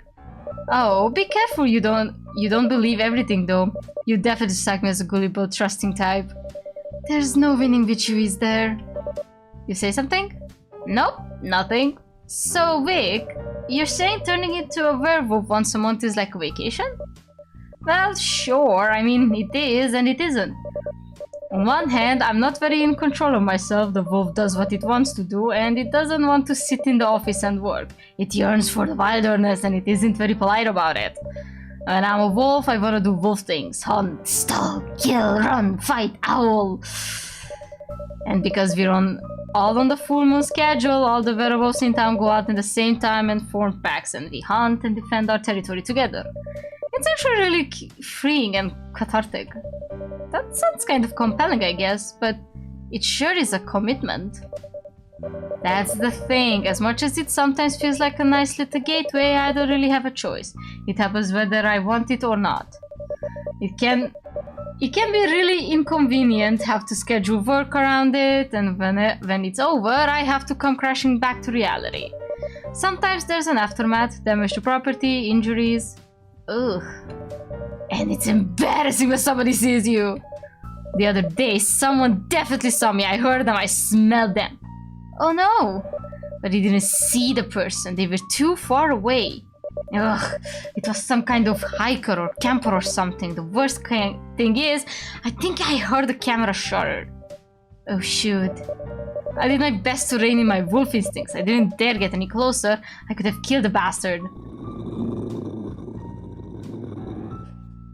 Werewolf time is private time. What happens out there is between me and my wolf pack. I thought I was being careful. I'm always careful. This is just another stupid thing I have to deal with. I'm under enough pressure from work. I don't need this. That's a tough one. Maybe the person didn't get a clear picture? I guess, maybe. I mean, you said they were standing far away. It's hard to get a good photo from a distance. Well, it's definitely possible. I'll try to assume that for now and hope this doesn't make the newspaper or the news station. And even if they got the picture of a werewolf, well, Is there any way to prove it's you? You know, probably not. You might be onto something. Thanks, kid. I feel a bit better. I start to tidy up my workplace as I shut the binder. The damaged scrap I found earlier escapes confinement once again and glides to the floor. Ah, slippery little guy. What's this? He snatches it out of my hand and just as I picked it up. This guy. Oh, looks like a recipe for a martini. Please tell me you at least know how to make a martini. Well, I know what glass to put it in, at least. Good grief, I can't believe you. Listen closely. You can make a gin martini or a vodka martini. A gin martini is usually garnished with an olive while... Wait, let me write this down! Incomplete recipe completed. Is someone there? I heard the door open. Boss, you're back! Oh, Vic, I'm so sorry. Is everything okay? I had no choice but to leave the new kid in charge. I hope you understand. Ah, Frankie, where you been? And Jackie, I'm so glad everything's going okay. Well... Frankie, the kid made me a tropical drink. You hired a real winner here. Jackie, you did? I mean, I just did what you said I should do. That's actually pretty impressive. I haven't stocked up on tropical ingredients in a long time. There's probably not a trace of coconut in the whole building. Coconut, huh? That would be definitely have made it easier. That wasn't bad at all. You may actually have a future in this. What? What happened? Ah, crap. I just can't catch a break today, can I? Looks like a power outage. Oh no, do you think it's gonna be out for a while? Who knows? This has been happening a lot recently. This whole area of town has been getting hit with these damn outages. Kind of creepy, huh? Creepy? No, it's just dark here. Let me light a match. Hey, wait a second! There's no need for that! I don't want you burning the place down! Also, Frankenstein's monster is afraid of fire. What a huge drag. I'm heading out. See you guys another time. I'll walk you out, Vic. Jackie, I'll be right back. Please don't light anything on fire while I'm gone. Okay, bye, Vic. As Frank escorts Vic outside, I realize how stuffy and uncomfortable I feel. The lights are out. I'm all alone. I hastily remove my face mask and glasses. Ah, fresh air. I rub my tired eyes and take a few deep breaths. It's nice to take a little break, even if it's just for a moment. Ah, that feels nice. But suddenly, a wave of paranoia rushes over me as I feel like there's someone else in the room with me, watching. Maybe it's the events of the day affecting me, particularly the strange clientele, but the hairs on the back of my neck stand up. If it weren't for the total darkness, I would be fine, I guess. But for now, I try to avoid thinking about ghosts and supernatural forces. Am I truly sensing a presence? I quickly put my mask and glasses back on, just in time to... Alright, what should we do about the power outage? Oh, looks like it's back. Moments after the lights return, I feel the presence fade. Is there even... If there even was a presence to begin with, I'm getting paranoid. Hooray! Now we can finally get back to my training before the next customer comes in. Yeah, absolutely. In just a minute. I'm so sorry, Jackie. I just need one more quick run to the restroom. Oh no, you're still feeling sick? I'm sure it will pass. If I'm not better soon, maybe we can continue our training tomorrow. Ugh. Okay, just go. I can watch the board again. Okay, thanks, Jackie. You're doing great. For a moment, I think I might get lucky and have some peace while I wait for Frankie's return, but as I've been coming that I expect, the exact moment Frankie is outside, the front door creaks open. Is there some kind of rule that Frankie can be here when a customer arrives? This sure makes it rough for me as a new hire, but Frankie genuinely seems unwell, and of course, the bar is a business. Why wouldn't customers come? At least they're only coming one at a time. Alright, time to fire up my powers of observation and put on my thinking cap. Who is it, the new customer? What will they want to drink? And more importantly, what kind of ghoul or mothman or Sasquatch is going to be this time? That's the most average human ever. Probably a witch. Kathy. The only thing I'm coming up with is... Fairy Queen? Welcome to Frankie's Lair. What kind of drink can I mix up for you today? Not very busy tonight, huh? Oh, no. There are only a couple of customers. And they've already left? Yeah, a little while ago. Are you looking for someone? I suppose you could say that. Who was in here before me? Can you be more specific? What are you looking for? Nobody particular. She's being awfully vague. Should I say a vampire and a werewolf came into the bar? Or maybe I should keep it quiet and be way right back to protect the privacy? Is quiet confidential a thing for barkeepers? Probably not, but I played safer anyway. Well, first there was a lady with purple hair, and then there was the hairy guy in the Hawaiian shirt. Ah, okay. I think the purple one is Livia, and the hairy guy that's probably weak. Did they come in together? No, they came separately. No signs that they knew each other. Friends of yours? Well, I wouldn't go that far, but they're regulars here at Frankie's. Curiously, she opens a notebook and scribbles a few words in it. Is she writing down the thing I told her? Why? What about you? May I ask why you dressed in such a manner, with your face covered? Curious choice for a bartender. Yeah, well, it's a long story. Oh, how very intriguing. Go on. The thing is, I don't feel very comfortable getting into that right now, Miss... Oh, you can call me Cathy. And you are... I'm Jackie. Pleased to meet you. Jackie... She's writing in her notebook again. I see my name and some better legible words that read mysterious, attractive, and stranger. I almost feel my face flushing at the compliment, but her imagination is definitely running wild. There's no way she knows what I look like. Say, Cathy, were you planning to order a drink? Oh yeah, sure. I'll have a drink. Anything is fine. What? Anything? You don't have any particular preferences? No, something sweet, I suppose. Any dislikes? Allergies? Scribble, scribble. The pace of her writing increases. She pays no heed to my question. Well, if she truly is fine with any older drink, as long as it's sweet, my job is easy. Okay, I'll mix you a drink. Scribble, scribble. I hope she's the last customer. Hello, Mantita. I wanna switch demos, but this is kind of exciting. I kind of like the writing. It's so silly. She said she was something sweet. All right, chat. What are we making? Maybe some coffee liqueur type of sweet stuff.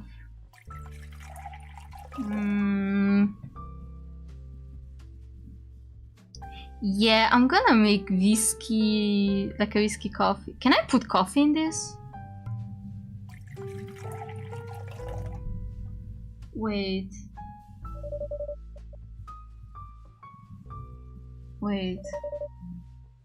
Can I put coffee in this? Apparently no. Okay, let's try again, never mind. So apparently coffee is something else. I don't really know how it works. Unless that's a garnish.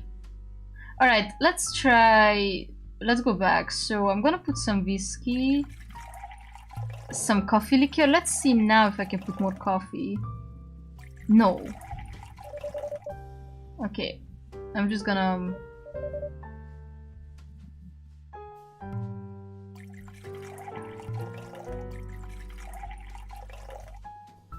Alright. She wanted something sweet. I'm gonna add some milk into it too. And I'm gonna mix it just normal mixing.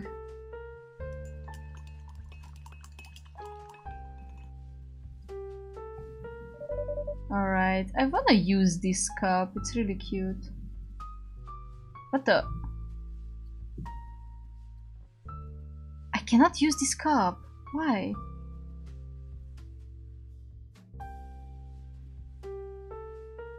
Oh, no, never mind. It just didn't show up. Just needs garnish.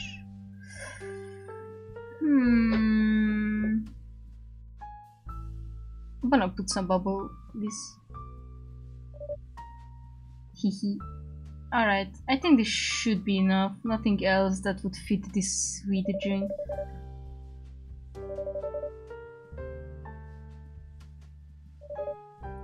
Here you go. She continues to write down in her book. After a minute passes, it becomes clear that she has no interest in trying the cocktail that I painstakingly crafted for her, and try to play it cool. How are you liking your drink? Yes, the drink. Sip. It's really sweet. Isn't that what you wanted? Scribble, scribble. Oh, alright. Thanks, scribble, scribble. Sip, I'm just not much of a drinker, don't mind me. Here's your tip. I wonder who she is and what her relationship is to the other bar patrons. If Frankie will have... Wait, if Frankie were here, maybe he could clear things up for me. She seems pretty nosy. I wonder why she's so interested in the things and goings of the customers. Is she an investigator, a reporter, a town gossip? Or worse, some kind of stalker? I'm glad I haven't given her any information. I learned the hard way that happens when you share too much information about yourself the wrong person. Ugh. Bro sold her soul. Bro definitely sold his soul for some Big Mac, I swear to God. Lulled by the quiet atmosphere of the bar and the sound of Cathy's pen running across the page, my mind wanders back once again to my old workplace. Okay, we get some more lore. In my second week as a burger flipper and a cashier at a fast food restaurant, it seems like a pretty popular place.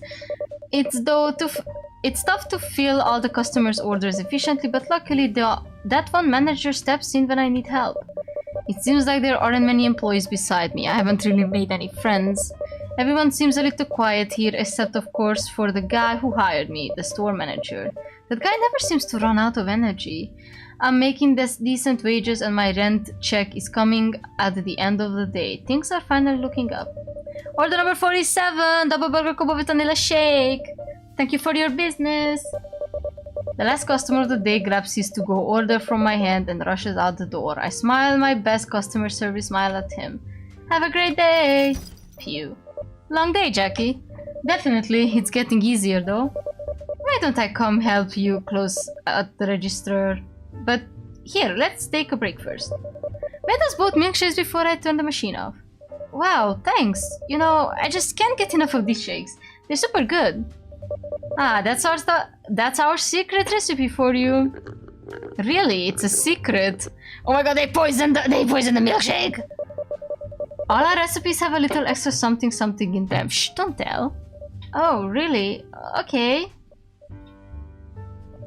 Where's your curiosity, Jackie? Aren't you going to ask what's the secret ingredient? The thought had crossed my mind, but if it's really a secret, it's on a need-to-know basis, Jackie. And someday you may need to know. Someday? I mean, yeah, I wasn't expecting you to tell me right away. You're a hard worker, Jackie, and I think you'll be getting promoted faster than you think. Oh, wow, really? And then you'll tell me the secret ingredient? More than that, a promotion comes with a raise. I know money has been a big concern for you, but just keep it up and mark my words, you'll be assistant manager in no time. Oh, wow, you think so? You'll be able to move out of your barren little apartment before you know it. My what? That place you're renting. It's so run down. That building is barely standing. Yeah, it's pretty old and shabby, but sir, did you look up my address? Of course! Standard part of the hiring process. We have to make sure you're providing reliable and true information about yourself before we can bring you aboard. And that ain't right, Chief. Oh, okay. But your room, right on the corner by the broken gate, it's simply not safe. And I don't know what to say after that because I'm a little concerned that this man knows where I live. Has he been to my house? It's starting to sound like it. Still enjoying your milkshake? If you're not done, let's just set it aside for now and start to close up. Yes sir, let's start by counting the cash. Let me open the register. Counting the cash. There we go. Suddenly he's all business again. We count out the register, clean the tables and sweep the floor.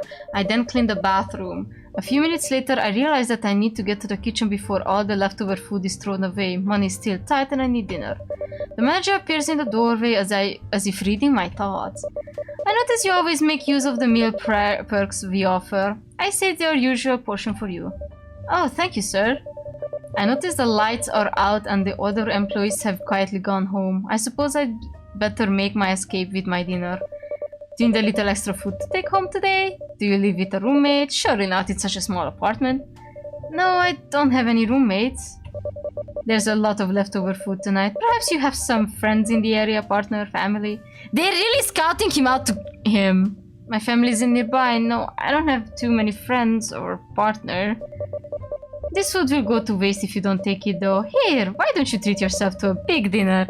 It might reheat okay in your microwave since you don't have an oven. They even know that he doesn't. Damn, Jackie, I would have run.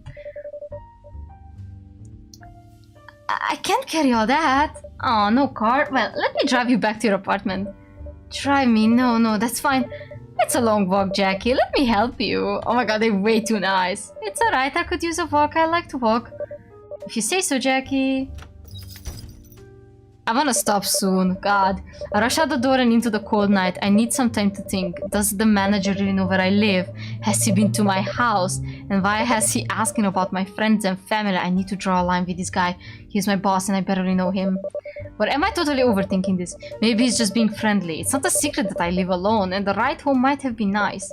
I just can't shake the feeling that he wants something from me. Sometimes he acts totally normal and other times he gets a strange look on his face and asks me uncomfortable questions. I'm not sure why. I'm not terribly interesting. Does he just like to see me squirm? I'm almost halfway home before I realize I've forgotten to get my paycheck. Unfortunately, I don't have the option to wait until tomorrow to pick it up. I need to go back right now. Forgot something? Yeah, I forgot to ask for my paycheck. Oh, I'll go get it for you. Sit down for a moment. Here's this milkshake you left. Eat some fries. I'll be right back. I sit down at the table. I eat a handful of fries and polish off my milkshake. I'm exhausted from my day at work. I've been on my feet all day and now I'm tired from walking. I start to doze off. And I don't remember anything else after that until I woke up in my bed the next morning. I shake my hand vigorously and try to put my thoughts in order. Once again, I have to consciously stop myself from going down to this path of memory lane. Sure, Cathy can't see my face, but it might still reflect poorly on me if I break down in front of a customer. Oh, I just had a brainwave! Scribble, scribble. What if... Mumble, mumble, mumble. That would definitely increase the tension. I think she's a writer. She's not paying a lot of attention to me, nor has she finished more than a few sips of her drink. What are you working on? Scribble, scribble. Oh, a little of this, a little of that. You've actually helped me quite a lot. I have? Sure, you've been terribly inspiring. Throwing a new character into the mix really changes things up. Options of new possibilities. This should keep me going until tomorrow, actually. I should get home to my computer while I'm still fired up. Unless you have anything more to tell me about yourself or the other customers who came in today? I need to figure out what she wants this information for. I could get into a hot water if I spill everyone's tea to the town's gossip columnist. What else could she be writing? No, not right now. Too bad, but there's always next time. Try to keep your ears open for me. For what?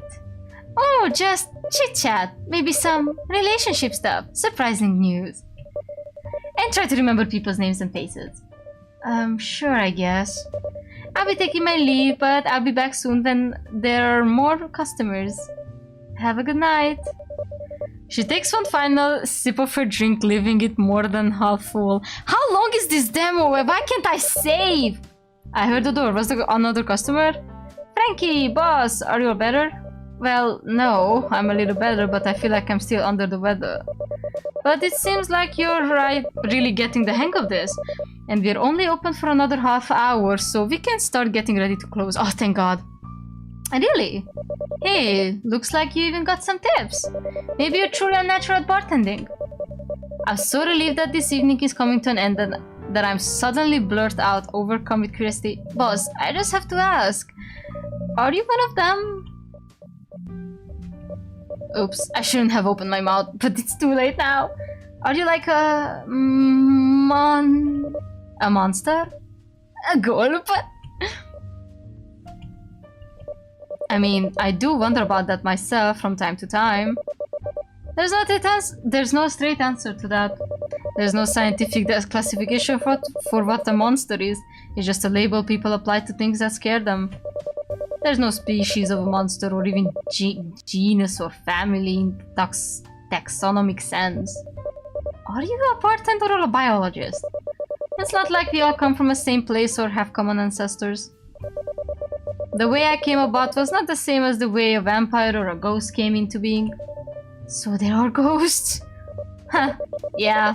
They have one who resides here in the bar. She occasionally orders a drink, though that's who your first customer would be.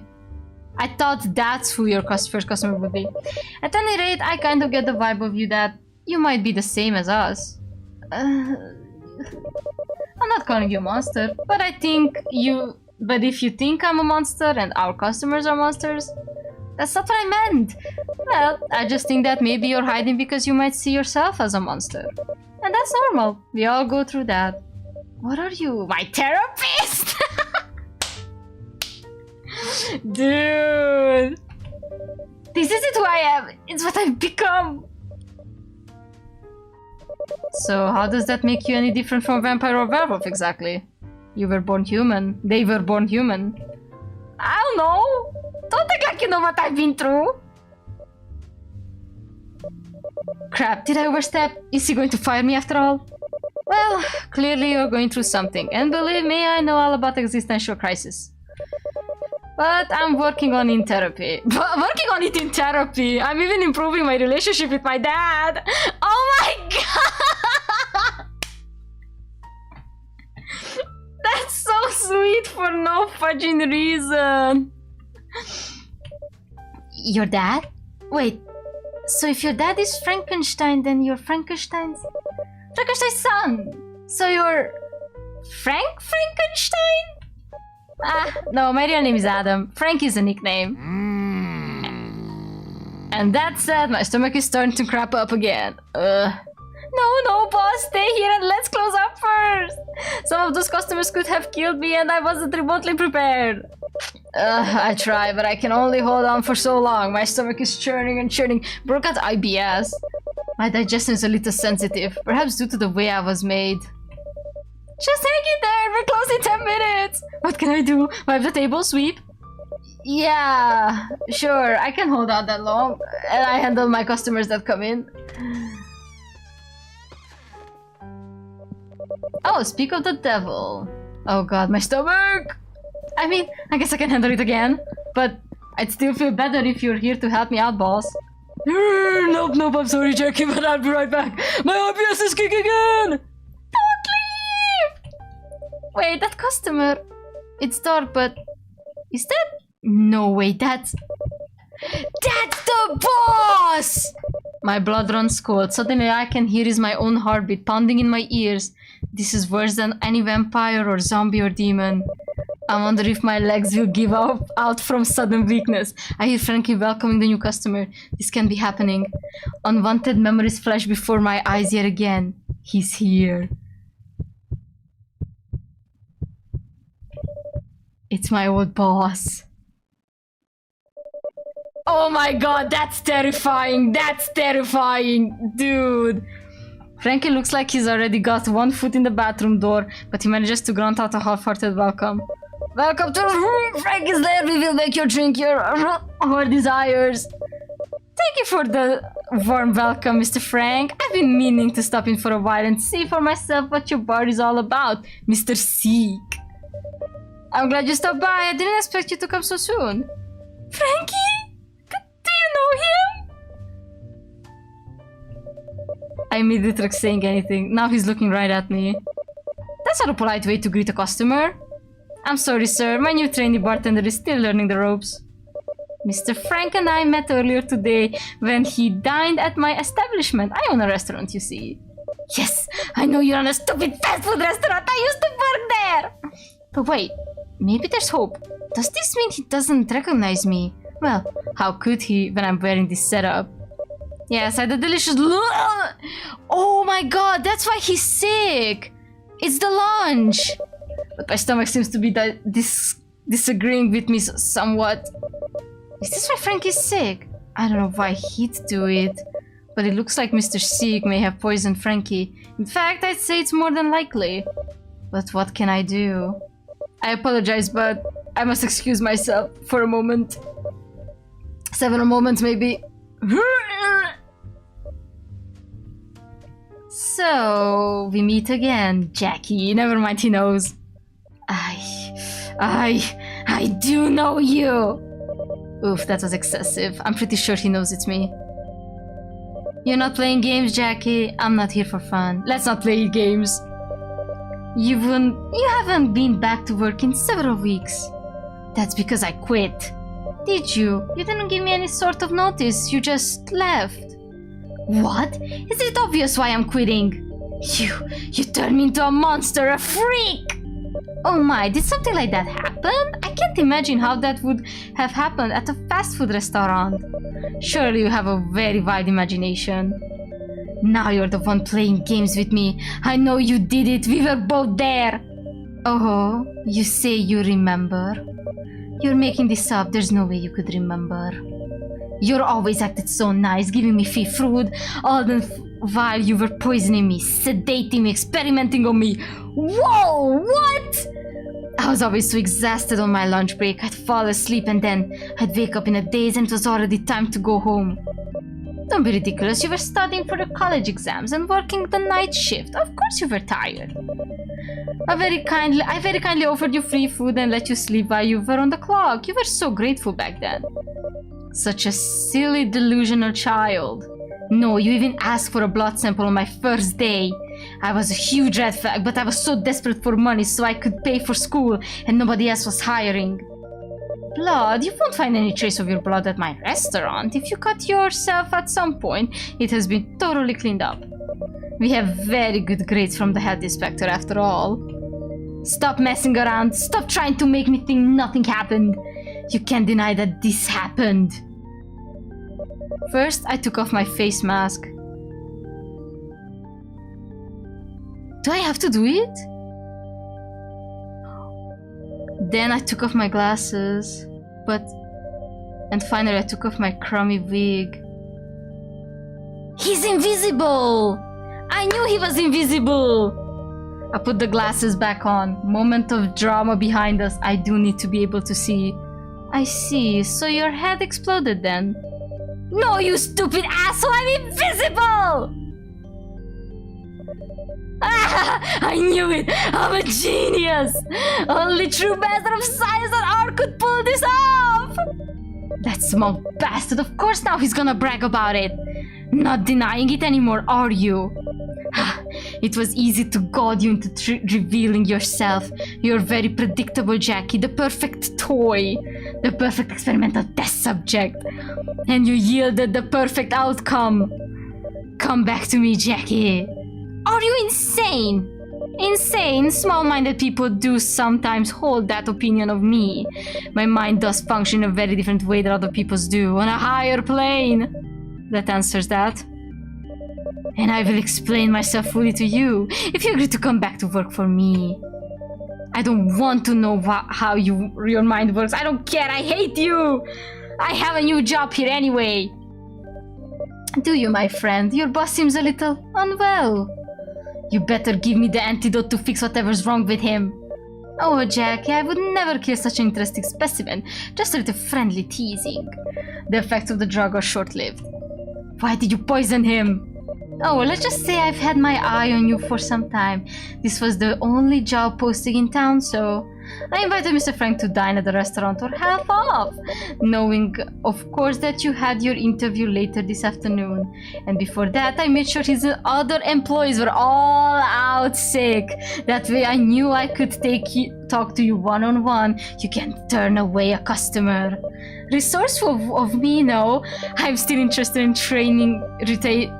retaining your services after all. As you can see, I can be quite persistent. Of course, you've been stalking me. I was quite fit when you disappeared, literally disappeared. I had to go to some lengths to find you again. This jerk already knew where I lived. He's not that clever. You're not going to convince me to leave this job. Now let me make you a drink or leave me the hell alone forever. I think I will have you make me a drink. Are you such a good bartender then? I just started, give me a break. If you can make me the drink I want, I will let you keep this job. Let me? You don't have a say in that. Make me a martini. A martini? I don't think you understand. At Frankie's Lair, we make bespoke cocktails for individual customers. If you can't mix up a martini, you're not a bartender. I don't care what you say. Oh my god, but I completely forgot! What did Vic said? If you can't make it for me right now, I will be coming back here every day to talk you into coming back to work for me at the lab. The lab? You mean the restaurant? I have many positions available for you to fill. Guinea pig is not a position I'm interested in. You've done enough. Oh, then you don't want me to reserve the procedures that turned you invisible. What? Since when was that an option? You did not lead. Why didn't you lead with that? If you can change me back, do it right now. As tempting as that sounds, I will need you to agree to sign a contract to enter my employ first. And I believe I will take that martini shaken, not. Oh, for crying out loud. I'll make you the damn martini, but after that you will turn me back and I'm not ever working for you again. We'll see. I'm gonna make him the best goddamn martini of his life, and then he's going to fix me and leave. Okay, I need to check what Vic said. For a while you're not gonna hear the game, so I'm gonna turn it to intro scene. I need to catch up to what Vic said about... Oh my god, I've been playing this for a while.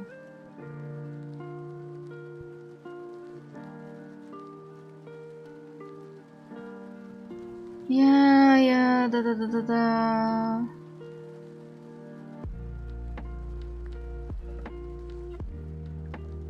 Oh, this is the tropical drink. It was after this.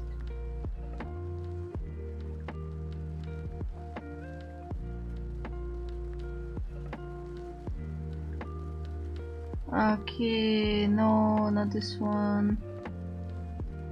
No, it was before this.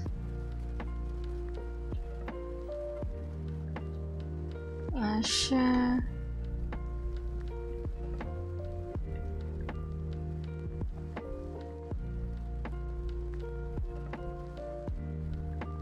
Yeah, tell me at least you knew how to make a martini. Oh, well, I know that glass to put it in at least. Oh, good grief, I can't believe you. Listen closely. You can make a gin martini or a vodka martini. A gin martini is usually garnished with olive. Okay, we're gonna make a gin martini. I don't know how yet. What else do I put in this other than gin? I actually have to check a martini. Oh, wait, hold on. I have to put this back to the game. Sorry. Gin martini. Let's see. I'm actually checking a...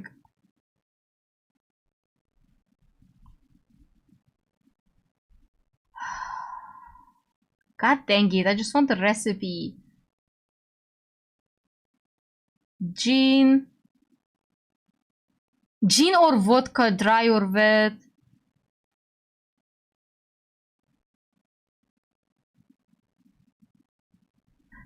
Give me an actual gin martini recipe. Da, sunt 18 ani, taci din gură. Oh my god, we need... Okay, I have no idea how to make martini in this game. That's great. I love that Discord is like, Navin is streaming on Twitch, then call the stream live is YouTube, but put the Twitch icon on it. Don't you have to mix it in the game?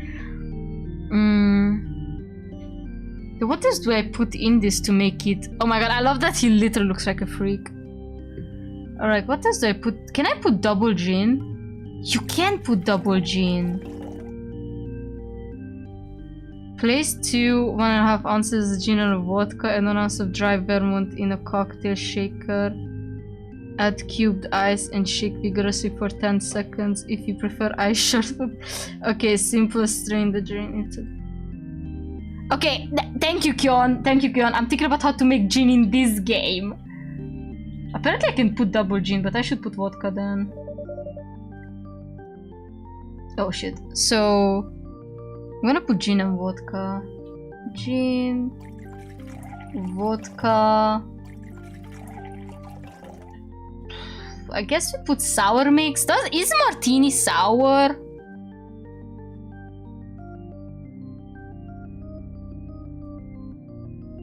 I never drink a martini. Hot sauce, Worcestershire sauce.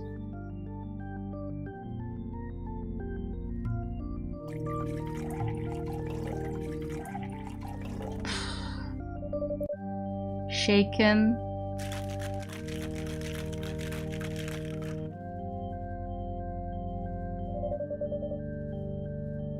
This is the margarita. This is the martini glass. Alright, and he said olives. Yeah, the game has a bit of a bug.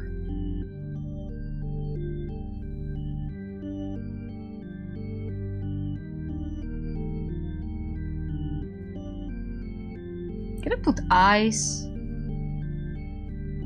Is this not ice? This looks like ice, but I cannot put it in for some reason.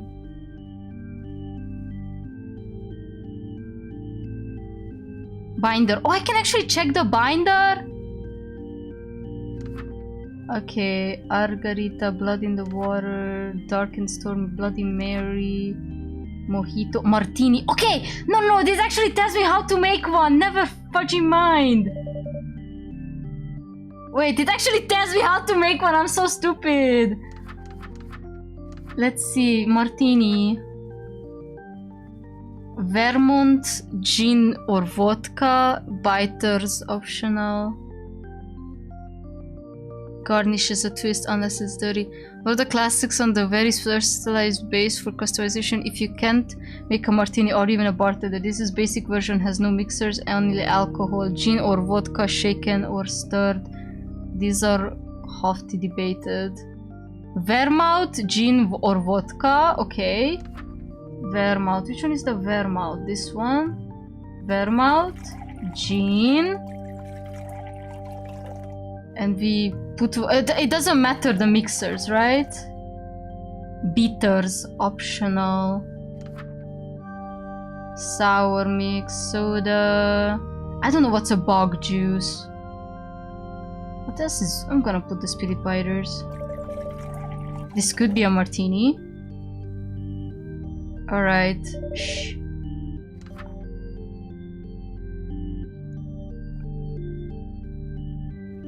Shaken or stirred? Because we're gonna do shaken.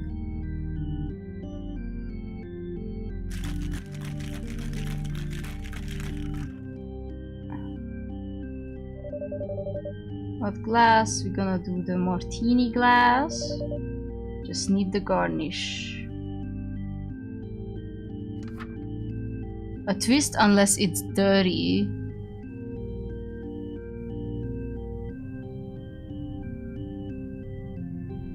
Should I put the orange then? But it recommended me the pickle.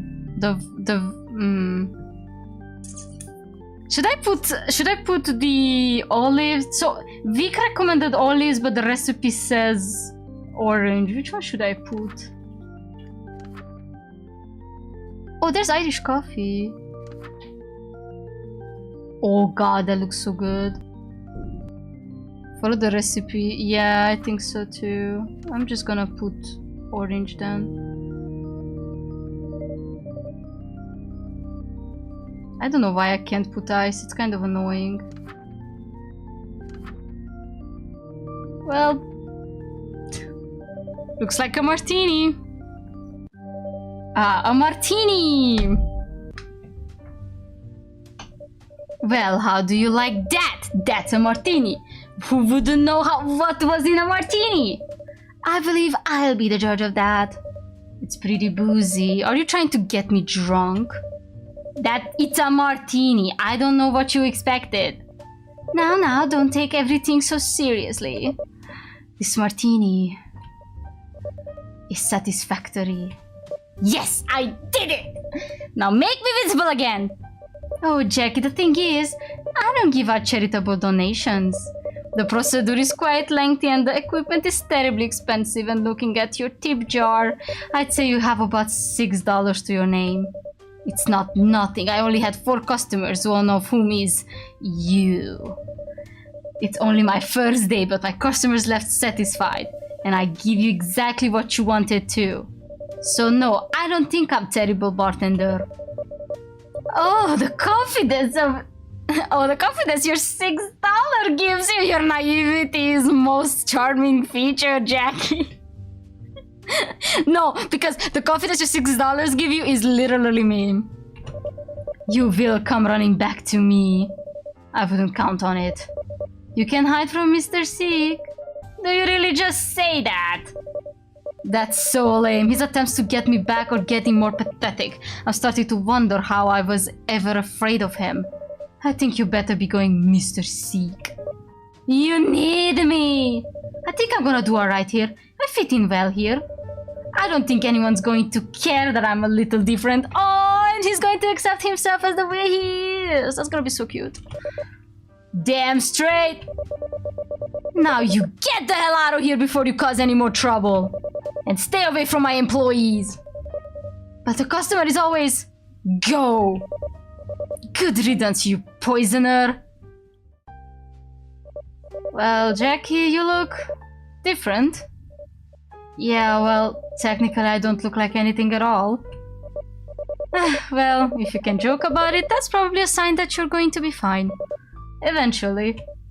I know, I did mean what I said, that I probably fit right in here. Whatever or not I stay like this forever, I'll be okay. It won't stop me from trying to find some way to go back to normal. But at least I have a place I can be where I'm somewhat average. And I'll never be desperate enough to go back to work for Mr. Seek. No kidding, the guy's insane. A real mad scientist, huh? I wonder if he was always like that. I bet he started out normal and slowly descended into madness. Or maybe he experimented on himself and it drove him to the depths of insanity. I don't even want to speculate, but something tells me you've hit the mark. I'm kind of an expert on the whole mad scientist song and dance. I've had a rough first day. You've had a rough first day. Here, sit down and I'll make you a drink. Oh, that was kinda cute. I got the hang of working as a bartender real quick. The tips flow in pretty readily once I got to know the customers and become easy to figure out what drinks they liked and what they didn't like. Never give a ghost a margarita with a salted rim. I'm still invisible for now at least, nobody here cares that much. I still put on a mask and my goofy wig to attend my college classes. I thought it might be better to spend my earnings studying to become a scientist myself instead of paying some stranger to try to make me visible again. I have to stop writing now. Frank is yelling at me to make another Bloody Mary for one of our guests. Coming right up. To be continued. Thank you for playing the demo. So this vampire walks into a bar. This was so silly. I loved it. Oh my god. I love you, Jackie. My baby. Best boy, girl boy. He's literally... They're literally baby. Okay, this was kind of worth it to play through. I adored this. I like the playthrough. I love how much time I needed to realize how to work on the binder. I didn't much realize that I could actually check the recipes.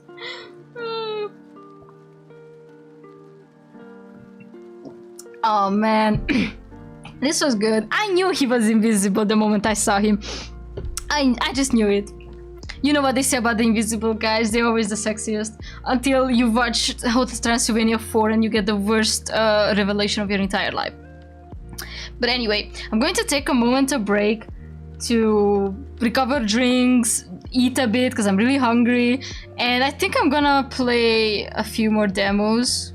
We have, well, 11 left to choose from, and honestly, I really like this one. Never trust invisible people. They could be the biggest catfish, that's true. But he was so nice, and I loved the inside thoughts. They were so silly. He's really goofy,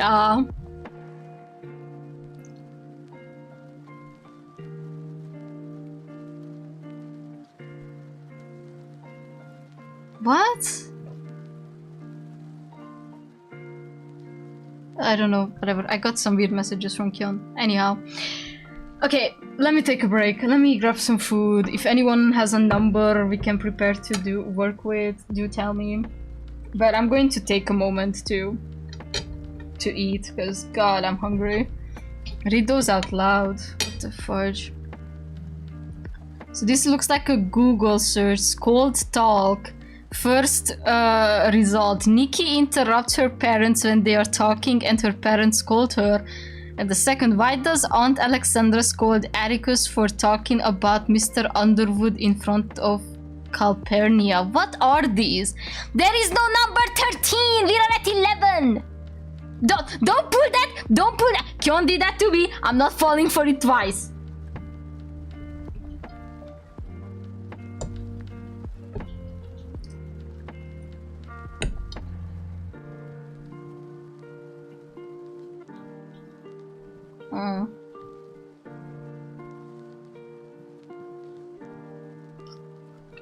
That is it what I got while searching on how to write scold talk. For what did you need to write that word? Those words? In plural.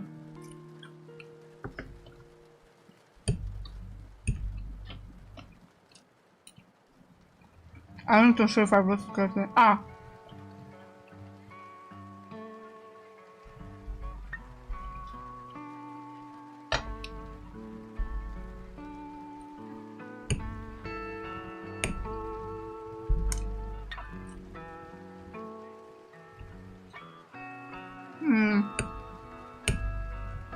This was such a silly demo. I loved it. I'm not sure if I want to play this on stream, but this was really silly.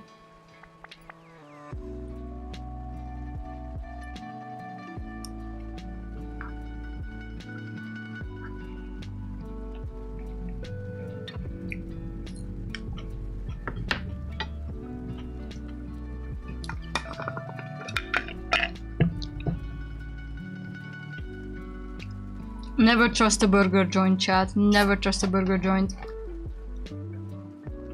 Me saying this as I eat my burger.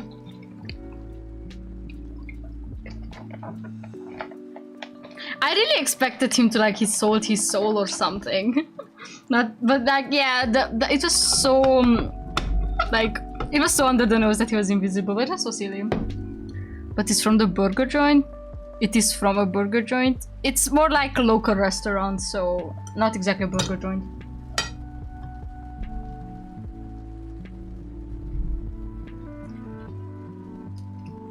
Bro just poisoned people to catch his specimen. So you're safe. Hopefully, the meat kinda tasted interesting when I first bit into it.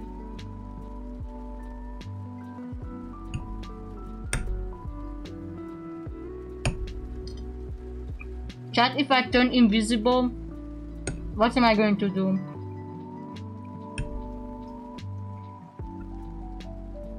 I mean, I could do a face reveal. Aha!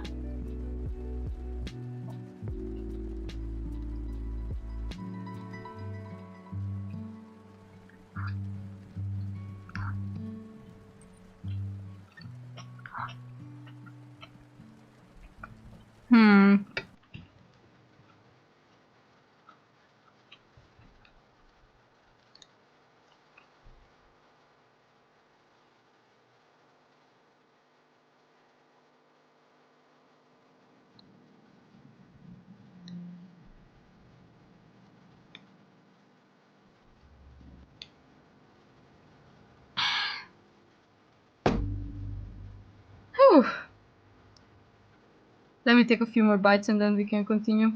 In the meantime, if you guys can give me a number between 1 and 11, that would be really nice.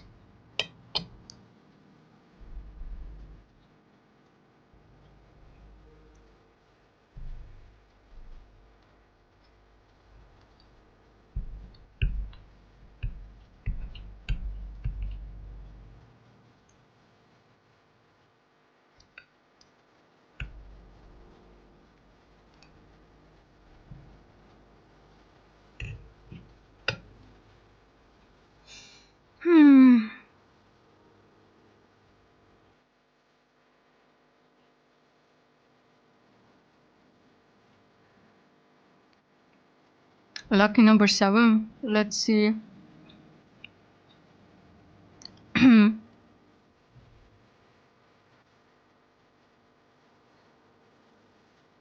Okay. I think this is gonna be another visual novel. I think I only have visual novels. Which is not that good because I have to read a lot.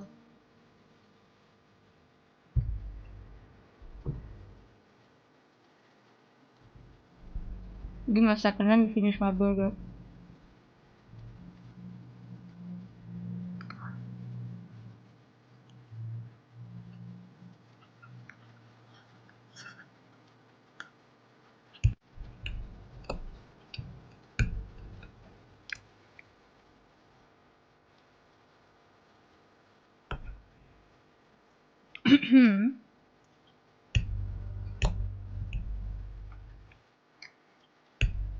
Okay.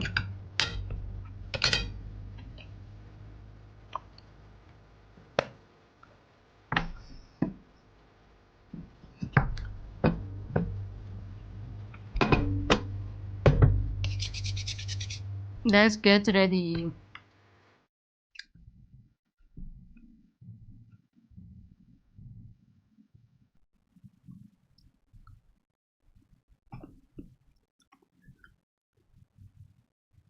And this one's also not full screen because that would hurt some people. Wait.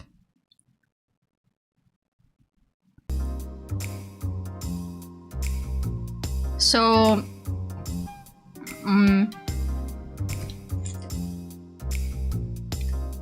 this is our next demo called Mirage Noir. I feel like this is an automa game, given how there are like 4 men behind us. Even if you play the mini demo, please press new game. You will be given options to jump to where you were before. I never played any demo of this, so we're just gonna play a new game. Oh, there's a gallery, okay. And a Kickstarter. I love the hair, it's really cute. Okay, start from the second demo. Start from the beginning. I don't know anything. She's over there! Don't let her get away! They're so persistent. Can they just let me go? Guess not. A gunshot echoes behind me and I reach down by instinct, but then I remember I lost my weapon long ago. I have to just outrun them then. Damn, we just get jumped into it. Anime game. I mean, very Japanese styled. The way back home blocked, so the office is probably the safest place to hide for the night. The problem is I need to lose those guys first. Let's see, if I saw a bunch of them in front of me earlier. Let's see, I saw a bunch of them. Then I dug into an alleyway on my left and then took 2 rights after that, so... Left? I think they might still be on my right, so I'll go on the other direction. I head off towards the left, straining my ears for any sound of pursuers. When I don't hear them, after several seconds, I let out a sigh of relief. Okay, good. I think I managed to avoid them. I should get going before they spot me again. We just jump into it. Phew, made it back somehow. Good thing I still have the keys to the office since I've been pulling so many all-nighters lately. The place is dead silent, but that's not surprising. After all, the clock says it's 2:30 a.m. Guess I'm not sleeping in my own bed tonight. I think that's the 4th time this week. Ah, what a terrible night. They chased me around half the city and I didn't even get any of the info I needed. What a waste of time. Or maybe not. The fact that there was so much security there... The fact that there was so much security there means I must be on the right track. I think I might be getting close to the truth. Just one more piece of information and I'll be able to put this 4-year-long nightmare to rest. Maybe then Theo will... Theo, what are you doing in this game? Theo, what are you doing in my anime game? Who let you in? Theo is just in my anime game. This looks kinda cute, but why is there so many space left here? Golly.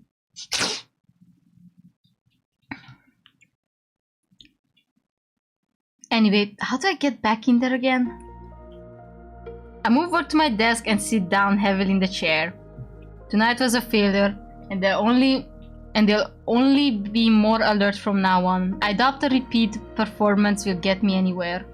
But what else can I do? I'm running out of options now. Oh, that's such a cute picture! What a cute picture! The photograph sitting on my desk is facing up today. On most days, I can't bring myself to look at it. Maybe I can ask them for help? No, it's been too long. We haven't spoken in years. They probably wouldn't pick up even if I called. Okay, at a glance, I really like the blondie and the guy with the headphones the most. They look unique. Besides, I don't want to drag other people into my problems. And if the worst case scenario, one of them might be the culprit. What if I hire someone else then? That'll cost so much money though, money I don't have. I guess I could take a loan from the bank, that, or maybe the loan sharks down the street. I'll probably be in a crippling debt for the rest of my life, but if it's to solve this... Huh? What was that noise? Is there someone else here? A sudden sound from near the doorway catches my attention, and instantly I'm alert again. Is this the guys from earlier? If not, maybe... My phone's in my pocket. I tried to unlock it quickly, but I immediately noticed a more pressing problem. Why did I leave the computer screen on? I'm basically telling them exactly where I am. I need to get away from here. My bad. Maybe I can hide under the desk and call for... Something forcefully presses against my mouth and my consciousness starts slipping away. Damn. No, I can't die yet. Not until I... What? Wait, that's... No, What? Oh! I can rename this! Oh, we're a detective agency! Let's call it Navi. No, Nabi. No.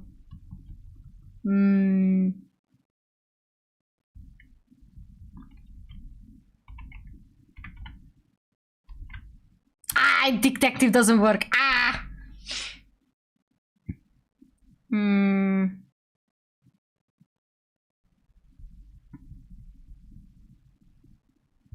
What should I call the private investigator? Wait, can I name the main character? Is this what it is? Maybe I shouldn't give it nick.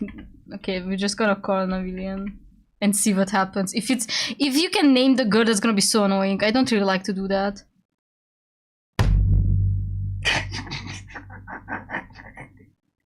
I fucking knew it! Alright, we're going back. I cannot have that looking at me. How do I load back? Thank you. I cannot have this happen. No. Thank you. We call the girl... Chad, give me a girl name.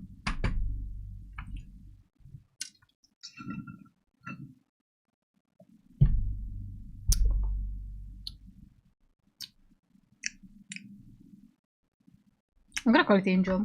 I like that name. Angel, can you hear me? Huh? Oh, this is giving old Nintendo era Otome games like Code Realize and Noir, Knowing, Color Malice. It's giving that. What type of girl name? An angel is a male hooker. So then it's perfect. Ow, ow, ow, ow, my head! Why does it hurt so much? Oh. Miss Ma'am! Miss Ma'am! I'm sorry, I didn't want it to stare!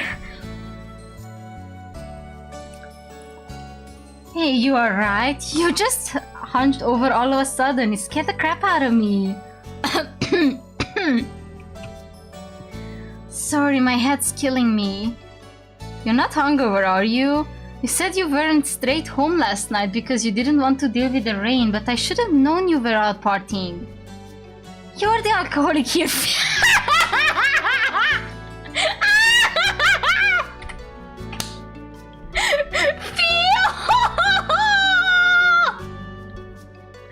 did you become a big busty lady?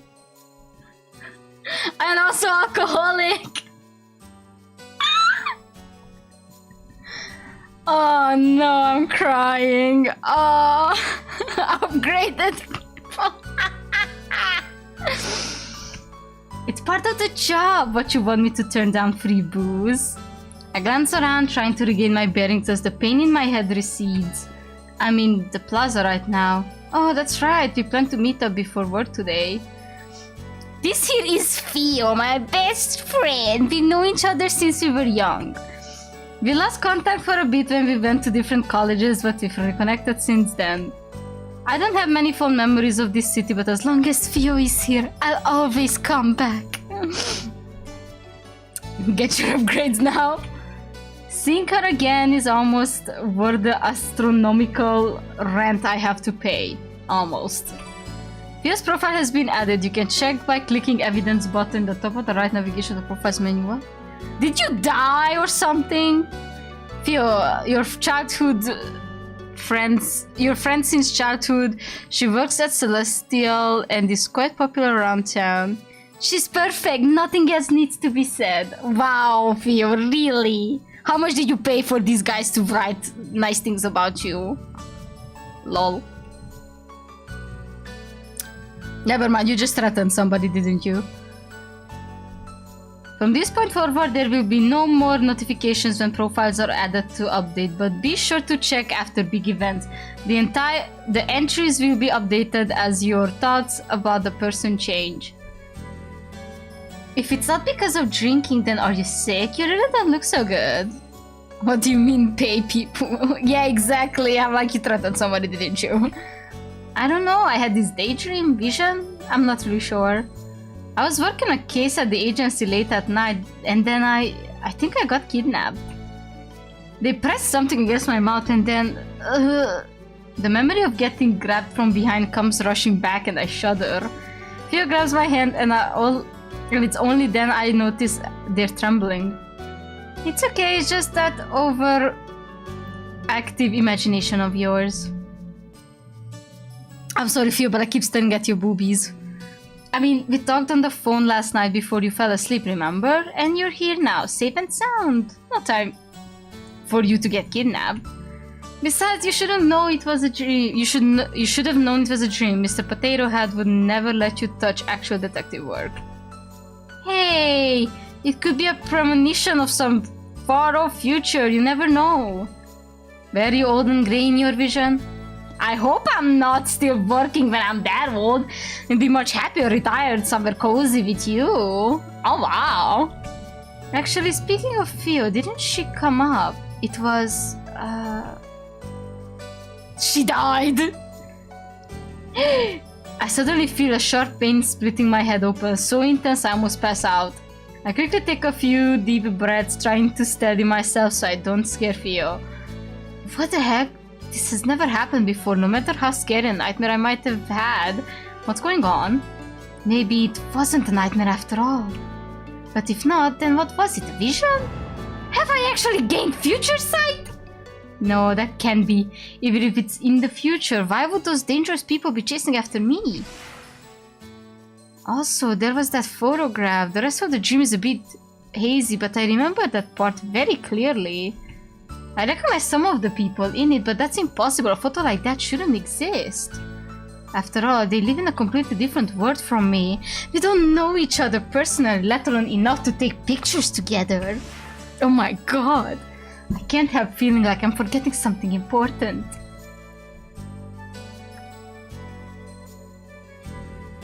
Ow, ow, ow. The more I try to recall, the stronger my headache seems to be. It's almost like my head's warning me to leave it alone. Are you feeling good enough to get some breakfast? Let's relax a bit at the bakery, okay? I'm still worried about you. I can't send you to work looking like that. I can feel Theo's worry for me and quickly push all thoughts on the nightmare or vision or whatever to the back of my mind. I shouldn't bother her about it anymore. I'll deal with it myself. Sure, some hot tea sounds great. Love you, Theo. I don't know what I would do without you. Damn, this feels awkward. Yeah, this is awkward. Thank God I renamed her from Nabilia. That would have felt so awkward. I'm sorry. I should get carry out while I'm there. Knowing Mr. Potato Head, he'll ask me to run errands as soon as I get to the office, so I might as well get a head start. Let's see, if I remember correctly, he usually likes lattes on Tuesdays, and then 4 blueberry muffins, 6 croissants, 3 sesame bagels, and 1 glazed donut for the rest of the office. Oh. Oh, sorry. Damn, we ran into the first Dingus McCringus. No, it was my fault. Are you okay? I bumped into a guy with pink hair, though. That's not the only thing that stands out. Whoa, he looks like a model. He could give you a run for her money. Yeah, I'm fine. Hey, wait, isn't this guy... Angel, if you don't hurry up, I'm putting anything on your tab. Anything, everything. He was already holding the bakery's door open, an impatient look on her face. No, I won't even have to pay this month's rent if you do that. Oh my god, the game is really loud in my end. Let me decrease the volume. Okay. Sorry for bumping into you, bye! Wait! I feel like we're time traveling. I've never had someone run away from me before. Did she not recognize me? I'm like so hot right now. Oops, I don't have much time left before the stream. I need to finish buying the materials first. Bro is a streamer. Bro is a Twitch streamer. Huh? It looks like there's a press conference going on at the palace right now. Wonder what that's about. I'm going!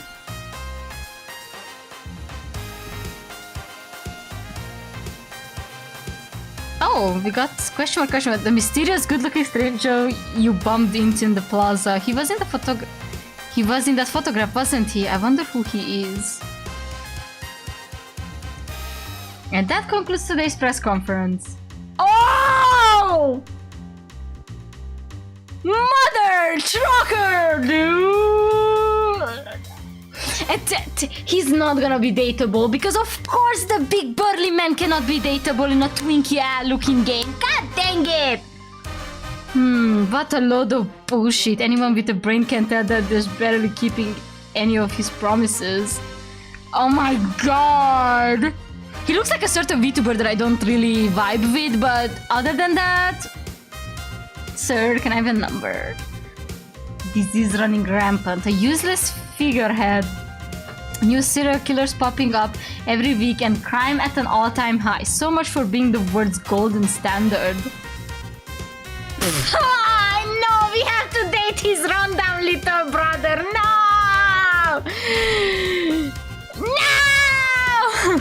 They're responsible for the last one, boss. Oh, speak of the devil. Oh, okay! Oh, Sasha and Alexei Dorla, pardon me, I thought you had left already. Overworked man. I can make you run for your money, honey. Sasha? Oh my god, and his name is Sasha? Oh, it should have been him! It should have been him! Ah! That was quite an interesting press conference, Your Highness. Yes, well, thank you for taking the time of your busy day to tune in. Wouldn't have missed the day that clown show for the world. I hate your drip. I hate you. I hate the way this dingus looks. Oh, well, regardless, thank you. You were on your way out, correct? Please, don't let me keep you. You better watch yourself, yeah? You're getting a bit too comfortable. We're letting a lot of these regulations go as a sign of goodwill, but don't think we don't notice you overstepping your bounds. I'll keep that in mind.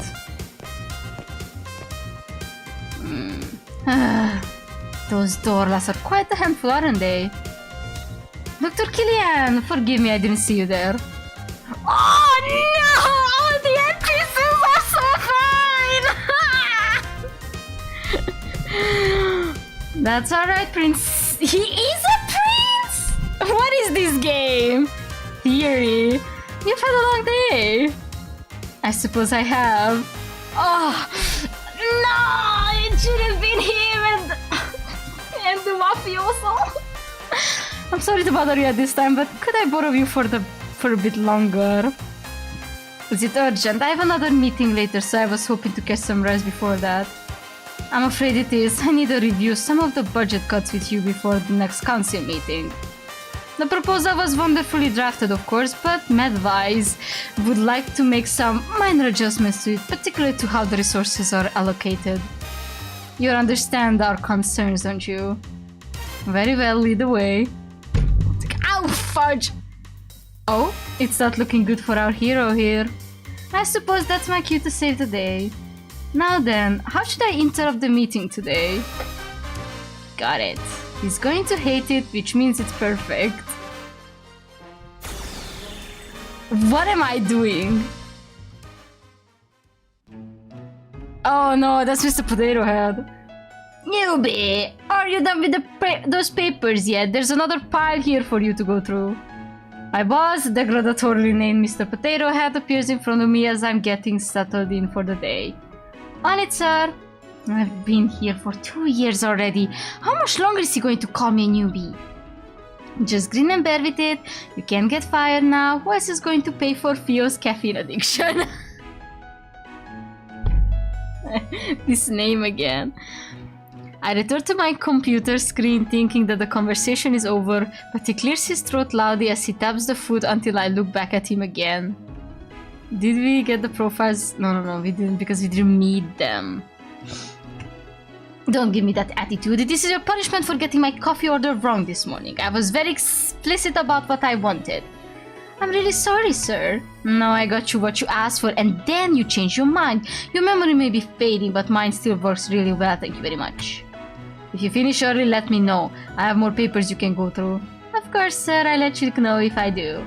As if I'm going to do your work for you while you play poker on your phone. I'm going to win the award for world's slowest worker today. Just watch me.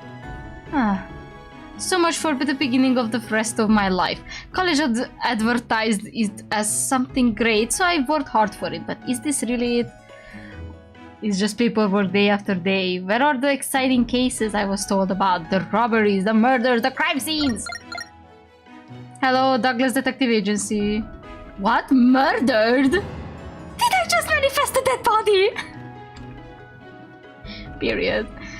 I strain my ears to listen, but I can't hear anything other than frantic gibberish from the other end of the line. Yes, of course. We'll head to the scene right away. George, with me. George isn't here right now. He's been on smoke break for an hour. What? Good riddance. Then Vanessa, you come with me. She's not here either. I don't think she even came in today. I make a show of glancing around the empty office, and he finally seems to notice that I'm the only one currently here. Is there seriously no one else beside you here? It looks that way, sir. Better than nothing, I suppose. You better not slow me down, newbie. I do my best not to, sir. Are they actually going to put me on a murder case for once? Well, I guess I'd be nothing more than a sidekick, but still. I never thought I'd graduate from the days of doing lost and found jobs. Okay, let's do our best. If we do a good job, maybe we'll promote... they'll promote us from coffee girl to fax machine girl. Dream big! Uh-oh. The phone rings again, and even though I don't know who's called yet, I can already feel a familiar feeling of resignation rising up within me. Now what? Hello, Douglas Detective Agency. Yes, we sent someone there right away. Crap, maybe he won't notice me if I sneak away now. I'm halfway to the door when he spots me. Newbie, there's been some trouble over at the plaza. Go resolve it. But the murder case... I can handle the crime scene investigation by myself. Report to the plaza. I've told them you'd be there in 5 minutes. It's at least 10 minutes away even if I run! There's no way this guy doesn't secretly hate me. Can I investigate the crime scene instead? Please. He seems momentarily stunned. I've never talked back to him after all. Please, sir. I'm a fast learner and I promise I follow all your discretions. No. He shuts me down with just one word and I deflate. I know when to stop pushing it. I understand. I'll be at the plaza right away. Poor girl. I drag myself to the plaza, spirits thoroughly dashed. Just when I thought I could finally do something worthwhile, I get relegated to side tasks again. The person who made that call better have a good reason. Huh? Oh well, it was my fault for getting my hopes up. Now then, what am I tasked with doing today? There are people whispering around me, so I shuffle closer and shamelessly eavesdrop.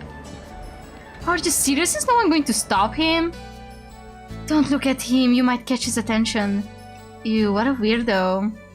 They don't teach decency these days, obviously. Huh, it doesn't sound like something's actually going on. I thought I'd be another case of people arguing with restaurant workers or something. I follow the trail of whispers and find the topic of the commotion. There's a guy stumbling around the square, yelling obscenities at everyone and everything that passes his way. A drunk this early in the morning? Did we get... No. If I wanted to deal with people like this, I would have signed up to be a cop. Why are the detectives getting assigned to these cases again?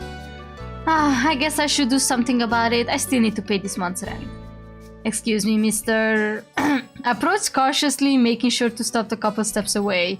Oh, it's just a punk. The man spins around, eyes scary and feral. They keep darting back and forth as if scanning for threats, and his entire body stands.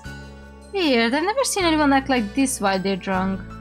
You're causing a scene. Can we move to somewhere else? I know who you are. They sent you, didn't they? I'm sorry? I won't let you take me. I refuse to die here!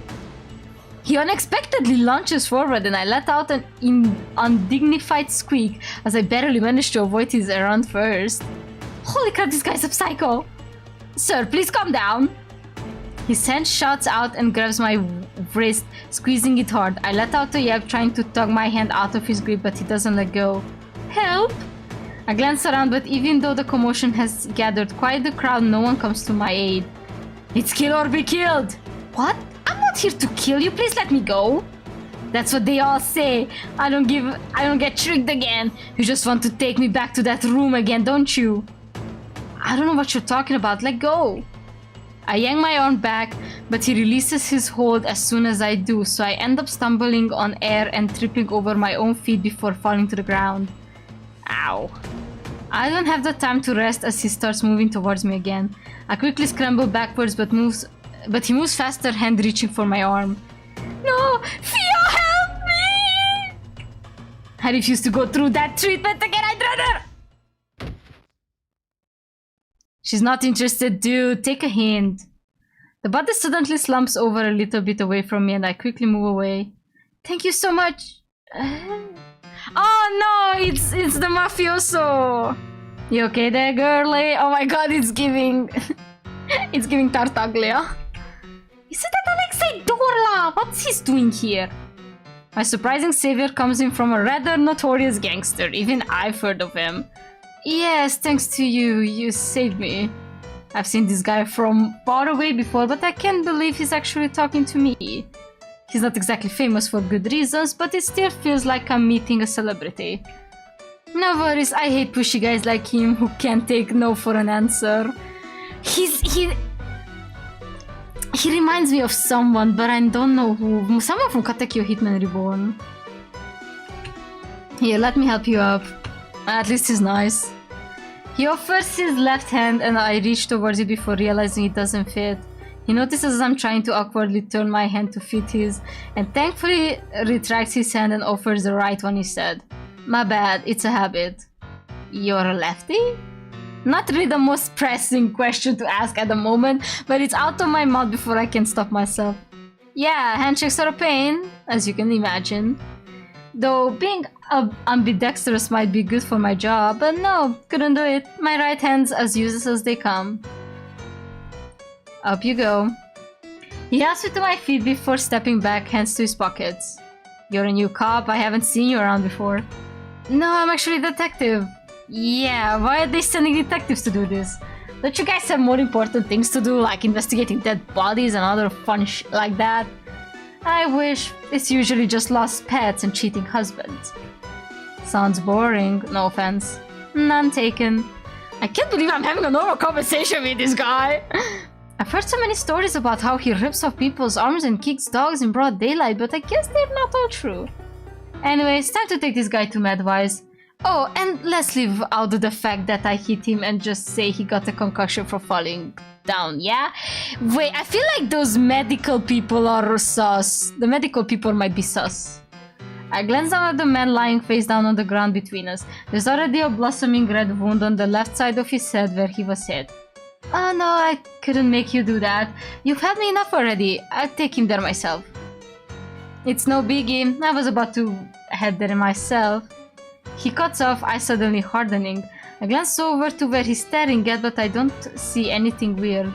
Sorry, girlie. I'll have to retract my offer. I'll make it up to you sometimes. Oh, okay.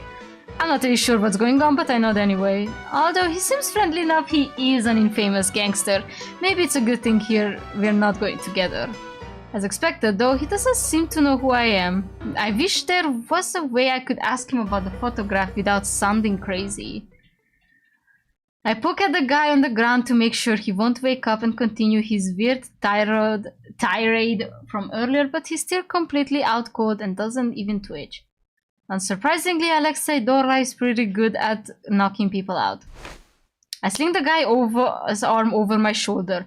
I have plenty of experience dragging a drunk Theo home, but this guy is significantly heavier, and so I stumble a bit under his weight. As I drag him away, I take one more glance behind me. Alexei Dorla is talking to a woman I've never seen before, and the two of them appear to be arguing. Ex-girlfriend? Law enforcement?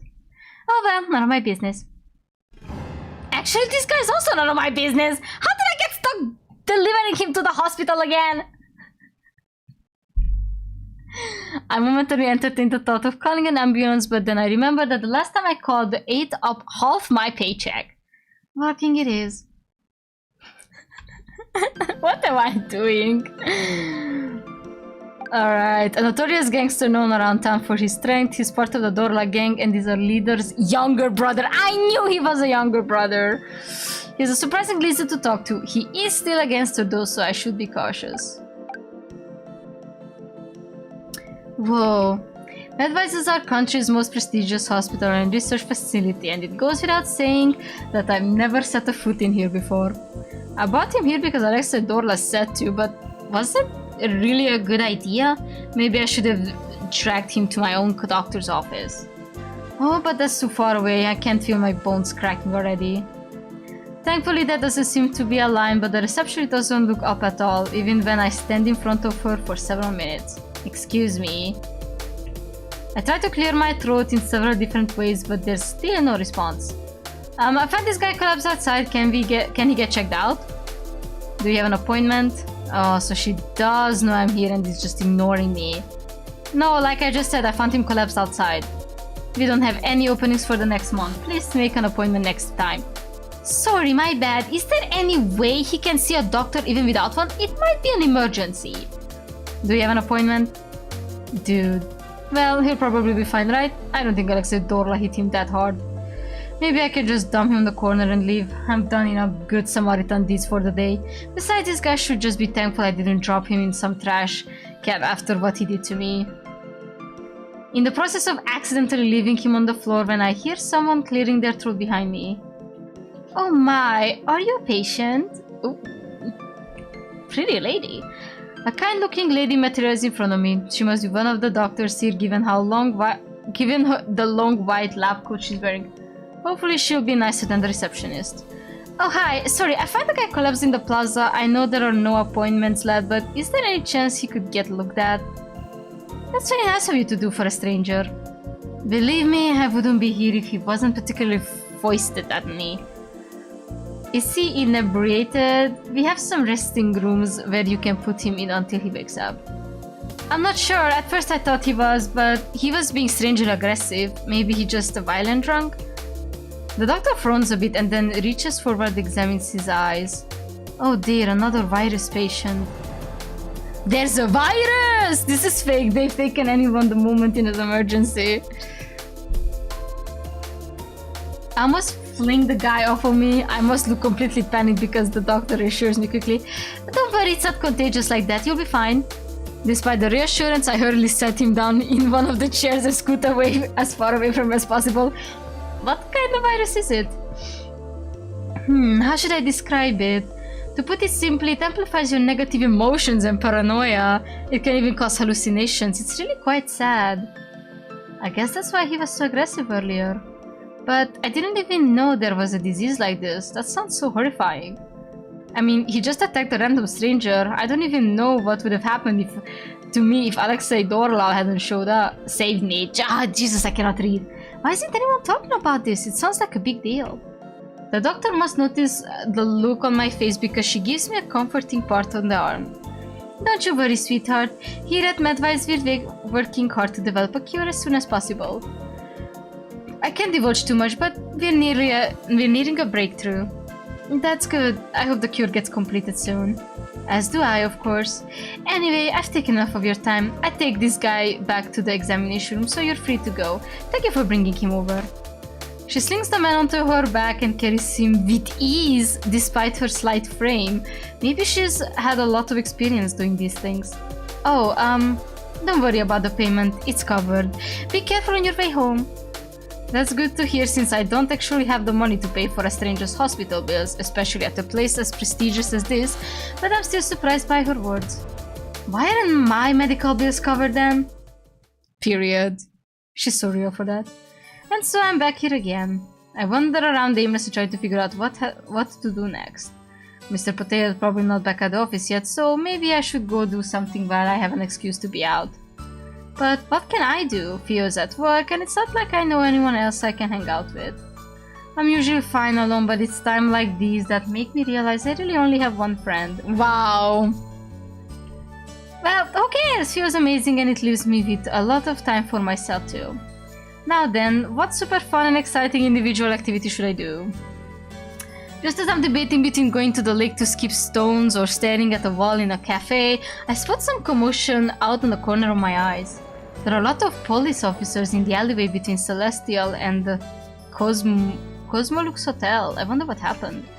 Wait, isn't that the crime scene that Mr. Potato had got called in for? Should I check it out? I take a coin out of my pocket. Heads, I check it out as I go back to the office. I flip the coin. It lands on tails. Oh well, I don't believe in things like luck or fate anyway. She's so real! I love her! She's like, oh well! As soon as I get near the alleyway, I get stopped by a policeman. I'm afraid I'm going to have to ask you to leave, young lady. Civilians are not allowed any further. Figured it couldn't be that easy. I'm a detective from Douglas Detective Agency. At the policeman's blank look, I gesture over to Mr. Potato Head. My boss is over there helping with the investigation. Who? Mr. I stop before I call him by the nickname I know him as, and then something dawns on me. What's his actual name again? Miss Girl, you're beloved. I scrunch through my memory banks for any hint, but I come up blank. Did he really never tell me his name? Or was I just not paying attention? I could have just forget it, would I? Miss? The policeman calls out to me, looking increasingly more suspicious, and I scramble to come up with a name. Oh, Douglas? Who? The one over there near the dumpsters. I happily point to where Mr. Potato his head is, and I hope it's enough to plus say this policeman. Oh, Bill? His name is Bill! Why are you called Douglas Detective Agency then? I guess Bill Detective Agency doesn't have the same ring to it, but still. Yeah, that's him. The policeman is silent for a couple of moments and I'm thinking about pulling out my identification card when he sighs. Fine, go ahead. Whoa, it actually worked. I give him a quick nod and scuttle into the alleyway before he can change his mind. Mr. Potato Head still near the dumpster stalking another investigator. I make sure to slowly inch closer because of his line of sight so I can eavesdrop. This him? Yes, forensics confirmed it with the DNA test earlier. I guess even gangsters bleed red. Did they kill the big boss? Gangster? Could it be Alexei Dorla? No, the timing doesn't match up then. There's a group of policemen surrounding the body. I slide closer and stand on my tiptoe to peer over them. No! They killed! Wait, they killed No! They killed the sexy one! God damn it! No amount of mystery novels or detective show could prepare me for the sight of an actual dead body. No! He looks too young. Yeah, but he has the same tattoo. My breakfast with Fio is threatening to come up and I forcibly push it back down. Come on, don't get sick. They'll throw you out of here for sure if you vomit. You'll have to see this kind of things if you want to make it as a detective. Hold it in and get used to it. Oh my god. I take a couple of minutes to compose myself before glazing back over at the corpse. There's not even that much blood, but it's not that gruesome. It's not that gruesome either, but the context that this is an actual dead body makes me feel a little greasy. Wait a second, this guy looks familiar. Little familiar. I've definitely seen him somewhere before. He's one of the Dorlas, right? It's not too familiar with them, but I do know the basics. They're this country's biggest gang. Some say that they have enough power to rival even the royal family and med-wise. The guy I met earlier, Alexei Dorla, is pretty high up there in the gang. And if I remember correctly, this guy also in that inner circle. When Mr. Potato had mentioned the gangster earlier, I thought he meant some random grunt, not one of their powerhouses. How did someone like him get murdered in an alley like this? Was it turf war? In fighting? Or something else? Misha from the door like, oh thank god, it's not Sasha! Everything is fine! Everything is fine, it's not Sasha, it's not Sasha, it's apparently some guy Misha, that's cool. Misha from the Dorla gang, right? Think this is just some drunken brawl. The guy always was arrogant. I wouldn't be surprised if he pissed off some dangerous people. He seemed to be asking for it in my opinion. Good riddance, the world is better without him. What a condescending attitude. He really has zero compassion. He continues to yap about every little annoying thing Misha has done in his life, and I decide I'm not going to waste my one chance listening to him. Time to investigate while he's distracted. Well, as much as I can from here anyway. It might not amount to much, but at this point I'm desperate enough to try everything. Ugh. Pretend it's not a real body, you can do it. Okay, let's see. It sounds like there are two policemen conversing about the body nearby, so I try to listen in. Yeah, that's right. He was hit cleanly from behind, no other sign of struggle. There's a big gash on the back of the right side of his head. The blood looks to be dried neat already. Any substance in his system? Nope, all clean. So he wasn't drugged. Was it sneak attack then? Oh, they took his ring. Wait, doesn't he usually wear a ring on his hand? I vaguely remember seeing it before. Oh, it's not there right now, but you can see an indentation of his finger. You wouldn't kill him just to steal this ring, the ring, right? I don't know much about jewelry, but I don't think it was that expensive. Initial findings have been added to evidence. You can open the menu by clicking on the button in the top right corner on the screen. Let's see. Where's my mouse, Asha? He was hit from behind, no signs of struggle, fatal wound in the back of the right side of the head, no substance were found in his system. His ring is also gone for some reason.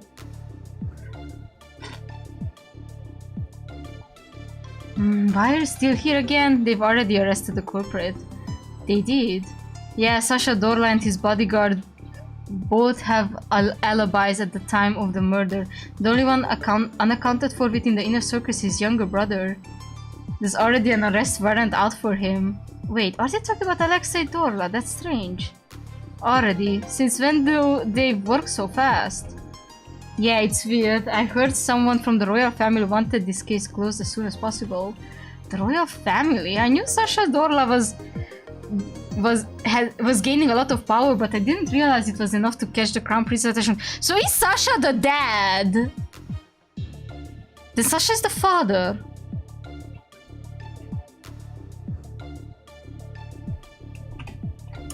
That prince is always so indecisive and hesitant, but I guess even he's putting his foot down on this case before it gets out of control. Well, you know how much he and Alexei Dorla hate each other. They're always butting heads in public. I'm not surprised His Highness jumped on the chance to get rid of him once and for all. Okay, so they're trying to frame the younger brother. Thanks to that though, it looks like this will be an open and shut case. But, before I can hear anything else, someone grabs my arm roughly and pulls me aside. What are you doing here? I thought I told you to handle the other case. Mr. Potato Head glares down at me and I give an awkward laugh. I finished already, sir. I was passing by here on the way back to the office and I thought I could help with the investigation. Help with the investigation? Don't make me laugh. We're leaving. But they might have arrested the wrong guy. Shouldn't we let them know? The wrong guy? Yeah, if you look at the body, you'll see that...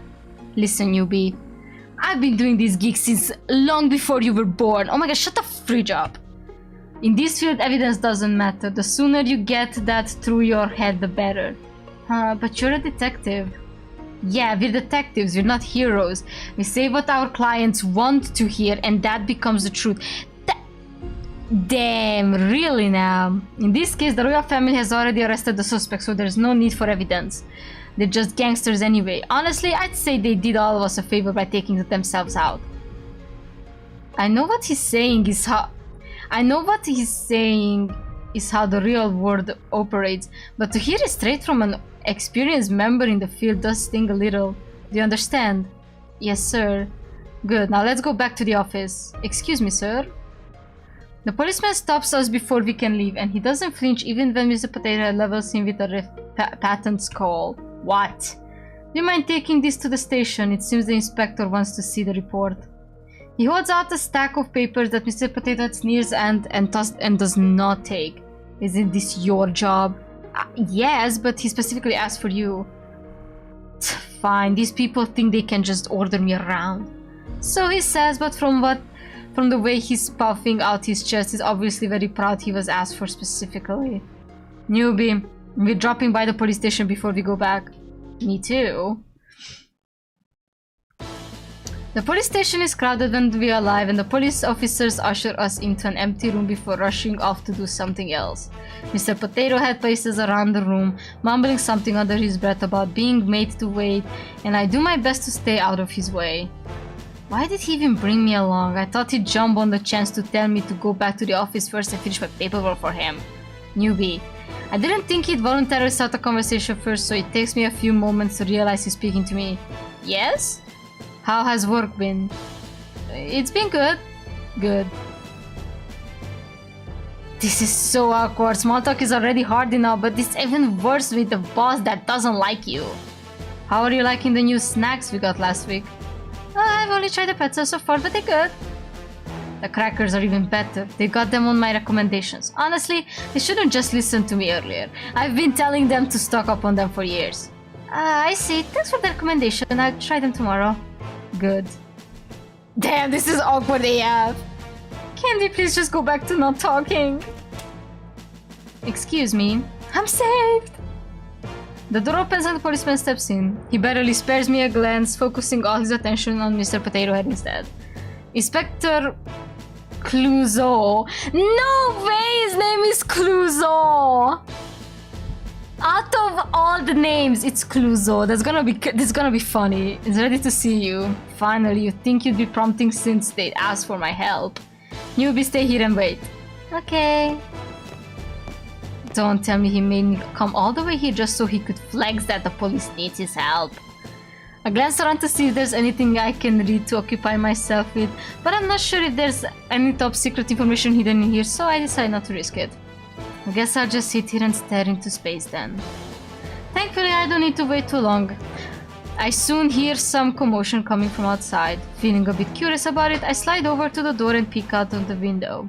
There are a lot of investigators running back and forth, barking orders. They all seem very busy. I wonder what's going on. I doubt it's because of Misha's case. The policeman at the crime scene hadn't acted with any sort of urgency. Hey, watch it, yeah? Oh, that's... From the little window of the door, I watch as Alexei passes by. He looks to be in handcuffs already, and the policeman behind him shoves him forward. Damn! What's the rush? Don't I normally get a chance to post a bail before getting locked up? Did your old age make you forget protocol already? Be quiet, you criminal. Extra cranky today, aren't we? Keep laughing, you're not whistling your way out of this one. You shouldn't lighten up a little. I know someone who stresses out as much as you do, and his hair is already entirely grey. Wouldn't want that happening to you, yeah? The policeman snarls something else, but they turn to the corner soon after, and I can no longer hear them anymore. I wait to see if they come back, but after a couple of moments of nothing, I leave the window and go sit down on the chair, thinking back on everything I've learned so far. So they actually did arrest Alexei, though from the way they were talking, it seems like this might be a special case. I wonder what's going on. Mr. Potato Head doesn't normally get called in on police business like this either. What are you? Who are you? The door opens and several policemen file in the room. They all stop when they see me and I quickly stand up. Hello, I'm detective at the Douglas Detective Agency and I came here with my boss. He was summoned earlier and told me to wait here. Oh, I did see him with an inspector earlier. It looks like that might take a while though. Great. I'm sorry to ask this of you, but do you mind moving? This is the only empty room right now and we have something urgent to discuss. Oh, of course, I'm really sorry. No need to apologize.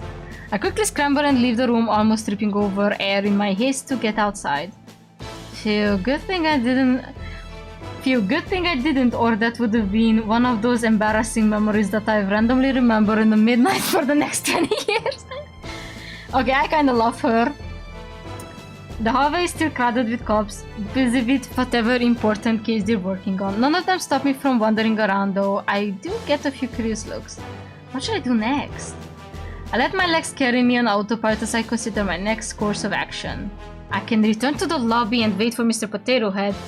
Or maybe I can try to track down one of the policemen who did the investigation to see if I can get more information. Or, well, it probably doesn't matter. No matter what I choose, it will end the same way. Even deciding to check out the crime scene ultimately didn't change anything. Once Mr. Potato Head is done with his business, we'll go back to the office and things will go back to normal. No matter what I do, nothing will change. The door next to me suddenly opens and I jump. The policeman that emerges looks annoyed and I recognize him as the guy who had been with Alexei Dorla earlier. I take a step back to let him pass me, but he doesn't seem to even notice I'm there. He stumbles past me to the security booth around the corner and it's only then that I realize I don't know where I am. I must have wandered over here while I was lost in thought. How was the prisoner? Annoying as usual, seriously, it never shuts the hell up. Have you ever considered asking someone else to do this? They all quit, I'm the only one left. We should ask for a pay raise. Whatever, looks like this will be the last time I'll have to see him anyway. What do you mean? Sounds like they're determined to nail him down for this no matter what. They haven't found the murder weapon yet, so I heard Inspector Clouseau is going to deal with it, if you know what I mean. Wait, I feel like I just heard something I wasn't supposed to. Wait, what is that? The officer in the security booth pales and jumps to his feet. Where are you going? There's been a security breach in the chief's office. Most people are busy with the card right now, so they're asking anyone available to respond. There's important evidence in there. Card? What? What about the prisoner? Just leave him. We can't get out without the key anyway. The two of them sprint away, and then it's just me and the empty security booth. A security breach right now. The timing is a little conveniently suspicious. Alexei Dorla's not Jesus. Alexei Dorla is not trying to break out of jail, is he?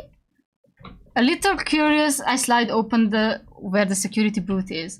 The door seems to be locked, but I can see the monitors just fine from outside. All the cells seem to be empty except for B221. I can see Alexei Dorla in it, arms crossed behind the head as he lets out a lazy yawn. He's still there. I'm a bit surprised. I thought he would have somehow unlocked his cell door and bolted by now. I'm not entirely sure Alexei Dorla committed this murder, but it sounds like they're planning to blame this on him no matter what. Would anyone out here believe me? I'm just a nobody. Suddenly, I remember the door the policeman came out of earlier. It's sitting innocently across the hall.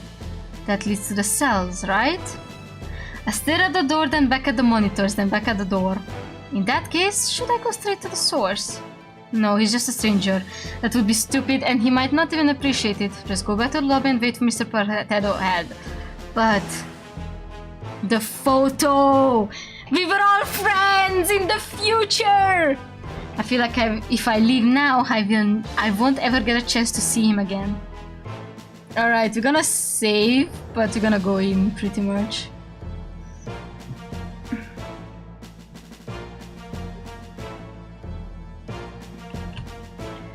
I stall for a few more seconds as if wanting for the police officer to come stop me, but no one does. Okay, here goes then. I quickly glanced at the monitors, trying to piece together the layout. There's no map, but using what I can see on the cells, I create a mental image of what the jails look like. Oh my god, I need to remember this? Something like this maybe? Oh my god, I'm taking a screenshot now, this will be important. So... that's the security booth. We go down this hallway straight up, then turn right, and then right again all the way up, and then left. Okay, I think I got it. Just got to remember as much as I can. As soon as I manage to commit it to the memory, all the monitors suddenly go out. What is going on? Am I doing this somehow? I glance around, but knowingly policemen come rushing over to arrest me for somehow telepathically destroying their security system. This seems really suspicious. Should I still go? Yes. Yes, you should still go. Also, my mouse keeps disappearing. I don't know why. Yes. You made a decision already. Probably a bad one, sure, but don't back down now. Okay, here goes. I'm actually here. The jail is empty, just as I saw on the monitors, but I still tiptoe just in case. Okay, based on the map I visualized earlier, what's the fastest way to get to Alexei? Wait, I'm at the entrance. Wasn't I at the security booth? Like this maybe? Okay, so we're at the entrance. Okay, let's give it a try. I'm gonna take another screenshot. I start walking down the bottom path, but as soon as I notice it's littered with security cameras. Why are there so many over here? The cameras were down earlier, but I don't want to risk it. I should take the long route around instead. Thankfully, there are less cameras the other way around, so I managed to make it all the way inside. I'm peeking into each individual cell to check if Alexei is there when I suddenly hear voices from somewhere up ahead. Sandywork, I believe. Yeah, I thought you would just pull the fire alarm. Maybe it's Alexei talking to one of his gang buddies? Oh no, it's the prince! That's the prince! I sneak a little closer, but I can only vaguely make out two dark shapes from here. One of them appears to be behind bars, while the other leaning against the wall next to the cell. I quickly slide behind one of the corners before they can see me. Why are you here anyway? To laugh as your sworn enemy gets put away by your hands? I'm not responsible for this. You sure? You came here awfully fast. I thought you were supposed to be in a meeting. If you must know, the meeting has been cancelled. I've been stuck in the restroom for the past few hours. Yeah, I told you there are better late night snacks than hot sauce nachos, yet you still insist on destroying your body. Don't be absurd, there's nothing wrong with the nachos. What are these guys talking about? Our mutual acquaintances decided to blast confetti and glitter from the vents during the earlier meeting. It took forever to get out of my hair. He can do that. Isn't he just a programmer? Oh, that's gonna be the guy with the headphones. Don't ask me to explain whatever voodoo magic he's manages to contact. Well, he was probably just trying to get you out of that snooze fest. Don't be so hard on him. He also rigged the speakers to blare Uptown Funk on repeat! What am I reading? This is kind of comedy gold. Hold on. You're reading peak, yeah. Sammy has been rather obsessed with that song lately, hasn't he? One of them has to be Alexei. Who's the other guy he's talking to, though? It doesn't sound like another gangster. Also, what's with this conversation? Thank you! I love this girl. She's the peak. I peek my head out a little again. Alexei seems to have moved closer to the cell's bars, angling himself towards the person outside, and I can tell just from his body language that he has a smirk on his face. Anyway, a little birdie told me that the royal family was responsible for my arrest. If it really wasn't you, then why are you here? Do you suspect me as well? Of course not. It's nice to hear you finally admit that you trust me. Oh my god, what kind of gay drama am I in? This has nothing to do with trust. You're neither capable nor smart enough to pull something like this off. Your faith in me is heartwarming. Alexa suddenly stops talking and stands up straight. What? 8 o'clock. I quickly hide back behind the walls, but the damage is done. Who's there? There's no way he saw me from all the way over here. There. Maybe he's not talking about me. Girl with 2 buns. Okay, that's definitely me. Show yourself. Should I run? I can't see if this guy is armed though. What if I just make things even worse? We're gonna save, but we're definitely gonna come out. We're gonna come out like, hi, we're here to investigate. The safer option is probably just to show myself. Might as well get a little closer and see if I can gather more information, like the identity of the guy Alexa is talking to. You can do it. You come here with a purpose. You knew what you were getting into, so don't chicken out now. I take a deep breath, stealing myself, and then take a step forward. Hello, I'm not anyone suspicious. Very convincing. Hey, aren't you the girlie from earlier? I'm surprised he remembers me. Yeah, hi again. Thank you for helping me out. Oh, I really don't mean any trouble. I'm just here to... I'm about to continue when the sight of Alexa's companion makes me stop in my tracks. Your Highness? Oh, hello. What is this plot? Oh my gosh, it's really him. The Crown Prince of Soler. Someone who I thought only existed in my television, standing here in front of me right now. I can't believe he's an actual human being. What are you doing in a place like this, Your Highness? Were you the person I heard talking to Alexa just now? No, I only just arrived here myself. Was there someone else here? Oh, scary, I guess I was mistaken. Oh, sorry. You know she's just saying that to be polite, right? I would have called you a liar personally. What's going on here? I thought they hated each other, but from the way they've been talking... Shut up, you buffoon. Is this really Prince Theory? He definitely looks like the Crown Prince I've seen on television, though there's a scowl on his face in lieu of his usual smile. Excuse me, can I ask a question? I'm afraid I'm going to have to ask you to. Sure, go ahead, it beats listening to Theory moaning and complaining anyway.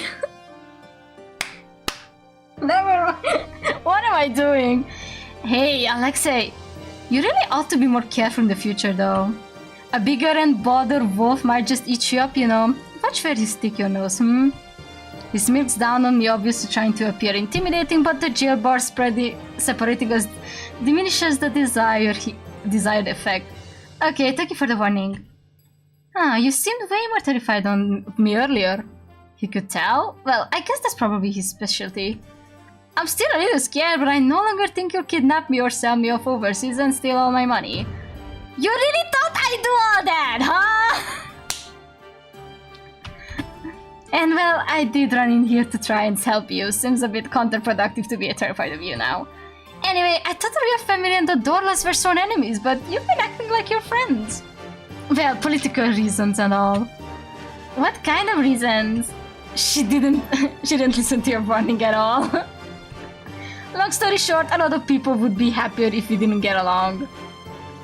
It would be too much power if we were on the same side, and that would only attract enemies. It's easier if we just didn't associate with each other in public. I guess that's better than the alternative, but it still sounds kind of sad. I can't imagine not being able to go out with and hang out with Theo whenever I wanted. Alexei, that's enough. Yeah, I know.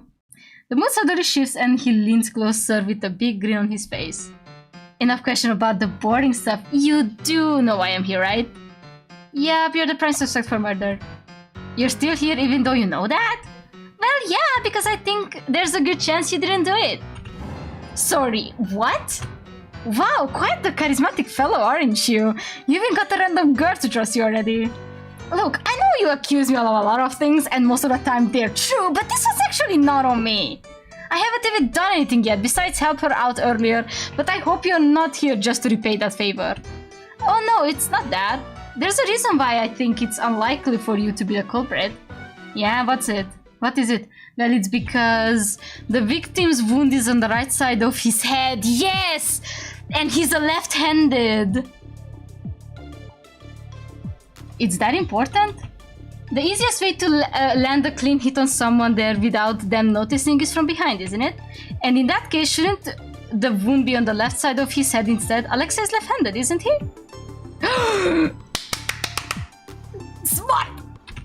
You are? And how many years have we known each other? You could at least pretend to pay attention. Prince Thierry ignores him, looking back over at me, and I can see the suspicion in his eyes. How do you know that? We had a conversation about it earlier in the plaza. This appears to be a recurring topic. You two ran into each other. Yeah, it was right before I got arrested, actually. Wait, so that woman I saw talking to me actually was law enforcement? The explanation only seems to make Prince Thierry more suspicious, and he frowns at me with a disapproving look on his face. She knows too much, claiming it to be simple observation. She coincidentally met you earlier, and now she's here conveniently with evidence. I don't trust her in the slightest. I don't blame him for being suspicious. I know fully well how sketchy I seem. I wouldn't trust me if I were in his shoes either. Why are you really here? I fell silent, a bit unsure on how to proceed. I can't mention the vision reason, obviously, but what about the police one? I hadn't expected to run into the Crown Prince in here though, and he's in charge of them, isn't he? Won't he be upset if I bring it up? Hey. I look up at Alexei speaks. He gives me a grin and nudges his head towards his highness. You can speak your mind, he's trustworthy. My reputation must be in a gutter if I need a gangster to watch for me. Hey, you said it, not me. I'm still a little unsure, but it's a bit too late to do anything other than trust Alexei's words. Prince Thierry didn't seem like the type of person who would fall for any half-hearted lie. I've actually heard some policemen talking earlier about how an inspector was planning to frame you. Yeah, which one? Cluzo, I think? I'm not even sure if I pronounced it correctly, but it's obvious by the looks of their faces that they know exactly what I'm talking about. Motherfucker! Damn, they swear! That may pose a problem. He has the chief's backing. You really came here to warn me just because of that? Well, I didn't know if anyone else out there would do anything about it. I just couldn't stand such, injustice. And more importantly, if you get locked up, you'll probably never see you again. I can't let that happen before I figure out what that vision meant. Yeah, I appreciate it. I suppose we should proceed with the jailbreak. Sorry, jailbreak? I expect them to laugh it off, but they look dead serious. If they've already decided to frame Alexei, it'd be better not to wait in case they move him to a more secure prison. It would be harder to retrieve him after that. I'd rather rescue him first and deal with the consequences later. Huh, you know I'm always down to break the law with you. Damn, and they were roommates. Guys, I don't want to date you. You should date each other. Dumbass. He's pretty different from what you imagine, yeah? Yeah, a little. Don't let the prim and proper facade fool you. This man's got the biggest potty mouth I've ever seen. Are you two done gossiping like a bunch of high school girls? He also talks like an old man. Must be a company he keeps. You act like it's my choice that I have to spend my days listening to rich old men bicker.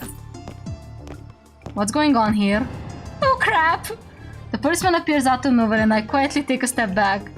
Trespassing is a federal crime, young lady. Please follow me to the interrogation room for some questions. Key. Huh? Are we not doing the whole policeman act? Sammy said something unexpected had happened up and forced me to come here to rescue you. Say hello to Miss Something Unexpected over there. The policeman glances over curiously when Alexei gestures at me. Hi! Hey! I'm getting arrested. Am I getting arrested? Arrested? Oh, of course not. I'm sorry, I didn't mean to scare you. Key. Oh, right, here. The policeman, question mark, hands over the keys, muttering under his breath about how long the outfit took to put on. A gangster, a crown prince, and now a fake policeman. I feel like I've entered a completely different world ever since I've stepped into this jail. Freedom at last. The door opens and Alexei comes sauntering out, looking like he just came out of a party instead of a jail cell. You must have spent over half your life behind bars. I'm sure a couple more hours wasn't too bad. The only reason I enjoy prison is teasing the wardens, but no one's around this time. Thierry was here to keep you company. Not a person who calls the crown prince by his first name. Just who are these people? I get enough of his lectures at the hideout, thank you. Hideout? Whoa, that sounds kinda cool. Sammy, what's happening? I heard commotion nearby. The others were silent as they watched Prince Thierry presses a hand to his ear. He listens quietly for a few seconds and then his frown deepens. It appears we have visitors, a lot of them in fact. Artful little me, I'm honored. I can distract some of them, Sammy tell us what to do. They huddle together, talking with whoever is on the other side of the earpiece, and I realize they've probably forgotten I'm even here.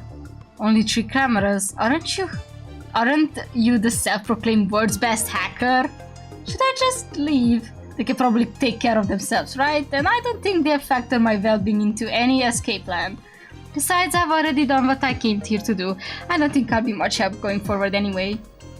No, dear, you can't be seen here. Who knows what repercussions there will be if they find out you were here when the prisoner broke out. Wanna lock me back up? It's a little too late for that.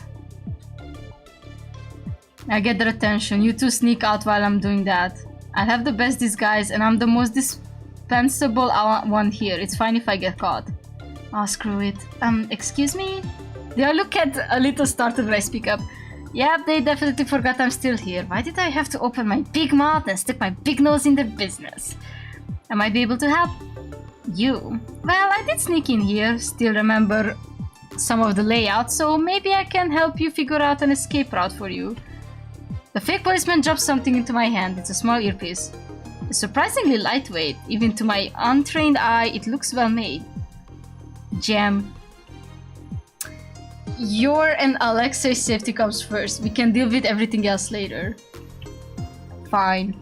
I'm a little surprised that the consent conceded so fast, but I'm not about to argue. Feeling rather like a spy, I quickly stick the earpiece into my left ear. Hello? Hi, Sammy, probably. A voice greets me and I'm taken aback by how quiet it sounds. So, what were you thinking? Can you tell me what we're working with? I can take control of 3 cameras and wipe their feeds. What else? Oh, Thierry cannot be spotted by any security cameras or policemen. What a pampered little prince we have here. Are you sure you're not the one we're breaking out of prison? Be quiet. I mentally drawn up an image based on the map of the prison I saw earlier. I should be able to guide them out of here. Gotta keep an eye out for the police though, the real ones at least. Okay, I gotta save. We gotta save. One more thing, they locked the main exit, so you need to pick up the keys from the security booth. Just one thing after another today. Oh, I can get the keys. I think I remember where the security office is. Let's split into 2 groups then. I'll go with her. Good idea. You sure you're okay with leaving poor defenseless Gem alone? I'll be fine. I'm more worried about you two arguing, honestly. He's the one with all the weapons anyway. Oh, I'm sorry if I scared you. They are all props, so you don't need to worry. He pulls out a button and taps it against my hand. It feels like a foam. You didn't need to tell her that. I couldn't tell at all. They look really professional. Thanks. And Gem be like, oh my god. Is it the pink-haired guy in a disguise? He spent all night yesterday making them. Pretty sure he's been waiting for someone to compliment him. Yeah, I think it's the pink-haired guy. If you notice, then you shouldn't say something nice to me. You should have said something nice to me. Can we focus? Sorry, Sammy. If I remember correctly, there's an intersection up ahead. We can split up there. Very well, lead the way. Okay, so we are here. Here we are. My heart pounding with nervousness, but I can't deny there's some excitement in it too. Leave it to us. We'll get the keys as fast as we can. Be careful, you two. Got it. You guys be careful too. Did you need something else? Oh yeah, just one more thing. I tried to quickly figure out a path based on my earlier visualization. I can't remember the layout of the place well enough, but it's a bit harder to connect the dots and envision a way out, especially under time pressure. Having him stare at me the whole time isn't helping much either. If there's a fork in the road, I'd recommend always prioritizing the left path. It's a bit of a detour, but the other path has a lot of security cameras there, so it might be riskier. I'll keep that in mind. I don't know if he actually believes me, but I've done all that I can for now. Okay, thank you. Is everything alright? Sorry, I'm coming. Bye then, Your Highness. Sammy, keep an eye on them. If she tries anything, lead the police over to where they are. Jen will be fine. Got it. I don't think you need to worry too much, though. Why do you say that? Don't know. Intuition. It's pretty rare for Sammy to vouch for someone he just met. Let's trust his judgment for now, yeah? I suppose. Would you like to play the following section on easy or hard mode? You can switch from... Oh, okay, we've got to play on easy mode, but like, hold on a second. I'm gonna save on this. And I'm going to check the evidence. The Crown Prince of Solaire and first in line to the throne. He's polite and diplomatic, though his hesitancy to make any big changes cause the public to have a split opinion of him. He seems kind of different from what I expected. I think this is Jam. We're gonna play on easy mode. See. The version does not contain some fluff. The easy version does not contain some fluff dialogue, while the hard version contains everything but takes a while and it's a lot more chaotic. We take the easy mode. You selected the easy mode. Are you sure? Yes. Oh, that's the full outfit. It looks so cute. Alright, I'll be guiding both groups from here. Now then, let's begin. There's a camera up ahead. Ready? What do you want me to do? Disable 3. Go around. Oh my god, no, wait, actually... I'm gonna need my map.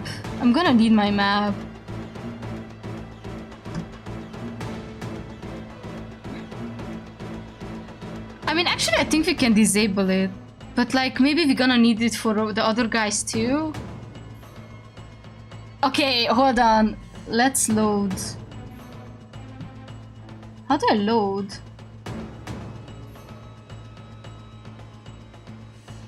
Ah, I see. That's why there's a picture. Okay, let me think a bit. Yeah, I wanna load. You gotta take the easy way, sure.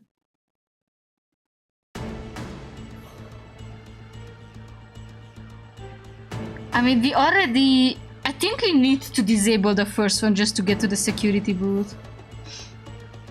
Now then, let's begin. There's a camera up ahead. Already. What do you want me to do? Let's disable the first one. Cameras has been disabled. 2 left. So you said you looked for lost animals a lot. Yeah, I'm a detective, though I don't really get assigned to a lot of detective work. In fact, today was my first case. Oh, and you stumbled into such a complicated situation. I'm sorry about that. Oh, Jem is just so nice. It's okay, I feel like being in this situation is 99% of my fault anyway. There's a fork in the road here. We should go left. Are you sure? From what I remember, the security office should be straight ahead. No, it's right. She should go straight left. Right? No, no, insist on going left. Remember there being a shortcut if you took this route. I know it's hard to trust me, but I believe you. Huh? You said you had a good memory, didn't you? There's no point doubting you right now. Looks like there's another security camera. Should I disable it? Go around? There's the office. Let's find the key quickly and... oh! What? It's not there? There's a key with a post-it note labeled main key painted over it. Very advanced security system. Sometimes you forget where you put things. But tapping the key to the window where everyone can see and labeling it seems like a bit of an overkill. Well, you won't mind me complaining. Okay, let's go meet up with the other two now. And there they are. Sorry we took so long. I have the key here. Let me unlock the door. Okay, that was really easy. I guess, interesting. Anyway. We actually made it. Not bad. He raises his hand to high five and I instantly tap my palm against his before realizing how surreal this whole situation is. Thanks! I just helped break a gangster out of jail. I didn't think I was that kind of girl. I hate to do this to you right after you help me, but theory will be on my ass if I don't. Huh? Oh no, I got knocked out. Damn. My eyes slowly open. It take me a couple of moments to reorient myself. Ow, ow, ow. My head's been going through it today in more ways than one. Did Alexei knock me out? I'm still alive, which is good, and I'm not restrained or anything, which is also good, but where am I? Fancy. I glance around. The blurriness in my vision begins to fade, and I realize that some parts of the room look vaguely familiar. Wait, isn't this the place I saw in the photograph? But how did I know what it looked like?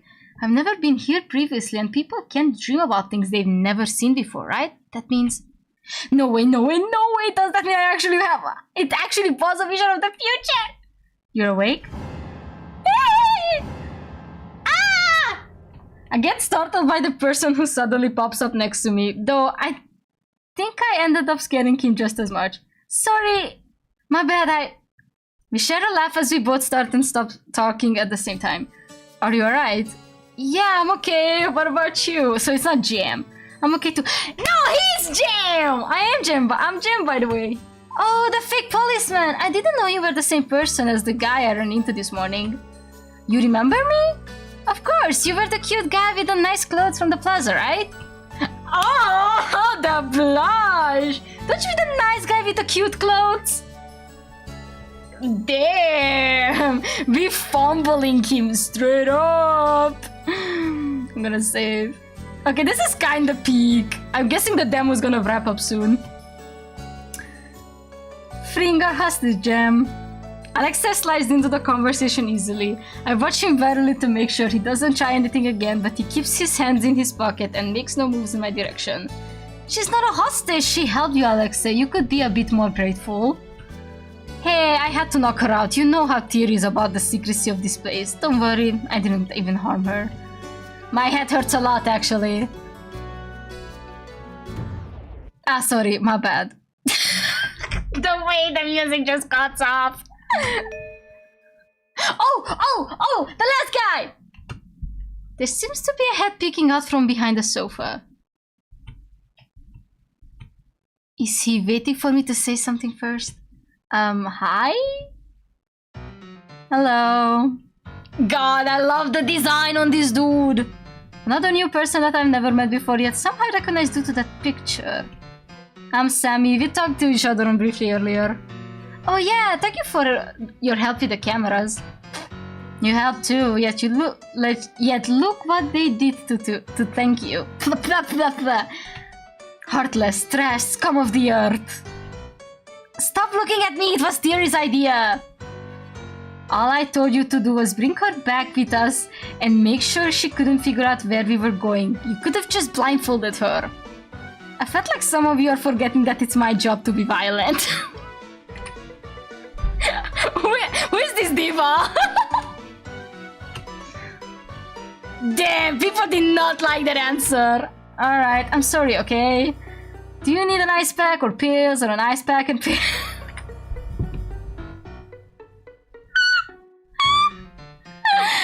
Alright, this game is funny. Are those the only treatments you know? What? Where I live, it's either nothing or surgery. I'm okay, I don't need the ice pack or pills or surgery. You sure? I know a pretty good surgeon. I'm sure you do. I think the best course of action would be to send her home to rest. Tiri, what did you want to talk to her about? We shouldn't keep her here for too long. I'm not sure what to do either. I won't tell anyone, I swear! Not about your involvement in this jailbreak or your super cool ultra secret spy headquarters. Spy, huh? I kinda like the sound of that. No need to use such fancy words, we're just a bunch of dudes dicking around.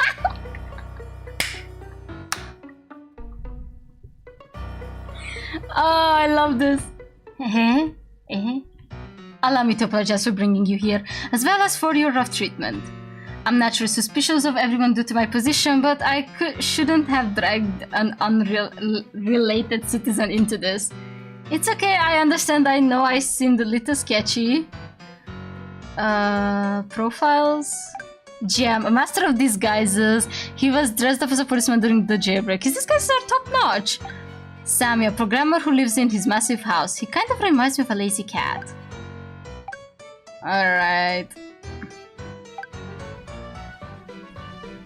It's okay, I understand, I know I seemed a little sketchy. You were quite a bit more than just a little, I'd say. Well, now that all the apologies are done, why don't we take the time to introduce ourselves? There's no need to keep up this tense atmosphere in there. Is there? Is that what she wants? I only got involved in all of this because I wanted to know more about the vision I saw, and this place and these people are clearly related to it. So for now, I place my trust in them. I've already involved myself this much, might as well see this case through the very end. Besides, I don't think they're dangerous. It's just a feeling I'm getting through. I'm sure Theo would get mad at me if I said that I was basing this all of instincts. I wonder when I got so reckless. Introduction sounds good. I'm curious about you guys too. Great, I'll start then. My name is Jem, as I said earlier. Nice to meet you. I respond as politely as I can, though the look of surprise he gives me makes me think I've said something rude. What? Do you not know who I am? I don't think so, should I? No, it's fine, it's better this way. He runs the Gemstones channel. Alexa, you didn't need to tell her. You're the third most famous person in this room. You live lover boy. Dang! The channel name sounds familiar and I soon realized it's because I've seen people watching it during lunch break. Oh wait, I do know you! I have a lot of coworkers who watch your content! You're that cosplayer who streams a lot, right? I'll check out your channel later when I get home, and I'll make sure to subscribe too. Damn! Nah, just do it, Theo will not get mad. You don't have to, but thank you. I'll go next. He still seems a little suspicious of me, but the fact that he's still letting me stay for introductions must mean I'm tolerable for now. Baby steps, I suppose. You know who I am, I'm assuming? Of course, Your Highness. There's no need to address me so formally. You can call me by my first name. I'll try. I absolutely will not try. I love her. If you must attach a title, could you at least call me Prince Theory? Okay, that I can do. He really is such a different than what I was imagining. Alexa, I work in debt collection, but I'm on a forced sabbatical. Currently, I'm a wanted criminal accused of murder and breaking out of prison. You did break out of prison. Is he waiting for me to introduce myself first? Oh, I'm Angel, age 24. Damn, they got my whole folder down. Currently working at Douglas Detective Agency, went to college outside of Soler and Jordan.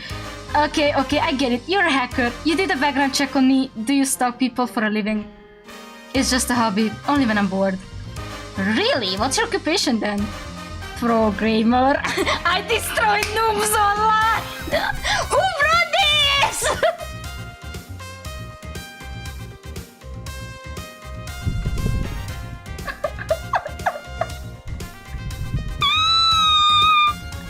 I actually like these games. I didn't knew I was gonna love this so much. Don't mind him, that's just how he talks. He's online so much that he's forgotten how to act in real life. I see. There's nothing wrong with how I act in the real world. So, is this your secret base? You guys called it the hideout earlier, right? That must mean it's a pretty important place. Yes, cat. Yes. Nah, I just named it that because it sounded cool. It did look rather ordinary for a secret base, but I'd been hoping there'd be a cool hideout basement or something. I think you just dashed your dream, Sammy. No secret operatives? Or foreign secrets or exciting heists? I think you have the wrong idea about us. We're very normal. So these guys are really just, again, 4 guys dicking around. And be like, oh my god, the homie's in jail. We have to save him.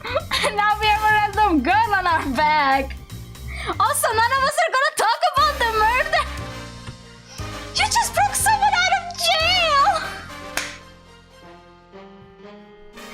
is so peak. Oh well, this is this and that is that.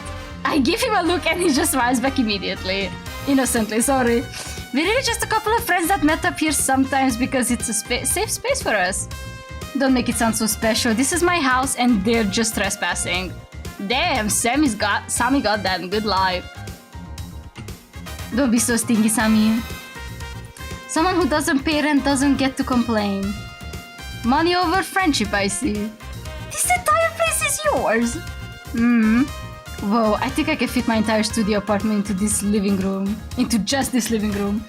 Rich people have it so nice. This house is huge. You must make a lot of money to be able to afford a place like this. Something like that. What's with the non-committal answer? It's either that or your parents are loaded. So, what now, Your Royal Highness? I suppose it would be right for us to detain you any longer. You may leave, but you'll be placed under surveillance until this investigation is over. I hope you understand. And please try to keep quiet about everything you witnessed today. I don't want to threaten you, but it's extremely important that this remains a secret. Don't you need help? Pardon me? With the investigation? Or can you hire private investigators to help you? It sounded like you couldn't reveal your involvement though.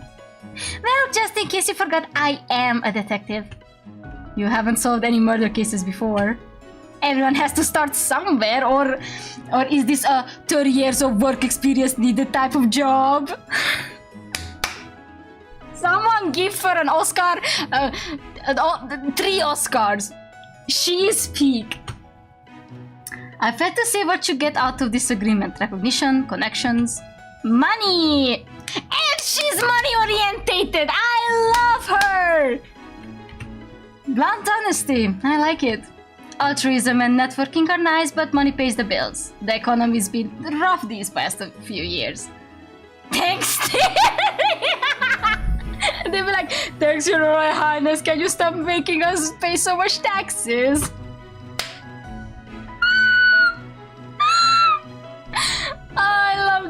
I love this so much. This is, I think Ryu would like this game too, just because of how silly it is. Thanks, Theory. Thanks, Theory. Just thanking him. I need a screenshot of. Is there a log? Is there a log? Oh my god, there is no log. God damn it! I need no. There is a log. I need a log of this. This is so good.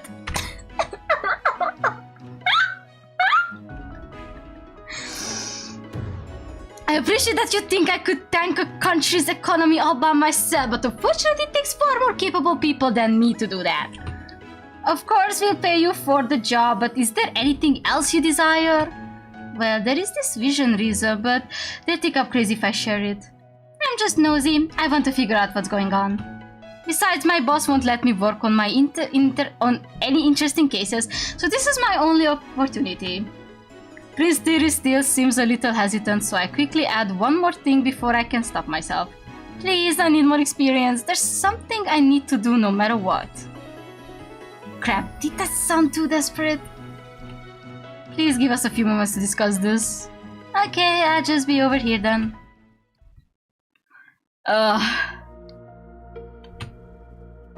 Not much discussing going on here, Your Highness. I'm sure you're all aware of where I stand on this. What about you, Mr. Intuition?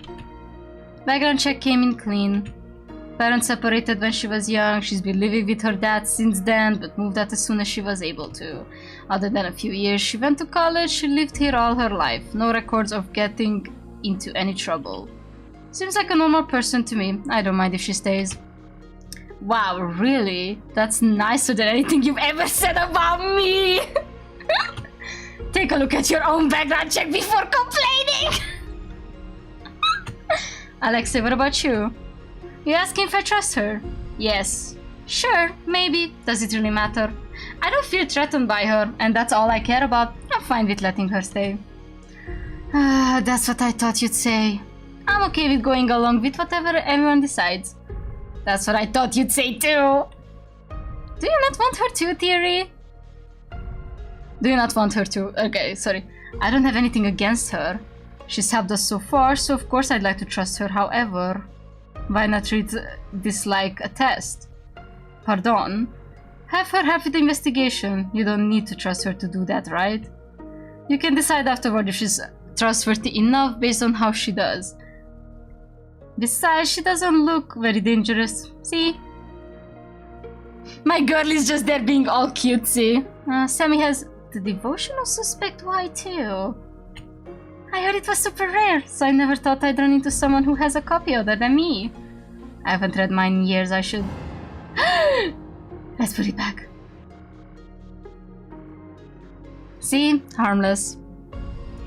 Are we not going to talk about how she just ripped the cover off with her bare hands and then shoved it back into the bookshelf to hide her crime? It already looked broken. Also, since when did you care about books? I don't. Fine. Fine? I will trust her for now and revisit my decision after the investigation. Thanks, dearie. Your Highness, you gotta get out more if the mere thought of hanging out with someone new causes you to break out in cold sweat. Damn! Perhaps my current companions have given me a bad impression of what friendship entails. These dinguses. After a little mishap, I decided to sit on the sofa instead of not touch anything else. I can't believe I broke it! Why did I just crumble like that? Hi? Hi! Why do you look like that? Is it because of the book? He saw! I'm really sorry. Can I pay you back in installments? It's that expensive? How do you have it and not know? It's not like you can just find a copy anywhere. Kinda? Don't worry about it then. Huh? Are you sure? If it bothers you, just help me with the investigation and we'll call it even. Wait, does that mean... Angel, they made a decision.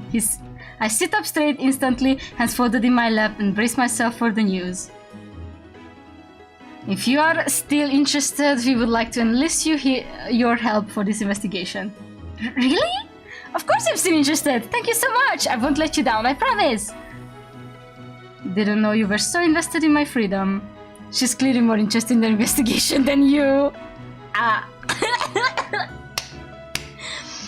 Oh, but please don't feel pressured. If you can't figure it out, we can work something else out instead. Don't stress too much. Make sure to stress out just a little bit though. My life is on the line here. Thank you so much for the opportunity. You don't know how much this means to me. You seem a little reversed. I feel like I should be the one thanking you here. Jem takes a seat next to me and the rest of the boys get settled in around us. It kind of feels like we are a team, doesn't it? I've never been on one outside of class before. It's exciting. Well, I should make the most of it. I'll probably never get an opportunity like this ever again. Okay then, let's see what we're dealing with here. Do we have any more information on the case? Here's the case overview. Misha, 29 years of age, found in the alleyway between Celestia and the Cosmolux Hotel. Discovered dead at approximately 11 AM. Time of death is around 8 AM. Cause of death is the blow on the back of the head. No other wounds were found on his body. You okay? You can sit this out if you want to. It's fine, I'm used to it. His response is quick and flippant, though I can't help but notice some sadness in his eyes. He and that Misha guy must have been close. Misha's autopsy report has been added to evidence. His body was found by a third party who was passing by and reported the corpse immediately. It was just lying there like that in broad daylight. No, it was completely hidden beside the dumpster before it was discovered. The police just moved it out to take pictures. Crime scene photo has added to the evidence. Does it say why they arrested Alexei? 1 second, I check. I don't know why either. I was just strolling innocently around town when they grabbed me. Didn't even let me get my morning coffee. Where's my mouse again? Autopsy, crime photo. Wait, oh! Found in the alleyway. My very first autopsy report. ... Oh. I'm not sure how innocent that stroll was since you did knock someone out, but since it was to help me, I'll keep quiet. I'm impressed you didn't resist. I was going to, but then I thought about how poor Thierry would tear all his beautiful locks out from the stress. My hair appreciates your restraint. What? Why does it say the suspect was captured on camera going into alleyway shortly before the body was discovered?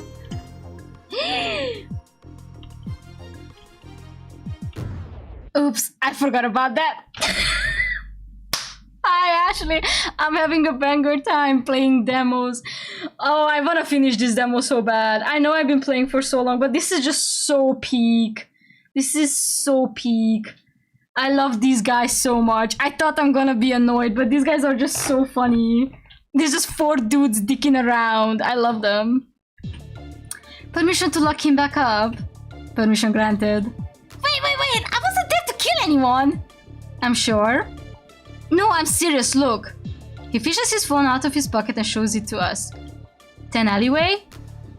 You normally listen to what every sketchy scam message tells you to do? Obviously not, I just thought it was from Sasha. His orders are normally written like that too. You don't know his number? He changes it all the time for security reasons. He usually doesn't bother telling me. I see. And what was important that he had to make you go there? Not sure, I thought I was supposed to pick something up from someone, but there was no one there. I looked around for a bit, but didn't see anything yet, so I left. I asked Nico earlier and he didn't know either, so maybe it wasn't Sasha, but in that case I have no clue who sent it. Who's Nico? My brother's advisor, you'll probably see him around. I didn't know gang leaders had advisors. Sammy, can you try tracing the message? Fine, it's most likely a burner phone though. Text sent to Alexa has been added to evidence. That's the end of the report. Now that we've got that boring stuff out of the way, how are we doing this? We should probably split up the work, yeah? I'll stay here and go through the security logs. So not even this is enough to get you to change your shut-in ways. I'll be holding down the fort, cheering you on. I have to make a tier list of best to worst boil after this. Go Alexei, go! I've never heard more monotone encouragement in my life! I'll check back the office then. Misha might have left some clues there. No, you should stay here. What? Why? Did you forget that there's a wanted man? You're a wanted man. It's nothing new, just another day for me. Besides, I'm not one to sit here and twiddle my thumbs while the rest of you are helping me. But I'm the only one who can get in there anyway. Your disguise may be good, but the gang is trained to be paranoid. There's no way I'd let you go by yourself. I'll be careful, I promise. I don't believe you, but fine. You probably just escape and go if we locked you in here anyway. And you'd be correct. If you lock him here with me, I will call the police and turn him in myself. Thanks for the ill-intentioned support, Sammy. I'll investigate the crime scene then. Sneaking in as a police officer shouldn't be too hard. You just want an excuse to wear that outfit again. What's wrong with that? I've worked hard on it, thanks to a certain someone spilling beer on my old one, by the way. I thought we agreed not to bring that up again. I'll check the police station to see if I can gather any information that might not have been uploaded digitally. I'd like to speak with the investigators involved as well. Are you sure it's okay for you to do that publicly? There should be no issue as long as I state that I am there to investigate the convict that escaped. I can't believe the Crown Prince of Soler is strolling around doing common detective work. Gonna rip into them for letting the big bad gangster escape. Oh yeah, how did you get the guards to leave without revealing yourself? I was surprised when there were none in the jail when I arrived. That was Sammy's handiwork, I believe. It wasn't anything big. I hacked into the security system at the chief's office. It was funny watching them scramble around trying to fix it. Sammy, you're kinda scary. Thank you. Oh wow, his eyes are all lit up and shit. No wonder there were so many guards at the end. They must have realized they were duped and came running with their tails stuck between their legs. I can already feel the headache that will be coming during the next meeting. No use complaining. You're getting paid to be their personal therapist. Not enough if you ask me. Now then, detective. They all turned to look at me with varying degrees of enthusiasm. What do you plan to do? I do believe investigating elsewhere is necessary, so you can choose who you want to accompany. Oh, this is where the routes separate? After we're done, let's meet up back here to share information. That way you won't miss out on anything, no matter who you choose to go with. Sounds good. Let's see. Prince Terry will be at the police station, Alexei will be at the Dora office, Jen will be in the crime scene, and Sam will be here. Okay, no, I don't want to choose. I don't want to choose yet. I thought they would just end the demo here. Okay, I'm gonna save on this. Oh man, my favorite. Okay, so in order, my favorite is Sammy, then Jem, then Alexei, and then Prince Theory. I'm sorry, Prince Theory kind of dropped down from the beginning, but Sammy is like peak. But I don't know if I really want to hang out with him straight up. And seeing the offices with Alexei would be kind of fun. So what should I do? Should I just stop here? Oh, but I don't know what to do. I love this. I love this so much.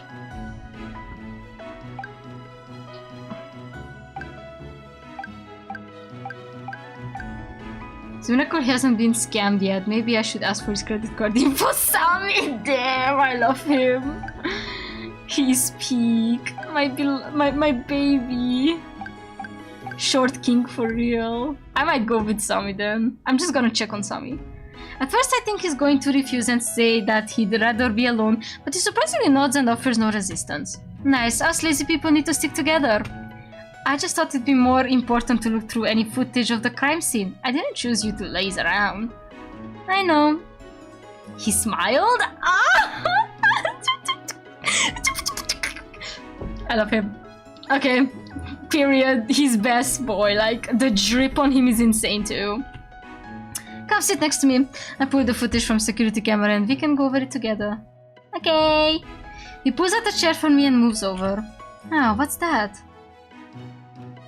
There are countless plushies of some sort around creatures on the chair, but he shoves them in the ground without care and gestures for me to take a seat.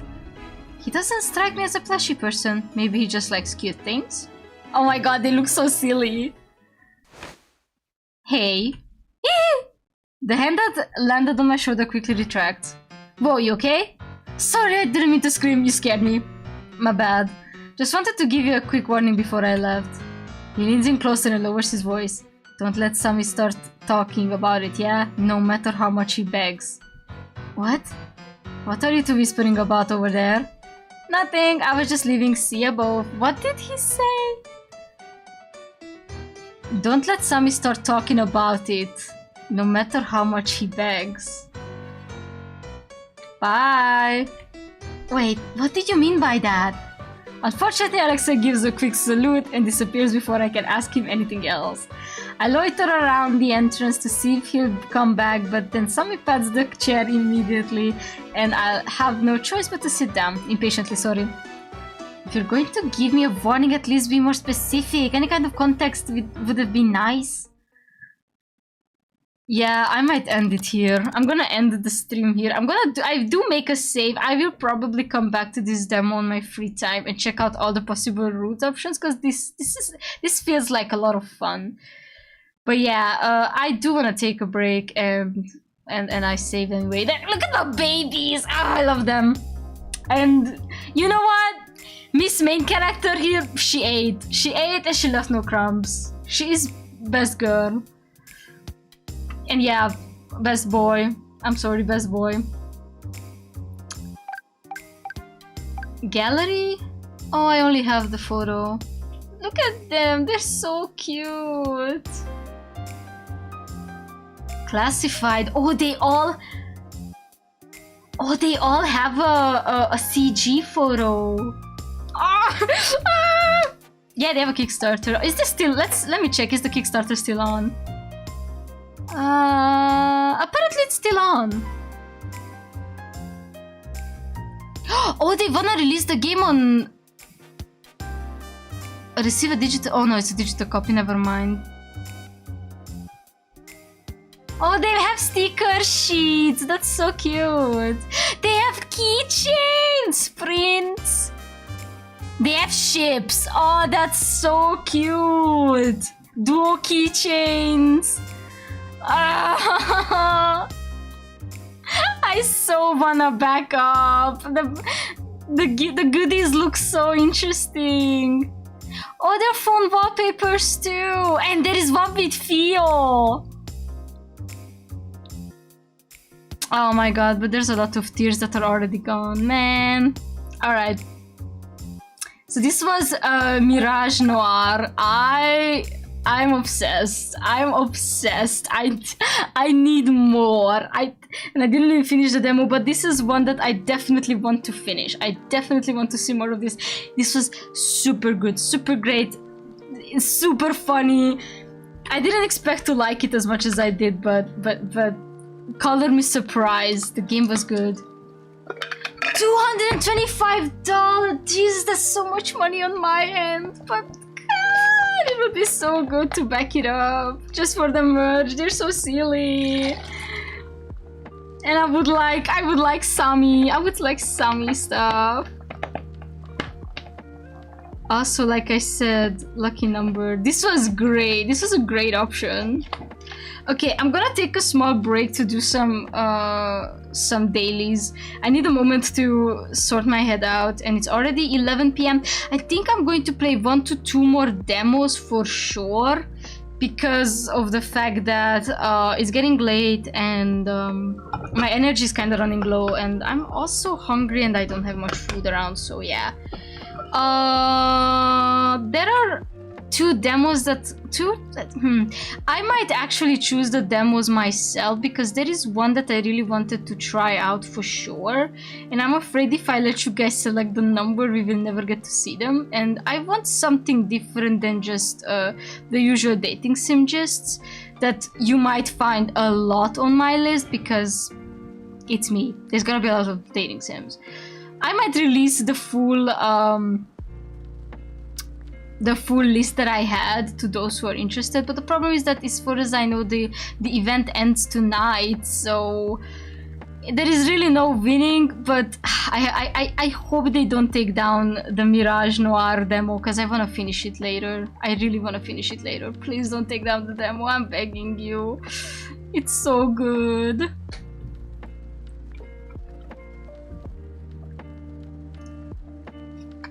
I love how silly they are. I need to know the lore of how did these 4 dinguses got together. Like, it's just, the demos don't disappear like this, like on Steam Next Fest. Oh, thank Lord! Oh my god, thank Lord! As they are on each, and they are on each.io. Oh, that's so good. No, Mirage Noir is. I loved it so much. It's just so silly. Oh, thank you, chat. There's the game that we last played. Alright, I'm gonna go take a pee break. I'm gonna be right back. I would be like, if anybody wants to choose a number, go for it, but I might choose my own demo next, because it's getting late and I wanna play something that I've been more interested in since, you know, going through my options. So yeah, okay, be right back.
Alright, I'm back. I grabbed some tape in case before we start. I think I'm gonna play one more demo, but I might try two. I will see. But pretty much, since no one said a number, I might just pick my own one. Since I've been having a few ones that I was really interested in. And what? One of them needs an update. AO? Hold on, I'm updating. Alright. Let's see.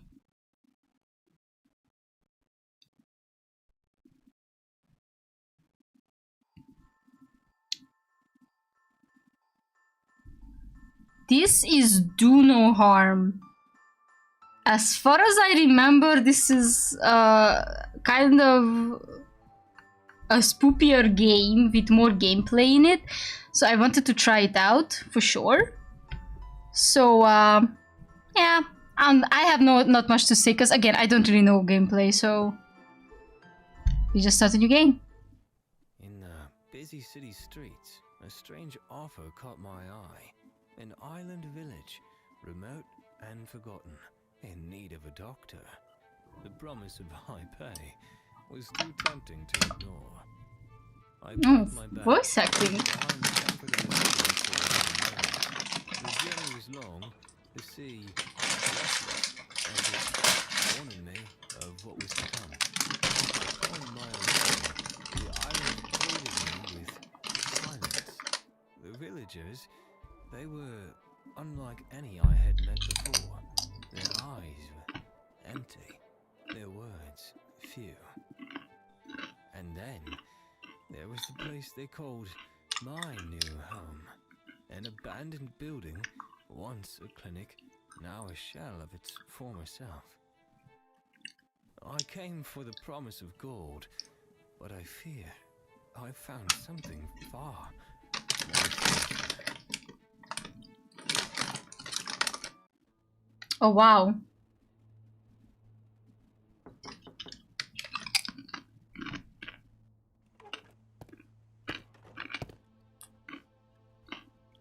Welcome to the new home, doctor.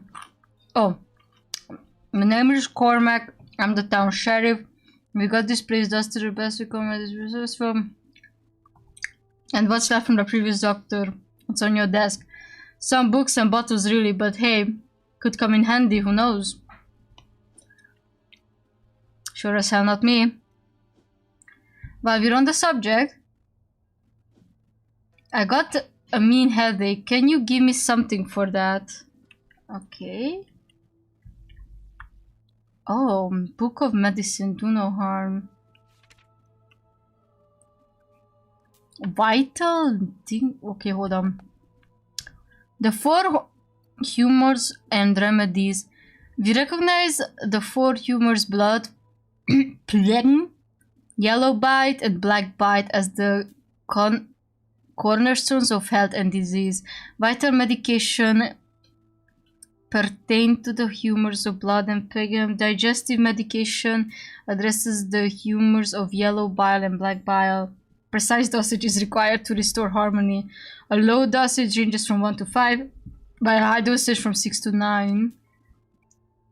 Oh, blood symptoms. Oh, you need the blood medicine. How do I? Oh, blood. Oh, I use it on him straight up. Ah, that's much better. And here's my med card for you to sign. Oh.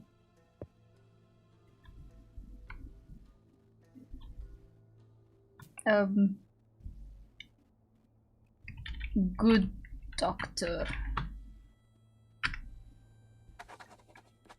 Doctor, good doctor. Thanks. What was I saying? All right, your work hours are from 8 AM to 8 PM and the probation period will be 30 days. And I say is Just be a good doctor and everything is gonna be dandy. Getting complaints from your patients. If you fail to float your boat financially and go bankrupt, you'll have to come knocking on your door. And neither of us want that. Right? Right.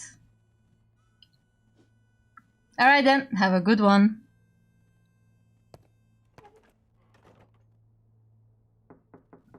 Alright. Good day, doctor. I hope you're well. I'm coughing all the time and can't breathe properly because of it. Click on double bubble to skip. Coughing all the time and can't breathe properly. These symptoms suggest imbalance in the blood, moisture in the blood. Avoid administers high dose blood medicine. What is allergies? Oh wait, I should check if he doesn't like milk or tomatoes. Garlic, lemons. Wait, avoid administering plague if the patient is over 59. He's 49, but there are... How does this work? Can I save? No, I can't.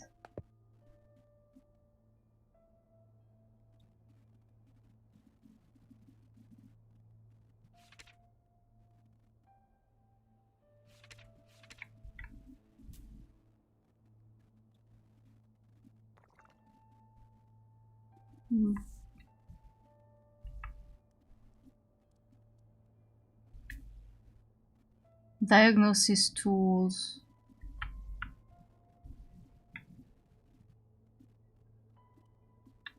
Avoidance in low dose of yellow bile. Oh, if they have these allergies, make sure that they're not older than 50. Oh, okay, I think I understand now. I really appreciate it.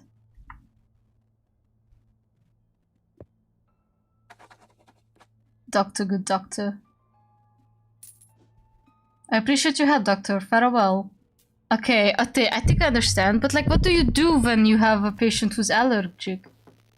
What? Doctor, thank you for seeing me. I often find myself feeling uncomfortably irritable and snapping at people for no reason.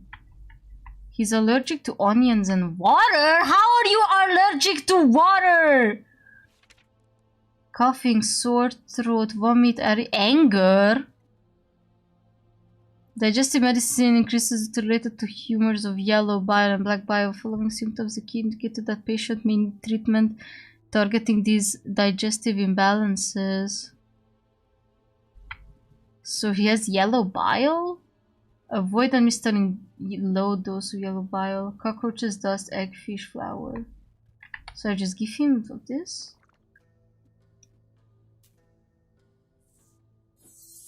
You literally saved my life.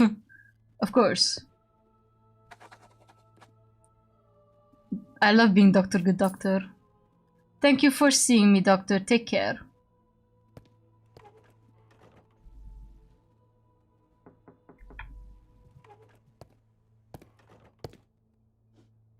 Hello, doctor. I hope I'm not intruding. Everything looks like watercolor paintings someone forgot to finish, all blurry and smudged. No known allergies, 30 years old. Diarrhea, anger, body ache, vomiting, hunger, thirst, itching, cold sweat, sneezing, coughing, sore throat, difficulty breathing, chest pain, fatigue, headache, hallucination, blurred vision, dizziness. So it's gotta be this one.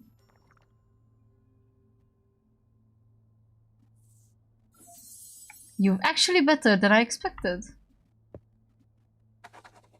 Oh, you can. Sometimes you have to give them multiple medicine. I'm grateful for your help. Doctor, take care. Oh, I'm thankful for your help, doctor. Take care. Whoa. Doctor, thank you for seeing me. I swear I saw a dog with no legs floating by. But then it just wasn't there. I'm not crazy, am I? Lemons and peanuts. So I think it's hallucinations, so it's gonna be the red one. Avoid administering high dose blood medicine. Almond, banana, beef, carrots, cats.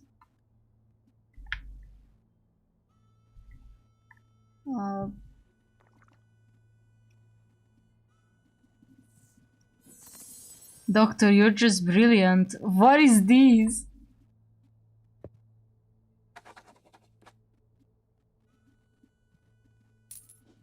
Thank you for your care, Doctor. Goodbye. I hope I didn't kill anyone yet.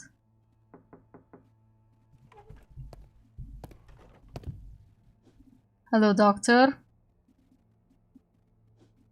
I've been dealing with body aches for the past few days, and it's quite uncomfortable.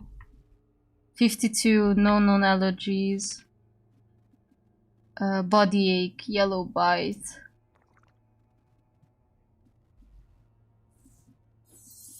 They're actually better than expected. Henry Gilman. I'm grateful for your help. Thank you for your help, Doctor. Take care. Oh.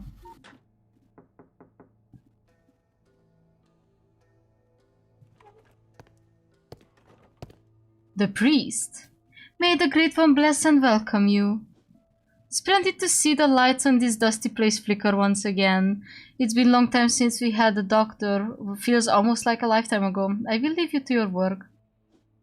But be sure that I will send my congregation your way. May the Great One guide you through the dark. So bro just came in to say hi.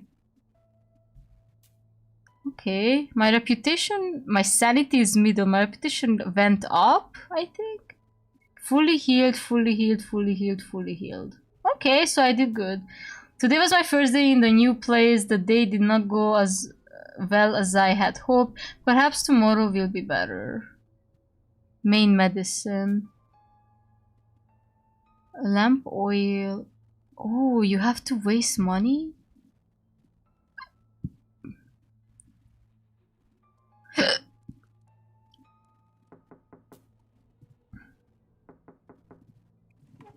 Oh, wow. Hey, man, you must be the new doc. Nice to see a new face behind the desk. Hope you stick around longer than the last one. Wonder what he's doing now. On that code, the last doctor left me some equipment that needed small tweaks and fixes. Here is what's called ryomotor. Oh. Wait, those syringe and the... What? Physical symptom. Oh my god, I cannot read that fast!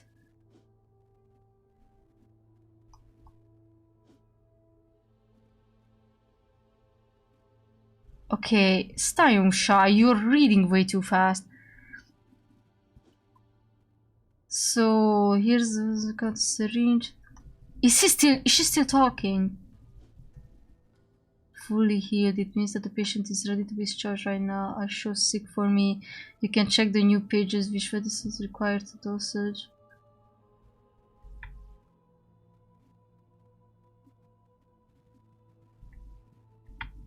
Black spots, parasites, red boil. I'm guessing that's a red boil? Oh no, it's a top black boil. Wait, if there are no physical symptoms at all, you can give patient low 1 to 5. Can I read? Patient condition. Fully healed, almost healed, feeling sick, feeling worse, almost dead.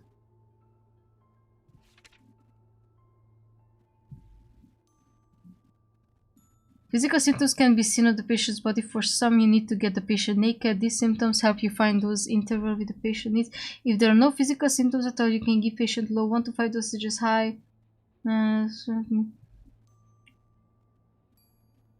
So it's like 1 to 3 dosage?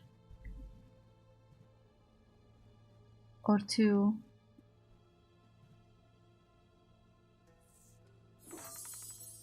Fully healed. That's great. This goes way too fast. Enjoy the gadget stock. And bring my rest of his stuff when they're fixed. See ya. I don't have to sign anything for you. I'm gonna have problems reading this one. Oh geez, hello doctor. I've got no strength left in me. Can't even do the daily chores.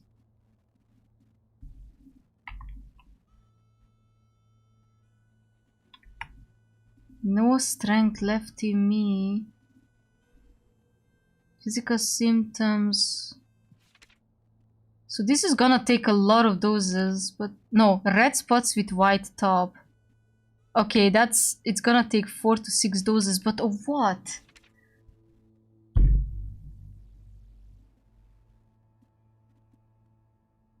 Blurred vision, headache, fatigue? He might have fatigue. Does it mean... Oh, okay, so it's gonna be this one. So it's instantly... Okay. And he has red spots with white top, so it needs 4 to 6 doses. Let's put 5.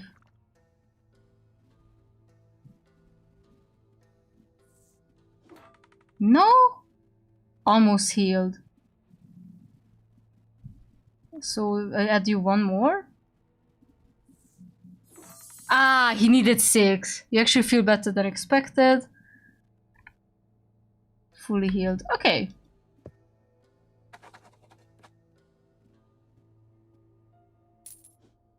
Thank you for seeing me, doctor. Take care. Oh my god, these are creepy.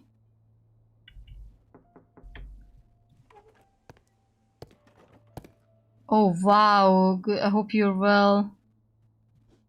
I've been experiencing blurred visions, struggling to see things clearly. Okay, what is that? Top white boil. Is it this one? Rotten area. Parasites, red... What is that red boil? Purple area surrounded by white ring. Oh wow, I have no idea what... I think it's this one. 4 to 6 dosages. I guess it's gonna be 4? 4 of the red one? Let's try. Yeah, okay, I see.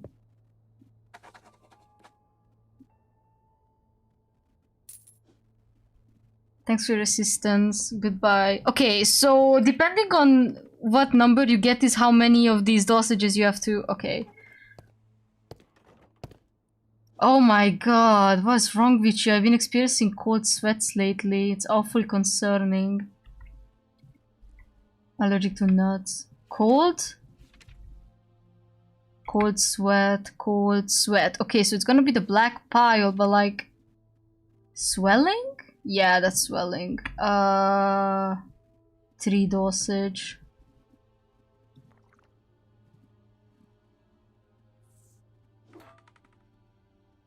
Almost healed. Needs 1 more.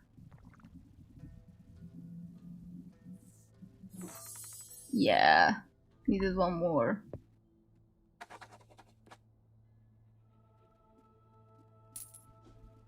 Okay, this is not a bad game. It's just a bit spoopy.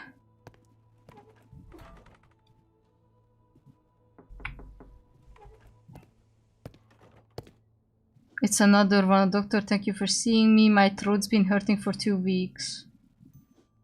And it's getting worse in the evening and at night. Throat hurts. No allergies, 26.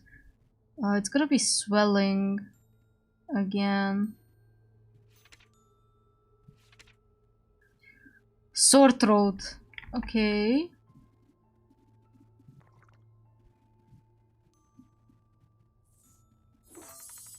Yay! Fully healed.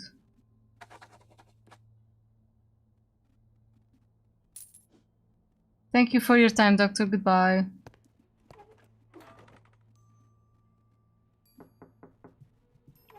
I'm gonna play a few rounds. I don't know how many you can play in this. Doctor, good to see you. I often find myself feeling uncomfortably irritable and snapping at people for no reason. Wait, didn't you have... He's allergic to garlic, water and onions. So... Anger, that's the yellow one. Red spots with white tub, red spots. Black spots. Are those black spots?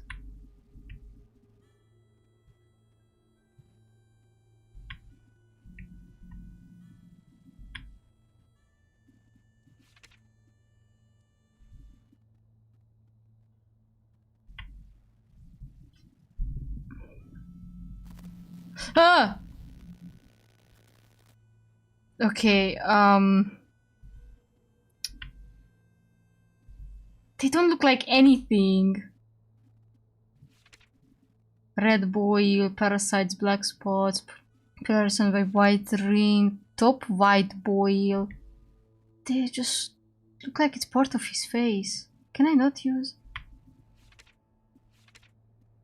Anger.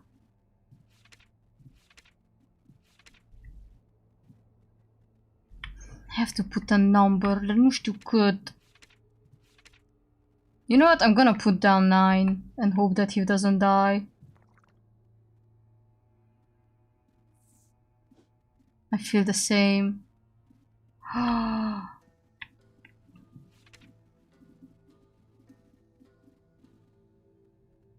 Then it's just 1.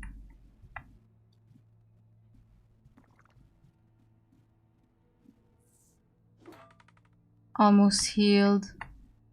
Oh my god, I'm just wasting medicine on this guy. Fully healed. I don't know what made the difference. That I wasted a lot of medicine on this guy.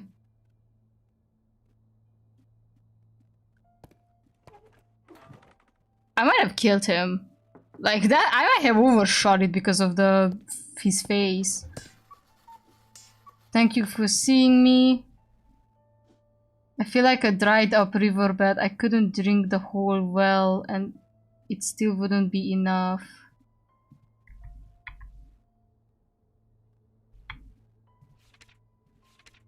Sneezing, coughing, sore throat, difficult breathing, chest pain, anger, body ache, diarrhea, vomiting, hunger, thirst. So he's like very hungry. Very thirsty. I guess I'm gonna put like 2 dosages because he looks fine. Almost healed. 1 more.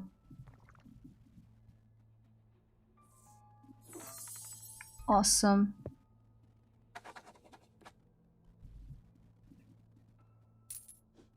Thank you for your assistance.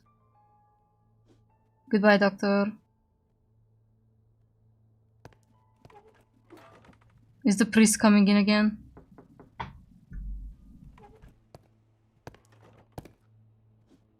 Greetings, doctor. I hope you're having a lovely day. So happy to have you in our village. A real blessing.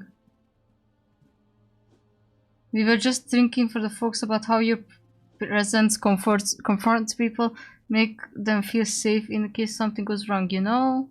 Oh, she's just here to thank us. Oh, my apologies for babbling away my precious your precious time. I'm sweating buckets for no reason. Doesn't matter if it's hot or cold. Okay, never mind. So she's sick too. And she sweats a lot. Cold sweat? Is there any other sweat?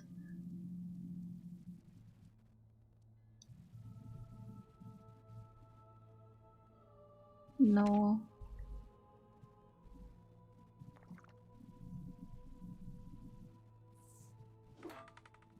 Feeling better. Cât mai ai nevoie? Almost healed?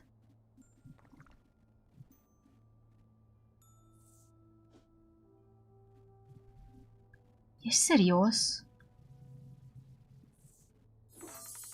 Thank you. Jesus. I'm feeling better than ever.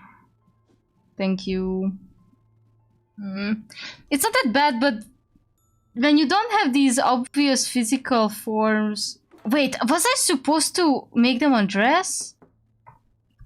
Wait, I might have supposed to make them undressed. Doctors, great you're here. I need help. I have this itch. I'm sitting inside me and I can't reach it no matter how hard I try. I whisper things, secrets, but they are not mine. Nobody hears them, but you're different. Aren't you? Okay, that's creepy. You really listen. I feel like I can open up to you. May I?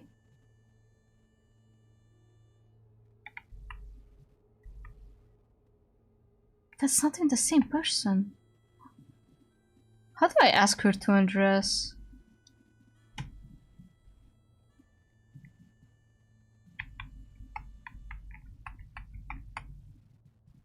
I don't know how to ask people to undress.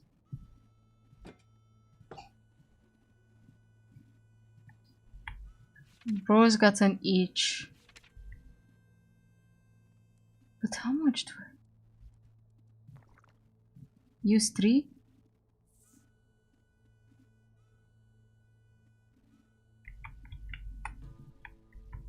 What the fudge am I supposed to do?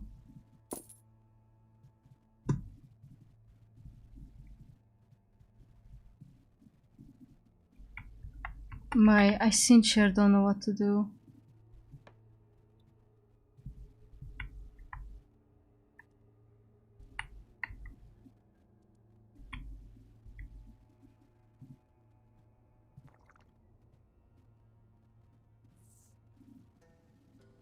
Okay, I'm gonna quit. Yeah, I'm sure. It's not bad, but I feel like I don't really understand the game's mechanics. And I think the game might go on for a while. I'm not sure what to say so far.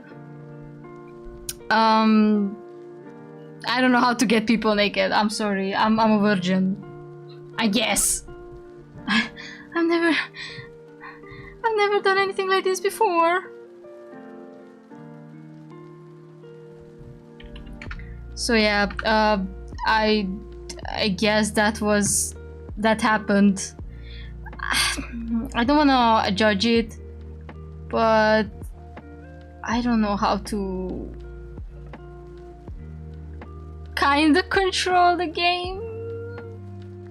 I might check it out later again, figure out how to get people undressed, but yeah. I realized that maybe I should have done that, but I don't know what's with this one. This one was just eating all the black vial on me, like I have all day. Also, she looked pretty okay, but like apparently she was sick. So in the head, maybe I should have added something like hallucinations. I mean, actually, you know what? I think it was not her fault. I think it was my fault. But anyway, I'm going to go and check out one more demo very quickly that is a bit creepy as far as I saw. I hope that it's going to be good. This is going to be the last demo of the night, I think. The rest I might check out myself or post a list about it and be like, hey, if you want to check it out, go for it for yourself, because I don't really have the time. Yada yada yada. You guys know the drill.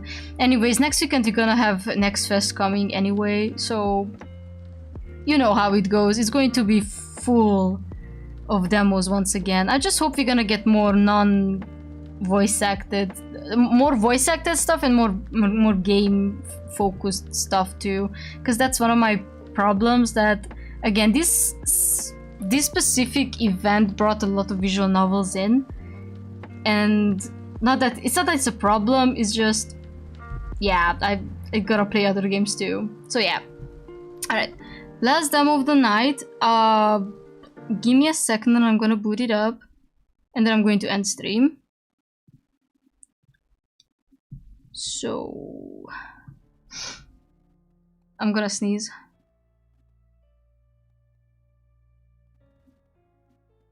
Contra, Spem, Spero. This one looked creepy, okay? I had to... Ooh. Okay.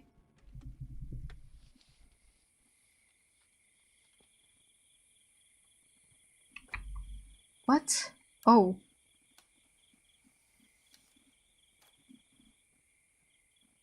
The goddamn car broke down again. I did check... Wait. I did check all the parts before leaving. They were working fine then and there. They were working fine and then and are now, but it won't start. I can't just wait, not this time. Just in case I forget anything important, I use my journal and camera as always. Now I have to grab the backpack and go find some help. The essentials, my wallet, driver's license and flashlight, are in my pockets. The gas station shouldn't be too far from here. I remember that. I decide to go down the road. I got Polaroid paper plus 40, water bottle 1, pocket knife 1, wallet 1, driver's license 1, flashlight 1. What is this? Okay, go down the road. The road disappeared. I was walking straight forward without turning, and it vanished right under my feet, replaced by bare ground. The moment I realized that I had it back, but still couldn't find it. I'm surrounded by trees. It looks like I got deep into the forest. Some glowing orange eyes have been following me for a while. If it's an animal, that's a really big one, and I don't want to get to know it better. There's no point in staying in one place either. I decide to proceed further, get some rest, scream for help. Proceed further? I decide to proceed deeper into the forest. Flare gun? After watching around for a while, I happen to find a flare gun, as if purposefully hidden between some tree roots that I tripped over. Could someone actually leave it here? Why? I took it in case there were also flares to be found somewhere near. I feel tired already. The path I've been following had been also disappeared. No sign of it anywhere. Night has come, the darkness is overwhelming, and the reading light doesn't quite help. I can't believe this forest was always this deep. There's no much I can do right now. Okay.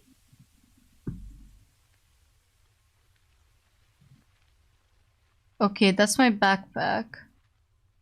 Notes? How do I... Oh.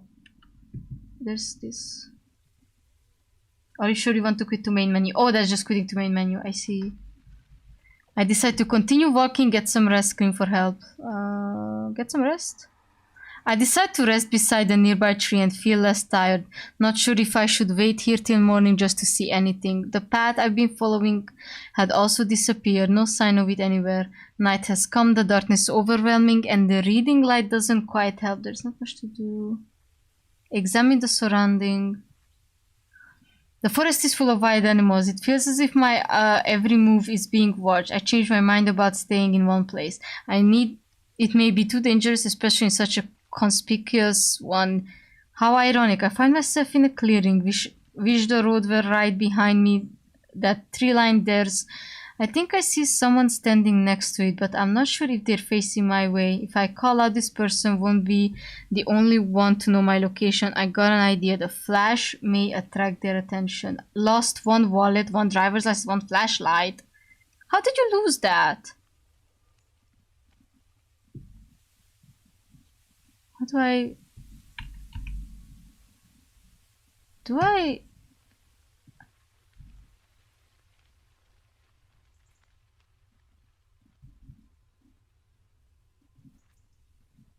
I decide to take a photo.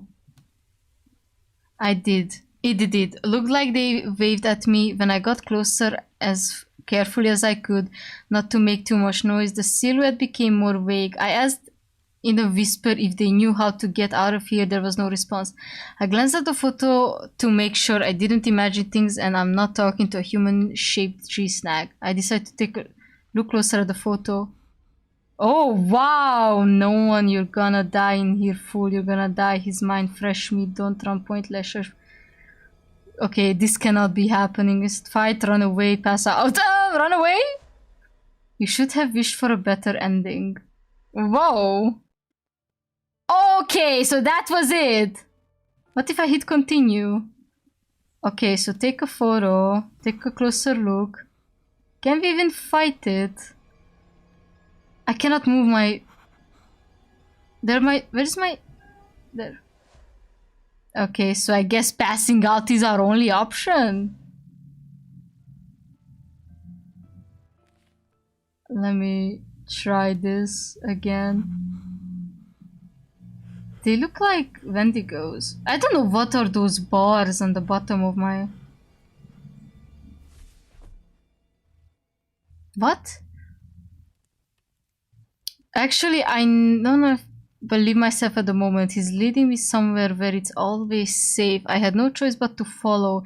He said they'd come back if I refused, and also commented my ability to deftly record things in any conditions. I'm well aware of its value. Still, I prefer to think events through before writing them down, even if sometimes it's even more complicated than doing that at once. I decide to follow the old man. We reached a camp. The tents here are obviously handmade but look neat. The man introduces himself as Rob. He gave me a folded paper sheet and said, "Here, take this thing. Maybe you'll find a better use for it than I did. Don't forget your old man when you find a way out of here, eh?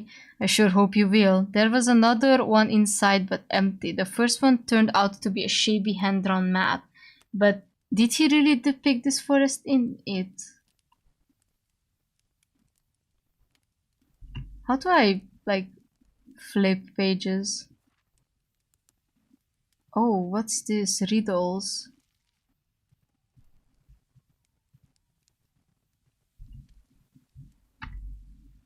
How do I go back? I cannot do anything. Okay. Oh, okay. We're back. Good. You have a map. Wait!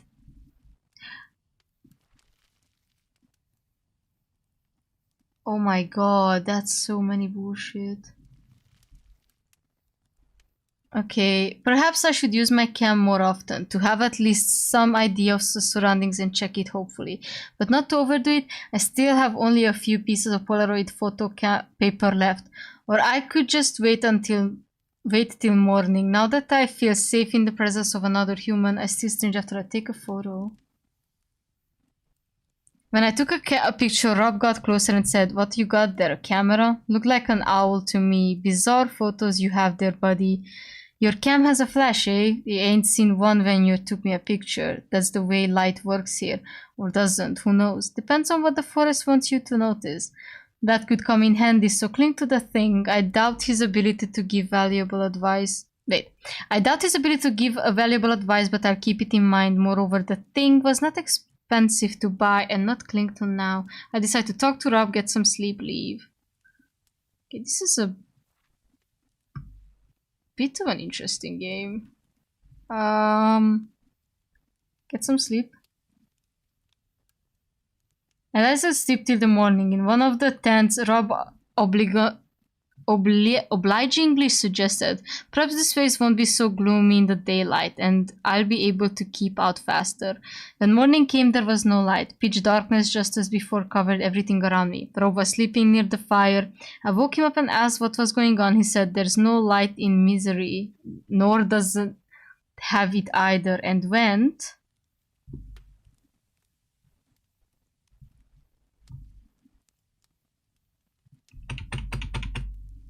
Oh, like this. Okay, and went back to sleep without further explanation. Guess I'm gonna need to figure out by myself now. I decide to talk to Rob. Rob, camp, forest, creatures, never mind. Oh, creatures. I asked him about the creatures I saw before passing out. He answered, "Right, some indeed call them creatures. You see, buddy, it's a lot of different folks in here, not only creatures. I call them pups personally. Wicked pups. There are more clever ones, shadowy ones, those things in the sky, and those under the water, and here are friendly ones like you and I. But most of our kind just vanish so quickly you ain't get a chance to know them know them better. Jesus, lucky you stumbled upon me so soon." I didn't dare object. Camp? I asked him about the camp. He answered, "It is safe. I've never been attacked here. Maybe it's the fire scaring them off. Too risky to check, so I keep it burning all the time." Forest. I asked him about the forest. He answered, "It's a cruel one. I was even younger than you are now when I got stuck in this prison of forest. Can you imagine that? I never wanted to last so long when I was free, but something makes me hold on to life here. Still, it's nice to see sometimes meet other folks here, even if they don't stay for quite as long. That's why I hope you'll be the one to finally find a way out and surely let me leave the place too. I don't want to die here and become one of them. What's wrong with this place, Rob?" I decided to ask him about himself. He answered, "Yep, it's me. Been stuck in this hell of a forest for centuries, that's for sure. I ain't getting younger, you see. It becomes difficult to continue searching for a way out. I haven't seen another human in a long time. Guess he will not much of a help getting out of here. Leave." I decided to waste time and explore the forest further. As I was leaving the camp, Rob called out to me and asked, "Since you're all set to go, would you maybe bring me my ladle? I lost the thing very recently and can't stop thinking about it. Can't stir me no good apple soup without that." Why apple? Because it's all you can find and eat in here, damn it. I lost it not so far from here. Just the next place marked on the map after my camp. And you probably have better eyes. Oh, okay. So this is more like a text adventure. I might stop because there's just a lot of reading. Like lots of reading. Oh, that's Rob. Look around. I searched around to find nothing in the dark. It was problematic. The old man wasn't joking about it. Take a photo.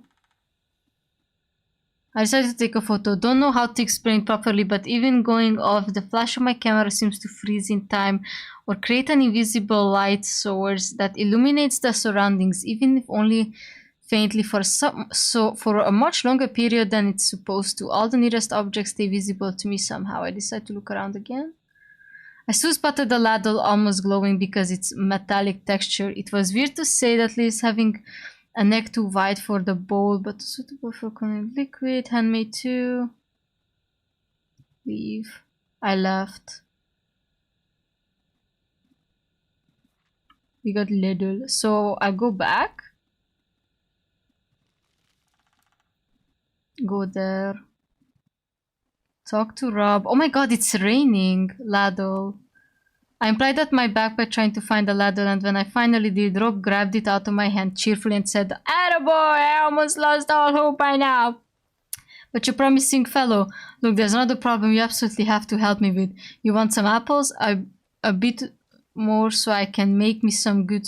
I just want some more apples." Okay, I might save. This is a lot of readings. Lot of reading.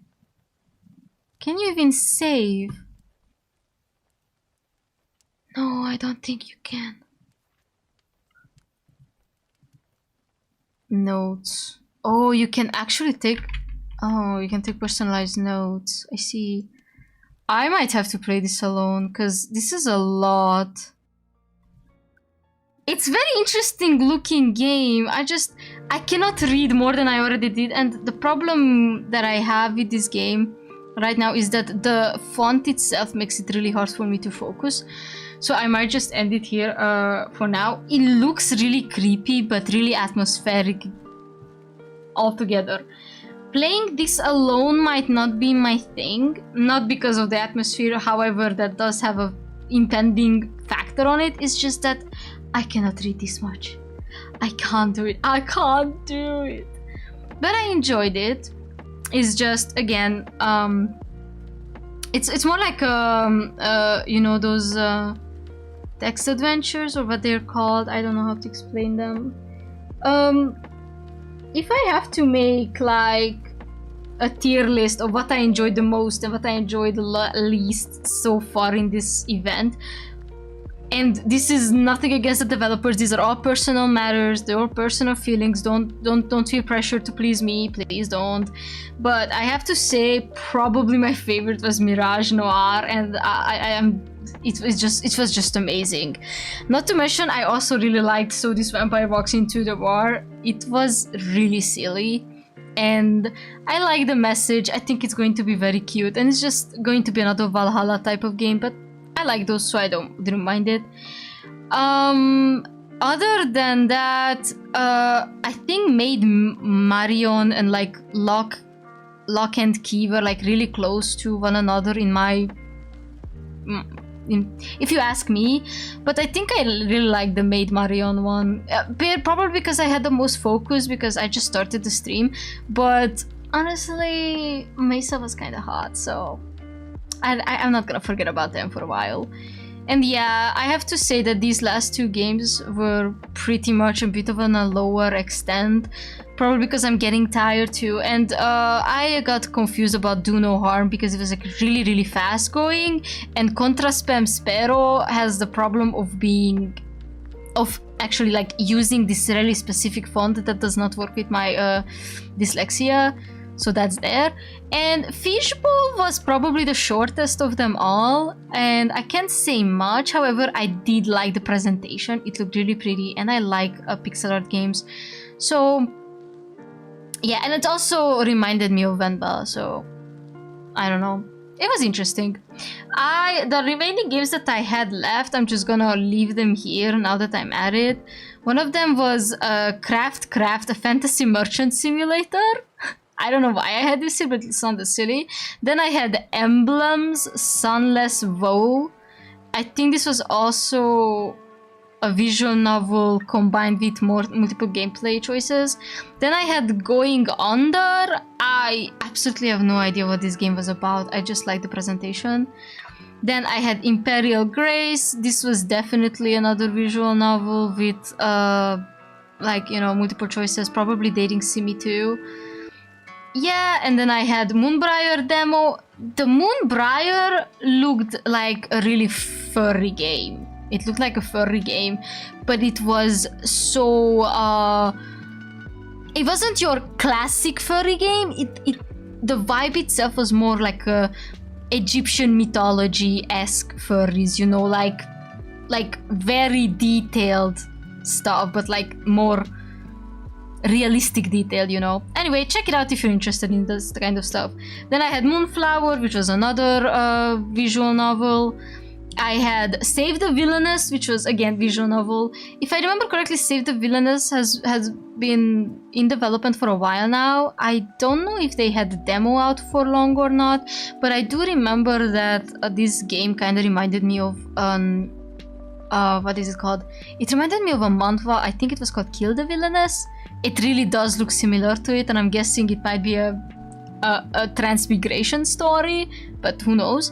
And then the last one was Scarlet Inn. Scarlet Deer Inn. And if I remember correctly, Scarlet Deer Inn was like what is it called? Like a platformer game, and probably some more visual novel-esque stuff in it. I don't know. These were the games that I selected. There were more that I didn't add it because they were, you know, 18 and above, so that's about it. But I might go back to these and check them out on my own. I will definitely finish Mirage Noir because I've just got way too invested in it. And yeah, thank you guys so much for watching. It helps me a lot to have you all. If anyone's still with me, and if not, that's also okay. It's Sunday night. We all get it. Next week, Wednesday, I'm going to be finishing up with the first episode of... Oh my god, I cannot speak. Of the Devil. So please stick around because it's been 2 streams already. The third one's The Charm. On Friday, we are finally going to start Monster Hunter Wilds, and I can't wait. It's going to be chaotic and it's going to be exciting, fresh and fun. And yeah, just me and the boys chilling out like we used to. And finally, on Sunday, we are going to be experiencing some Next Fest. Like a proper Next Fest. I don't know how many demos. Is it over? Yeah, I'm ending now. I'm sorry. I mostly played visual novels, I'm gonna be real with you. But I had a blast. It was kind of fun. If anyone wants a list of what games I played, I can send a screenshot or something. Anyway, I wanted to say, I don't know how many demos I'm going to have for next Sunday. but it's going to be fun again. You know, I like doing these, but I will probably not start from 4 p.m. purely because this takes too much toll on my little brain. So probably expect it from 5 p.m. please. Anyhow, thank you guys so much for watching. Make sure to like this stream because that helps a lot. You can check me out on all my socials down there. You can join the Discord server if you want to. And without further ado, I'm going to go now. Thank you guys so much for watching. See you next week. Goodbye.